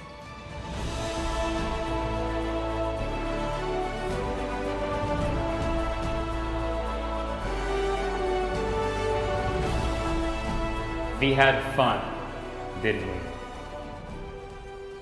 Thank you so much for watching this video if you're still here. I think this is the longest video I've ever made, and I had a blast making it because this is something I'm very interested and passionate about. It's always fun to make videos where I'm not angry at stuff. If you have any old technology, don't throw it away. Keep it in the best condition you can for as long as you can. Because I truly think preservation of this stuff is incredibly important. I had a blast trying out all these products, and if there's one thing I learned from this video, is that human beings are like really fucking cool and creative and ambitious and stupid and weird and ridiculous in the best ways possible. I don't know, looking at these past products, there was so much hope and ingenuity behind them. They knew they were not there yet, but they still tried. And I honestly think that is the best quality we all share. These nuts.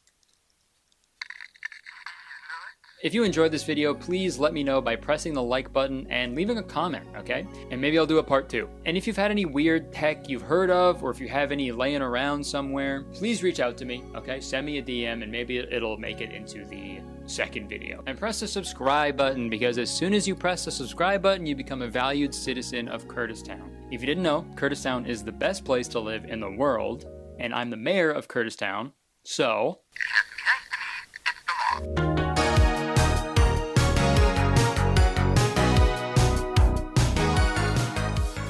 It looks so crazy. I so pale. Welcome to my channel. If you're new here, what's up? How's it going? And if you're coming back, what's up? How's it going? It's so good to see you again, dude. I hope you're doing well.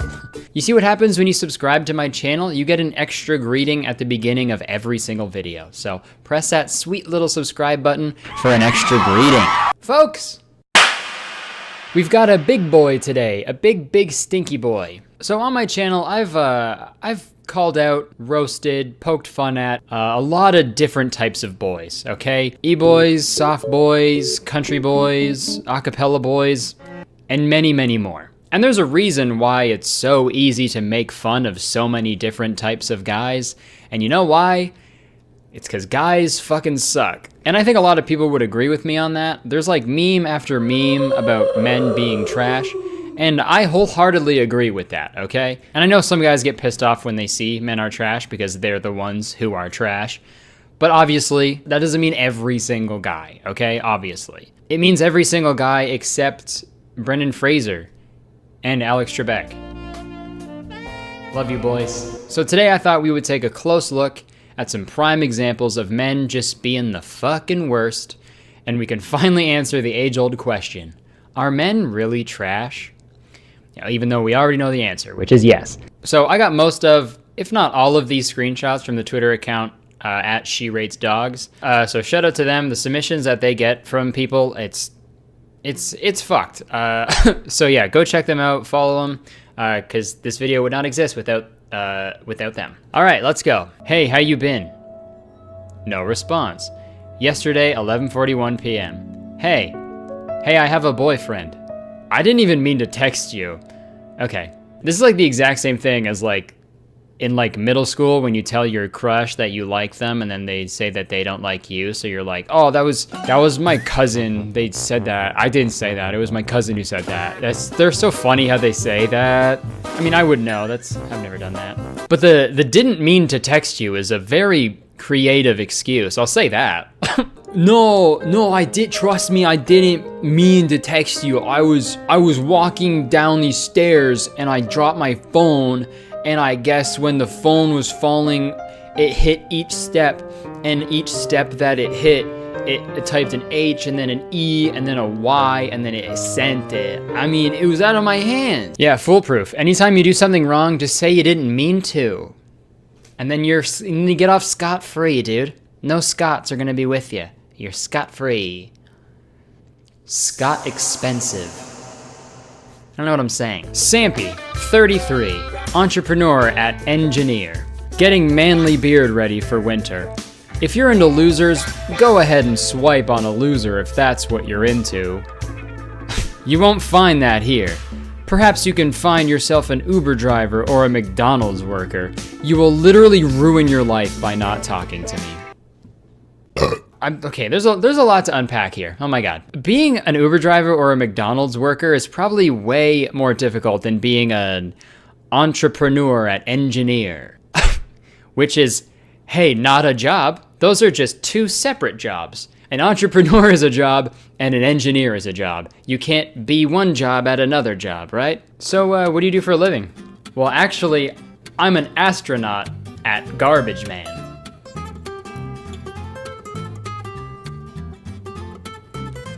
What? You heard me. Astronaut garbage man.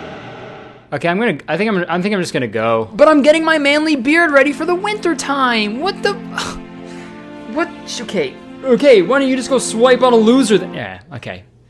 She's gone. Wrong answer, Sampy. I'll fall for you if you come to my baseball game, so when I do something cool, I can point to the stands and you point back and touch my pee-pee. So let me get this straight. He's gonna do something cool on the baseball field. He's gonna point to the stands, and this girl is supposed to point back and touch his pee-pee. You gotta have some long ass fingers, dude. Ass fingers. And they gotta be long. No, you gotta have some long fingers if you're gonna touch a baseball player's pee-pee from the stands, right? That's what this means. On second thought, maybe this is where the real like first base, second base, third base analogy came to be, right? Yo, dude, I hung out with Tiffany last night, bro. Oh, dude, that's awesome. What happened? Yeah, dude, we went all the way. No way. Yup. She touched my pee-pee all the way from the stands? Oh, nice. Yes. Luke, 20. I will buy you drinks until I look good. So basically, I won't be buying any drinks. Chances are I'll pay more attention to my car than I will to you.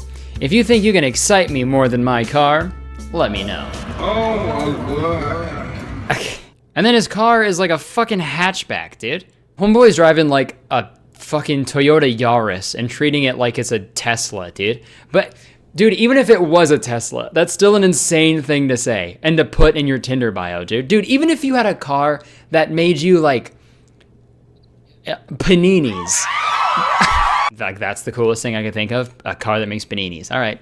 You know what I'm saying though, right? Because the thing about cars is they're cars and they just make you go from one place to another place quickly. I think this guy is just fucking his car. I think that's what's going on here. Good luck keeping me as satisfied as my car does. Dude, what's the mileage you got, huh? None? That's what I thought, dude. Dude, I love my car so much, I sleep in it. Yeah, I don't have a house because I love my car so much. In addition to sleeping in my car, guess what? I sleep with my car. Yeah, dude. If you don't got 4 wheels and a back that is a hatch, fuck off. Looking for a hatchback, bitch. So next up, we got a really fascinating text conversation that is very one-sided and it's very uncomfortable. So, wake up. I'm not sleeping. Let's fuck. Come on over. No. Okay, sorry. I'm going home right now. Thought maybe you'd want to come? No, I'm with my friends. Okay, sorry. Would have loved to see you. Nah. Ouch. Sorry I bothered you. That's okay. I just wanted to you so bad, but I guess I fucked up there. Nope, that's okay. I'll leave you alone, sorry. I'm heading downtown if you need a ride. Sorry, I'll go fuck myself. I'm downtown if you need a ride. Wanna hang? Or no? 12:40. Babe, come on, come over. I'm horny. You coming or no? Just got home. I'm sorry. No. Sorry. And then Sunday at 12:03 a.m., come hang. No answer. 1:50. Wanna come over? No answer. 7 a.m. Offer still on the table. Ayy. This is a perfect example of just taking no for an answer. It's so easy. When someone says no, to be like, okay, all right, moving on. Holy shit, man. I counted how many times he like invites her over or like invites himself. She says no, and then he asks 13 more times. Fellas, I know you probably know this.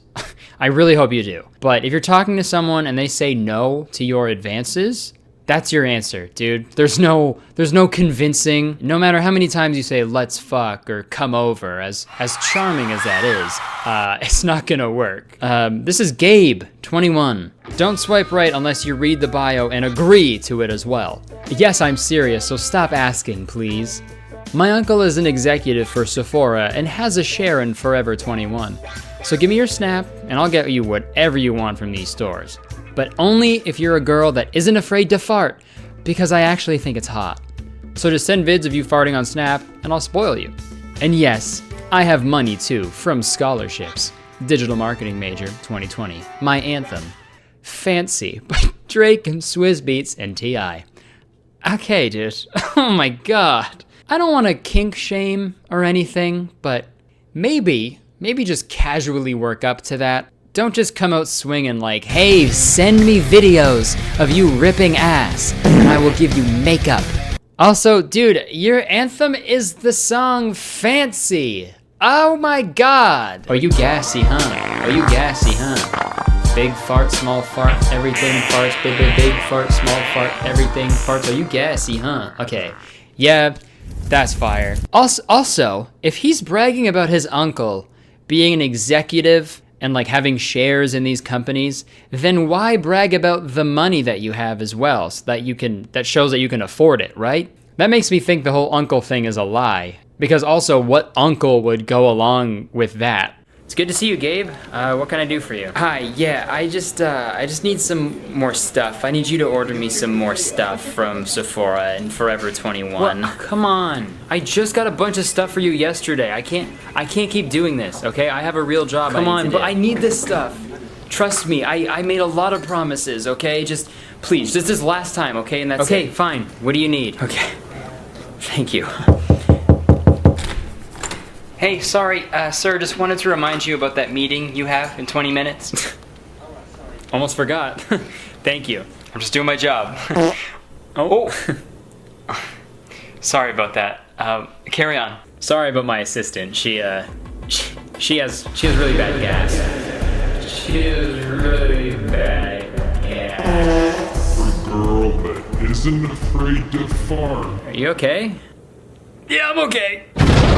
So we got someone in a hospital bed, and this guy says, "What the fuck happened, yo?" And the girl says, "A car T-boned us." Fuck. When can I D-bone you, though? You better stop! No, don't get in a car accident. You're so sexy. Dude, also, deboned? Isn't that what you do to, like, fish when you're about to cook them?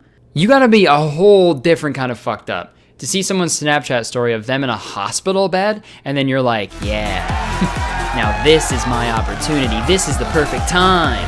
Whoever sent this, whoever he may be, he's gotta be the king of bad timing. This is probably what he does at his place of work.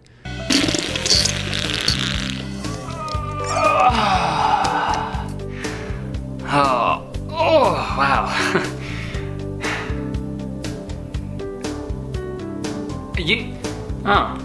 Hey, you just shit on the floor. Yeah.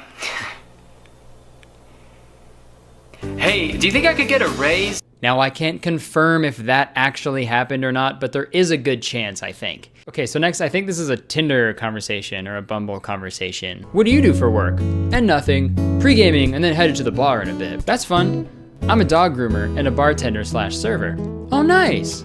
Send nudes. I guess that's the only good thing about these terrible guys. Like, they're so impatient that you know how shitty they are, like, right off the bat. You know? That's the only good thing, I think. Like, I would just hate to see, like, an extremely patient douchebag. I think that's a nightmare. That's the scariest thing that could ever exist. Hey. Listen, we've been together for so long as I can remember, and when I think about my future, all I see is you, and I just can't wait for all the memories that we're gonna make, and how cool our kids are gonna be, and how we're gonna grow old together, and I just can't wait. So I think it's finally time. Send nudes. Wait, what? Send nudes. Hold on. I thought you were proposing. Oh, Oh no. Oh no. I'm just, hey, listen, babe. You can't tie me down. I'm just in it for the nudes, okay? I can't be tied down. Can't be tied. What are you even talking about? We've been together for like years. We live together. You've met my parents. Yeah. We've had sex before. You've seen me naked. Well, you still haven't sent me nudes. That's not true. I've sent you nudes before.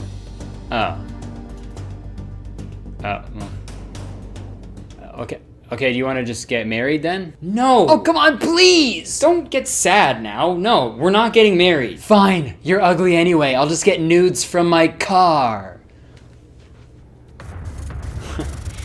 Little did he know that I was a car this whole time. Vroom, vroom. All right, in conclusion, Did we answer the age-old question? Are men really trash?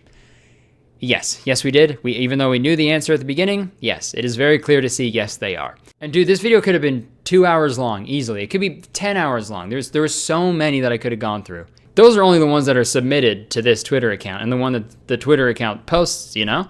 Like the amount of times that this happens in everyday life to people, it's crazy. Here's a good way to describe it, I think. You know hurricanes, right? You know a hurricane? Well, they've been causing mayhem and destruction for like, you know, hundreds of years. So I think the general consensus is hurricanes are bad. So with that logic, seeing that men have also been causing discomfort, destruction, mayhem for hundreds of years, yeah, I think it's safe to say that men are also bad, right? I think men are trash is a fair conclusion to come to.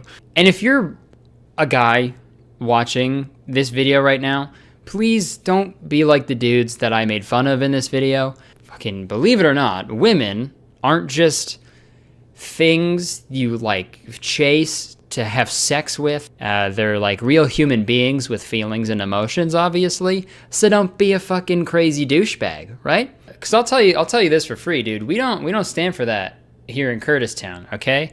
So if you're one of those guys that behaves like this and you're watching this, please change. Please change who you are and what you do. And if you're not going to, please leave, unsubscribe, go away, please. Thank you.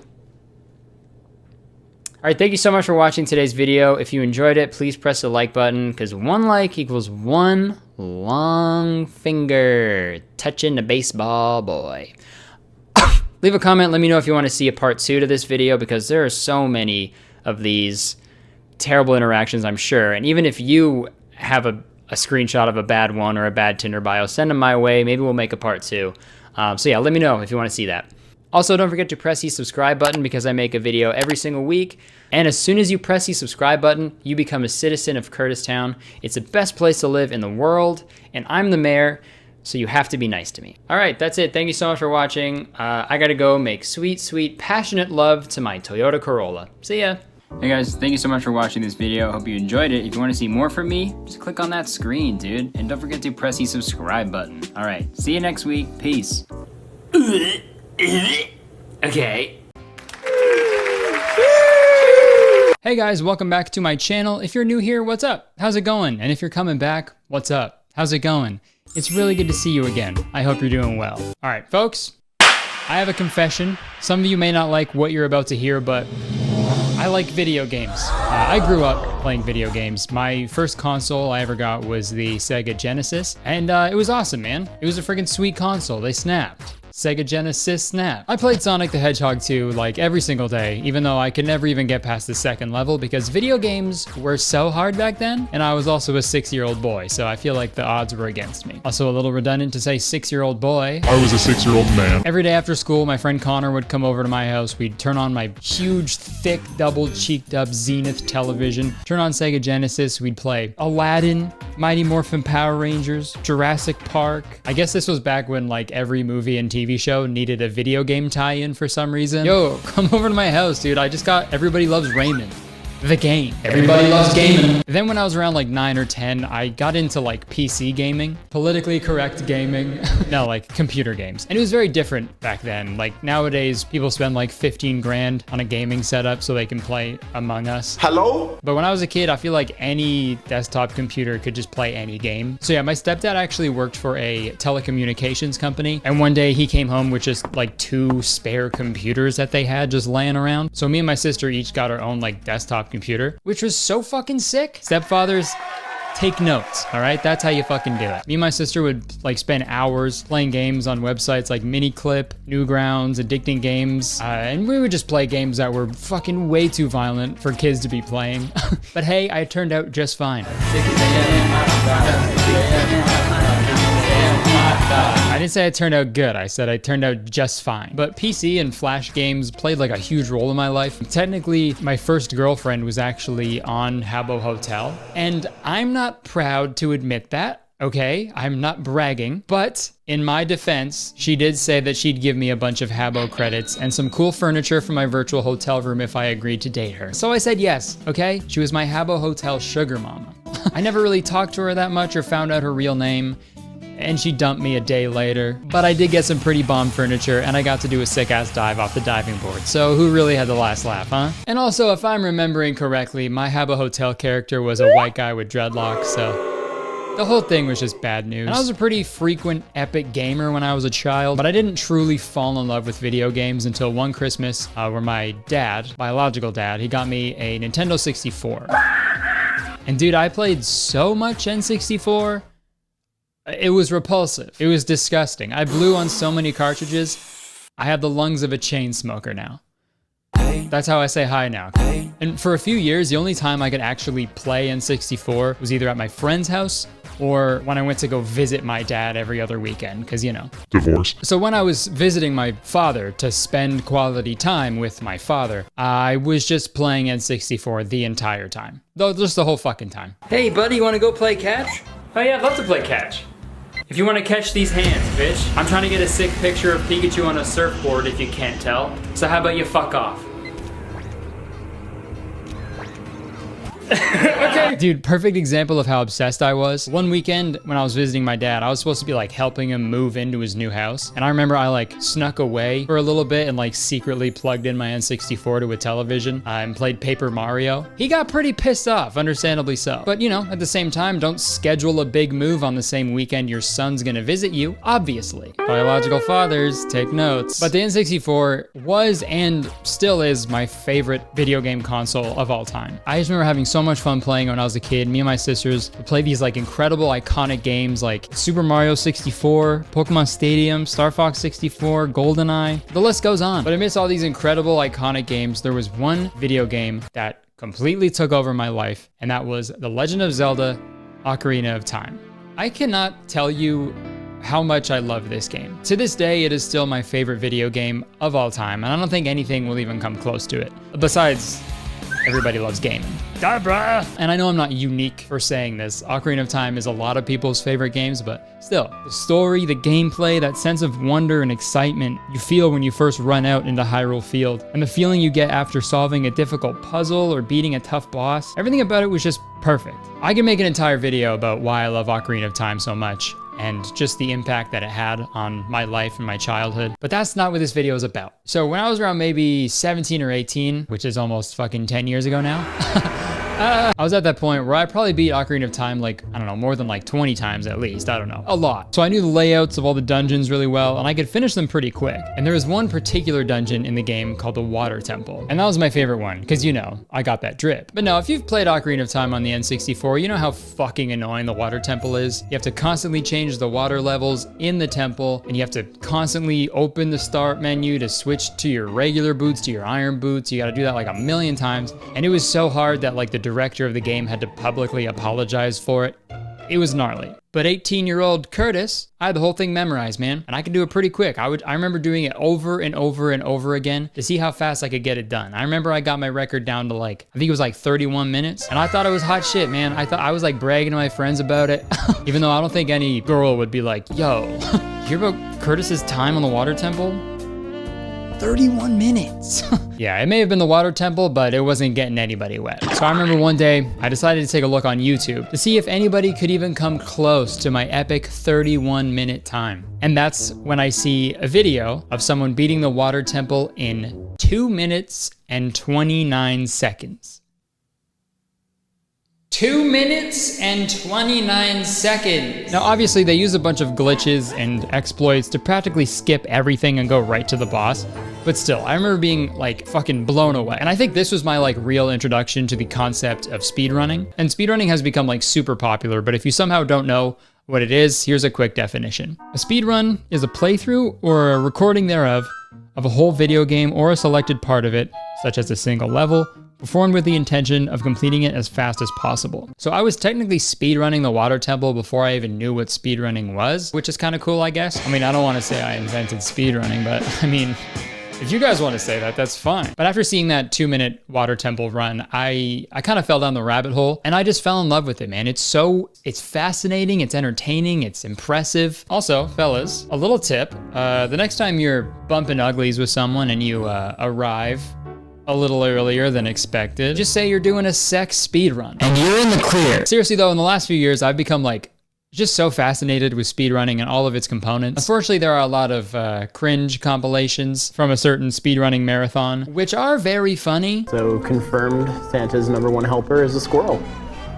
I would really prefer if you would be quiet. But I mean, you can make a cringe compilation about anything that people are passionate about.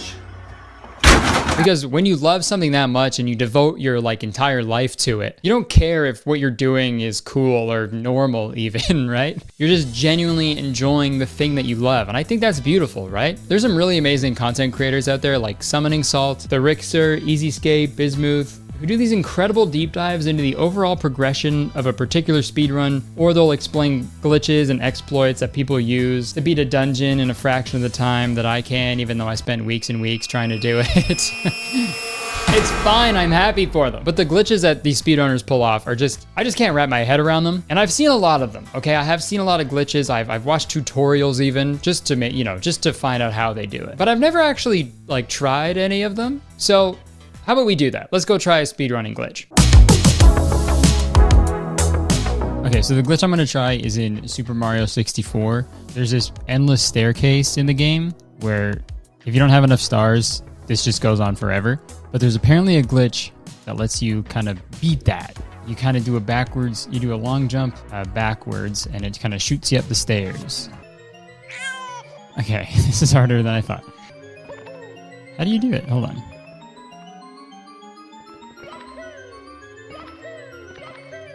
Come on!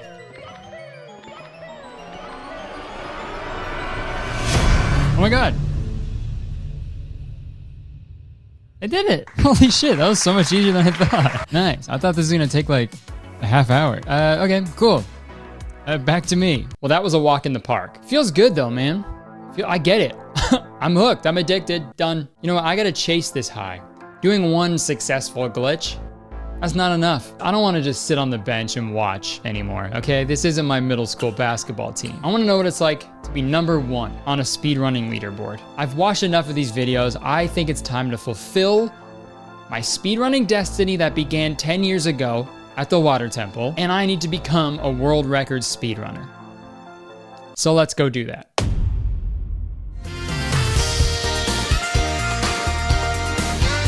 Okay, so obviously it'd be pretty fucking stupid for me to try to go for an Ocarina of Time speedrun, because people spend like literal years to try to get their time down, and I don't have that much time. Well, I mean, I guess I do. I could just not upload for like 5 years and try to do it, but I like uploading videos. And also this video actually has a deadline, so I need to find a video game that's like way less competitive, and that's gonna be tough because I feel like any like modern game is gonna be pretty competitive, right? Just because it's like new and exciting, right? I'm playing Hitman 3 on stream right now. So how about we take a look at those leaderboards to get like a general idea of what like a new game speedrun time would be. The first level took me like 90 minutes to beat. So let's see. Okay, 6 seconds. All right.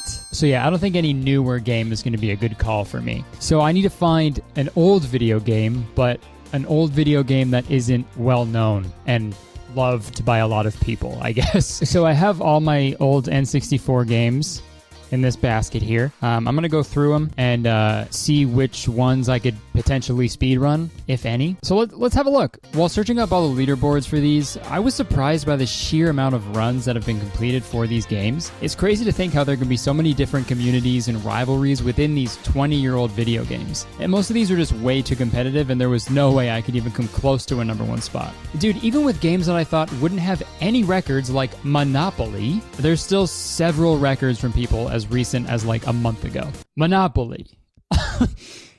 No fucking way, man. It is also pretty funny that one person holds the #1 spot in every category for a game called Monopoly. Can't write a better joke than that, man. Okay, unfortunately going through all my childhood games was a bust, and not the good kind of bust. And I guess that's good. That'd be really weird if I did that. All my childhood games were just too popular and already had super competitive, devoted speedrunning communities. But just when all hope was lost, I remembered an N64 game I purchased at an antique store a few months ago. And yeah, the fact that something from my childhood now qualifies as an antique makes me want to hammer a nail into my thigh, but it's all good. The game I purchased at this antique store is called YLI Country Club True Golf Classics. I bought it for $5 because I like vintage stuff and I also like golf, so I thought, hey, why not, right? The game was released in 1998, and Golf Digest describes it as the worst golf video game man has ever known. So I guess that means women know of a worse golf game than that? Why are you hiding it from us? Speak up, ladies. Come on. And if we take a look at the Wildlife Country Club leaderboard on speedrun.com, there's only a couple of people to beat in each category, but there is only one person to beat in the stroke play, no easy shot, real hardware category. So if I'm going to get a world record speedrun, I think this is my best bet. But you know what? If I'm going to do this, if I'm going to really go for the world record, I need some tips from a professional. You know, just like my magician video and my AI video, I want to talk to someone who is knowledgeable and like in this community before I really dive in. So I reached out to one of my favorite speedrunners, Small Ant, and he was actually down to talk to me for this video. So yeah, come along. Let's learn how to speedrun. All right. Hello, Tanner. Nice to meet you. Hello. Hold on, you're Canadian, right? Yeah, Canadian. Me too, fellow Canadians. But yeah, I thought I'd reach out, talk to you, because I've been watching your videos for the last couple months, and they're gnarly. It seems like the dedication you put in is crazy. No, it's fun. So yeah, how'd you get into the whole like speedrunning? Pretty much what happened was I was just like casually streaming games on Twitch for a while, and a friend of mine did a lot of speedrunning. There was a tournament for Super Mario Odyssey speedrunning. The game had just come out. It was like 2017. And she jokingly said, you should join. Didn't really have anything to do for the next like 2 months. So I was like, sure, yeah, why not? Yeah. So I joined the tournament, and I don't join tournaments to lose. So right when I joined, I ended up starting just practicing like, I think it was like 8 hours a day the first day I signed up. So yeah, I basically just started grinding from then on. Eventually it turned into like content creation and where I am now, but that's pretty much how it started. Was someone jokingly told me to join a tournament. That's the best way to join. Yeah, that's crazy. If anyone's like someone like me who isn't like, you know, in the speedrunning community or isn't very good at it yet, what's like a good tip for beginners? For getting into speedrunning, I think the biggest thing is to just do runs. Like if you're trying to learn a speedrun, like the best way to get into it is to learn the bare minimum you need to do to complete a run in like a reasonable amount of time. Mm-hmm. Like learn the bare minimum and then do a run. And like after you do a run, you'll be able to know, okay, this was bad, I'll practice those, and then you can do another run. And like you switch in between, like you do runs to figure out what you're bad at, and then once you know what you're bad at, you practice those things and do another run. Okay, that's good to know. Yeah. So not to like stress too much about everything, just kind of you get the basics and then you kind of just dive in. Okay. So this was my plan. Okay. I obviously know I'm not going to do like a Super Mario Odyssey run or an Ocarina of Time run or something like that, where it's like super competitive and just difficult, and insane that it would take me like years to even come close to. So I found a game for N64. Okay. It's a very old, like not very popular golf game. There's only one record on the page. So technically, if I beat that, then I'll have a #1 world record for this golf game that nobody played. Do you think that'd be probably my best bet if I were to just go for the number one? I mean, yeah, there's only one person to beat, right? Yeah, that's it, just one person. I mean, that works. A world record's a world record if you beat him, so it counts. Exactly. Okay, I have your blessing. Oh, I've done that so often. You know, see a dumb world record that you can take, go for it. Yeah, fuck it. It's good content. Yeah, exactly. That guy's gonna be so bummed, whoever does have the world record. After you beat them, they'll be technically the worst person in the world. They're last. Yeah, exactly. If you ain't first, you're last, especially when there's only 2 people. Again, I thanks for your time. I knew it's gonna be quick. I just wanted to talk to someone in the speedrunning community. I love the content you make. Perfect. Nailed it. With the blessing from Small Ant and my Wildlife Country Club True Golf Classics cartridge in hand, it was finally time to start playing this game.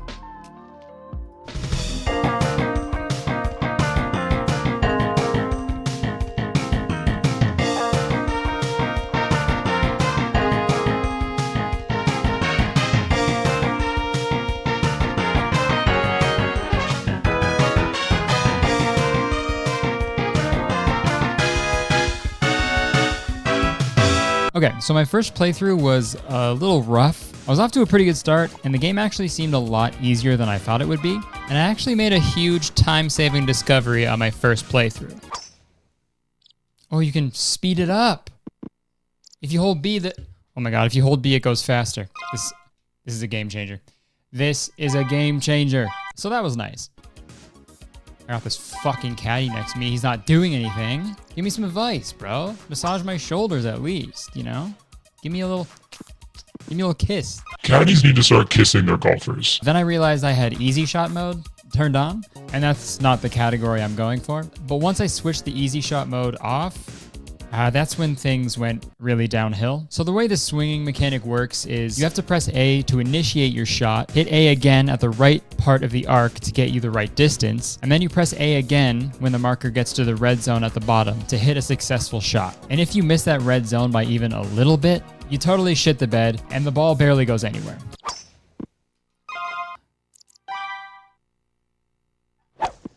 Dude, this is hard. And I need to get better at literally every single aspect of this game. But the main issues I noticed were my putting, and my distance control. Get over the bunker, go, go, go, go, go, fuck! Oh, God. So I'm gonna try to practice for a few hours every day because I really need to get my time down. Because right now, my first run was like 19 minutes. So I need to shave off 8 whole minutes, which in speedrunning time is a lot. Dude, if this was a get a sugar mama on Habbo Hotel speedrun, I'd knock it out of the fucking park, man. Be way easier. And I know it's gonna be very difficult to beat the record in the short amount of time that I've given myself, but I don't think it's impossible. So I'm gonna hop back on and keep practicing because, you know, practice makes perfect, unfortunately. So yeah, wish me luck.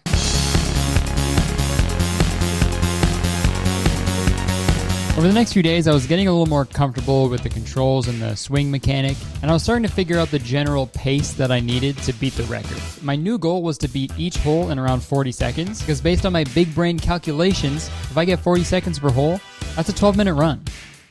That's what she said. So I just needed to aim for that, and then I can make up some time along the way if I hit some good shots. And yeah, I hit some good shots. Nice shot! Nice on!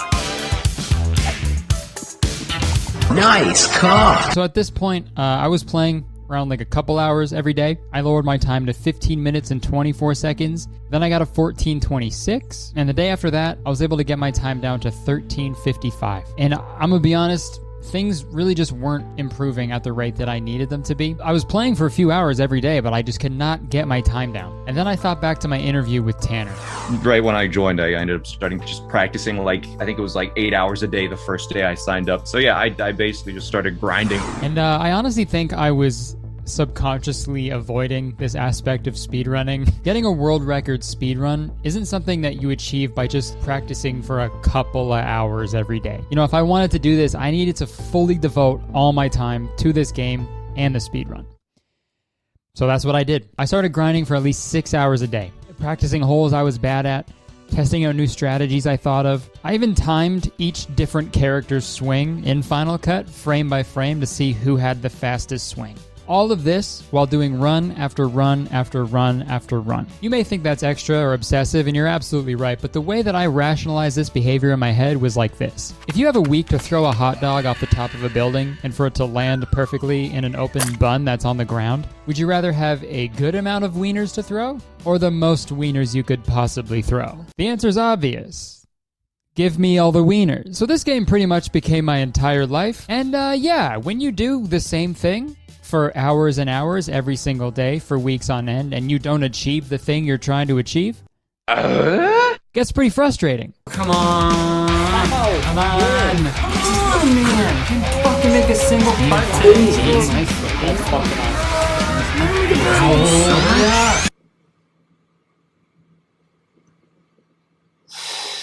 Yeah, I haven't been this angry like ever. I've never been this upset with anything in my life. I really learned a lot about myself, and none of the things I learned were good things about myself. But at this point in my speedrunning journey, I figured out a way to eliminate a lot of the messed up shots that I was getting. Trying to hit the little red mark at the bottom of the arc when it's going that fast every single time, it's like 10-year-old me watching any scene in Space Jam that featured Lola Bunny.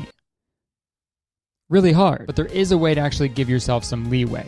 If you press A before the slider gets into the red zone at the top, you can miss the red zone at the bottom and still hit an okay shot. It won't be perfect, but it's acceptable. So to avoid me going into the red zone at the top, I would just change my club super quick, and then I would just use that method that I just explained. And this helped out tremendously, and I was able to finally get my time under 13 minutes. Oh my god!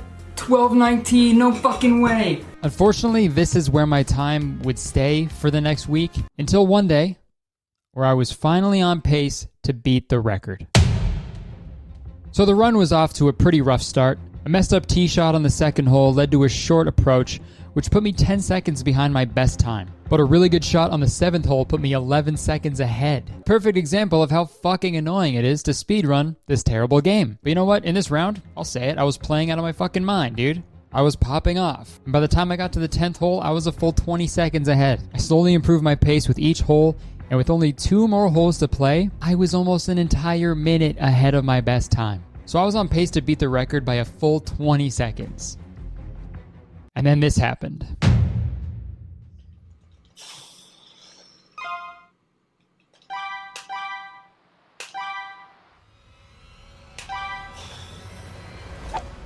Oh my god, what was that? What was that? What was that? Yep, I pretty much played 16 holes without messing up. And then when I'm finally on pace to beat the record, I just fuck up a super easy shot. And yeah, you can imagine how upset I was. I can't believe I just did that. Go, bitch! Come on, man, come on. This was it, man. This was fucking it. What are you doing?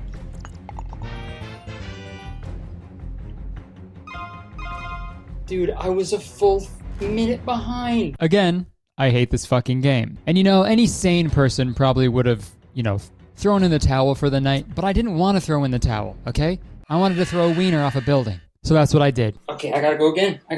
I have to. I started another run right after, and by the time I got to the 17th hole, I was roughly 20 seconds behind the pace of my previous run. So, in reality, I could make or break this run with my next shot. I just had to not mess it up like I did the last time. And luckily, I fucking nailed it.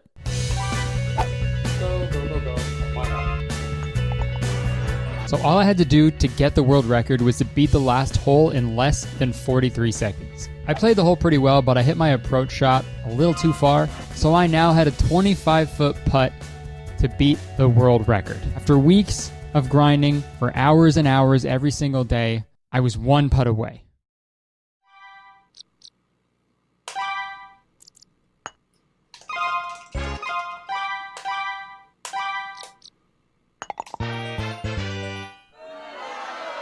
And I missed it. I fucking missed it. Let's freeze frame, shall we? I was that far away. I was a dick hole away from the record. That would have given me an 11:41. Dude, yeah, this was actually really devastating to me. Come on. I put hours and hours into this game because I wanted the record, I want to make a good video that has a good story with a triumphant ending, okay? That's why I put myself through this, is for this video. But even aside from, making a video about it, I can't spend 3 weeks to just not get the record, Then all of this is for nothing. And also at this point, Jenna was like, hey, you need to stop playing this game, obviously, because it was visibly stressing me out and making me sad. But I decided that I was going to give myself just one more day. If I didn't get the record by midnight on March 20th, I'd call it quits and give this video the School of Rock treatment, I guess. I don't win the big thing, but we all learned a lesson along the way or something. And then I go start a music school. Oh, yeah. So on March 20th, I got all set up and I started doing my final runs. So for the final day, to trick my brain into performing better, I kept telling myself that the record is 11:33, even though it's 11:43. That way, if I'm not on pace to get 11:33, I'll really push myself to focus and go faster, I don't know if that actually did anything, but at the time it made perfect sense to me. So I started doing some speed runs, and the whole day I was just stuck at the 12-minute mark. And it was really disheartening, man. I was like fully prepared to just fucking, just give up. And it was getting towards the end of the day, and I only had about 15 minutes left in my memory card, so I decided that I would do one final run. All right, well, this is literally the last run I'm gonna do, so better make it good. And oh boy, did I ever make it good. I was at a pretty standard pace up until the 8th hole when I made a really sweet chip in. And now, since it was my last run, I thought, fuck it. I got nothing to lose. Let's go for the red zone at the top and see what happens, Come on. Let's fucking go, dude. Come on, man. Let's fucking go. Yeah, 2 perfect shots in a row and 2 good putts put me at a great pace at the halfway point. I just needed to play the back half the same way I did the first half to have a shot at the record. And somehow, I didn't just play the same way I did in the first half. I played better. For the entirety of the back half, I hardly made any mistakes. I was laser focused, dude. Look at that gamer face. But the real turning point of the run didn't happen until hole 16. My first shot was good, but my second shot ended up rolling only 4 feet away from the hole. And with that, all I needed to do was finish the last 2 holes in about a minute. And as the 17th hole loaded up, I thought back to my messed up shot that cost me the run the day before, and I just prayed to Dr. Witnesser that it didn't happen again. Thankfully, I hit it well, and the shot just barely missed the sand trap and rolled around 27 feet away from the hole. And somehow, even though I missed a 25-foot putt the day before, the putt went in. Now I just had to beat the final hole in 37 seconds. And again, like I said before, it was my last run, so I was like, fuck it, dude. I got nothing to lose. I go in the red zone. I nail it. My second shot, I do a full power red zone, the hardest shot to do, and I just barely pull it off. I then chip it to about 6 feet away from the hole, and all I have to do is get this putt in to beat the world record. 3 weeks of grinding this game for hours every single day, through all the messed up shots, the close calls, the years taken off of my life, on my final run with literally the last opportunity I've given myself. I hit the putt, and it rolls in, giving me a time of 11 minutes, 41 seconds, and 51 milliseconds, which rounds up to 11 minutes and 42 seconds, which makes me the world record holder of the stroke play, no easy shot, real hardware category of YLI Country Club True Golf Classics for the Nintendo 64. Yes! Now you're probably thinking I was super stoked when I got the world record, right? But remember, all day I was telling myself that the record was 11:33, so I was fully under the impression that I was still an entire 10 seconds off. But hey, let's look at my reaction of me getting the world record after trying for 3 weeks straight.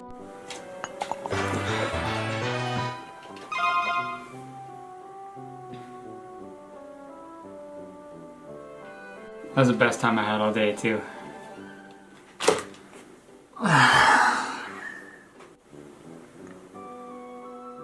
Yeah, looking back at it now, whoa, I'm a fucking idiot. I literally had the world record, but I was like legitimately crushed because I had no idea. But once I finally realized, I turned my camera on really quick to get my reaction. So here's that. I'm literally the dumbest man. I'm the dumbest man on earth. I've been doing this for so long, I forgot what the fucking record was. I did it. I fucking did it. I wish my reaction was a bit more excited on the actual recording. Fuck, oh my god. Holy shit, man. Cheers, I'll drink to that, bro. Well, was this all worth it? Good question. Yeah, absolutely it was. I now have a world record, which is pretty cool. If you go to speedrun.com and search up YLI Country Club True Golf Classics, you'll see my name on the #1 spot, which is pretty cool. Well, for now anyway. I guess, who knows, maybe by the time you watch this video, my record will be beaten. And I'll be really sad. So please nobody beat my record. I will cry, and that's a promise. And I already had a huge amount of admiration and respect for speedrunners, but after this video, that's increased like tenfold. And also, as annoying and infuriating and frustrating this whole process was, it was also one of the most rewarding experiences of like my whole life. It's silly because it's like a shitty golf game from like 20 years ago, but seeing myself improve after each week and enough to get a world record, I I'm so proud of myself, man. Nothing can take that away from me. Well, unless someone beats my record. So if you want to try speed running, or if not, if there's anything you want to do and get good at, I guess what I learned is you really have to put the time in. And sometimes you just got to say, fuck it. I got nothing to lose. And also, if you're trying to beat a record or just achieve something, just trick your brain into thinking that you failed, and it'll all work out. Yeah, shout out Small Ant for talking to me in this video. Shout out Brosis420 for setting a very, very difficult time to beat. You made my life a living hell, but I appreciate you for it. But if anyone from the real Wildlife Country Club in Hawaii is watching right now, when traveling is allowed, please let me come play at your course, okay? I think I've earned that. All right? And you know, I'll film the whole process of it. It'd be great, man. Kurtis Town is in Hawaii, so I think this is a sign. I need to go. All right, well, let's hear a word from our sponsor. All right, that's it, guys. I hope you enjoyed the video. I'm sorry for not uploading for 3 weeks, but as you can see, I was busy, okay? I wasn't just twiddling my thumbs. I was twiddling my one thumb on the joystick. It's different. Press the like button if you enjoyed it. 1 like equals 1 hot dog that I will throw off the roof of a building. And also, it just lets me know that you guys enjoy these longer experiment video essay type videos more. Yeah, leave a comment. Let me know what you thought. Let me know if you have any more ideas of things I can try or look into for videos like this. Press the subscribe button, because as soon as you press the subscribe button, you become a valued citizen of Kurtis Town. And if you didn't know, Kurtis Town is the best place to live in the world, and I'm the mayor, so you have to be nice to me. It's the law. Oh my god, I can finally shave now. Wow. No more mean comments telling me to shave. I didn't want to mess up continuity, okay? And also, I hate when people tell me what to do with my body, so I kept growing this out of spite because shut up. But also continuity. Yeah, you can check the description for the other things I do, my Instagram, Twitter, my weekly podcast called Very Really Good. Like I said at the beginning of the video, I'm streaming on Twitch twice a week now, so go follow me there. It's a great time. You know, it's chill. We just play games and we goof around. It's a great time. Yeah, that's it. I would stick around, but I unfortunately have to go. I have to go burn this cartridge and snort the ashes. Peace.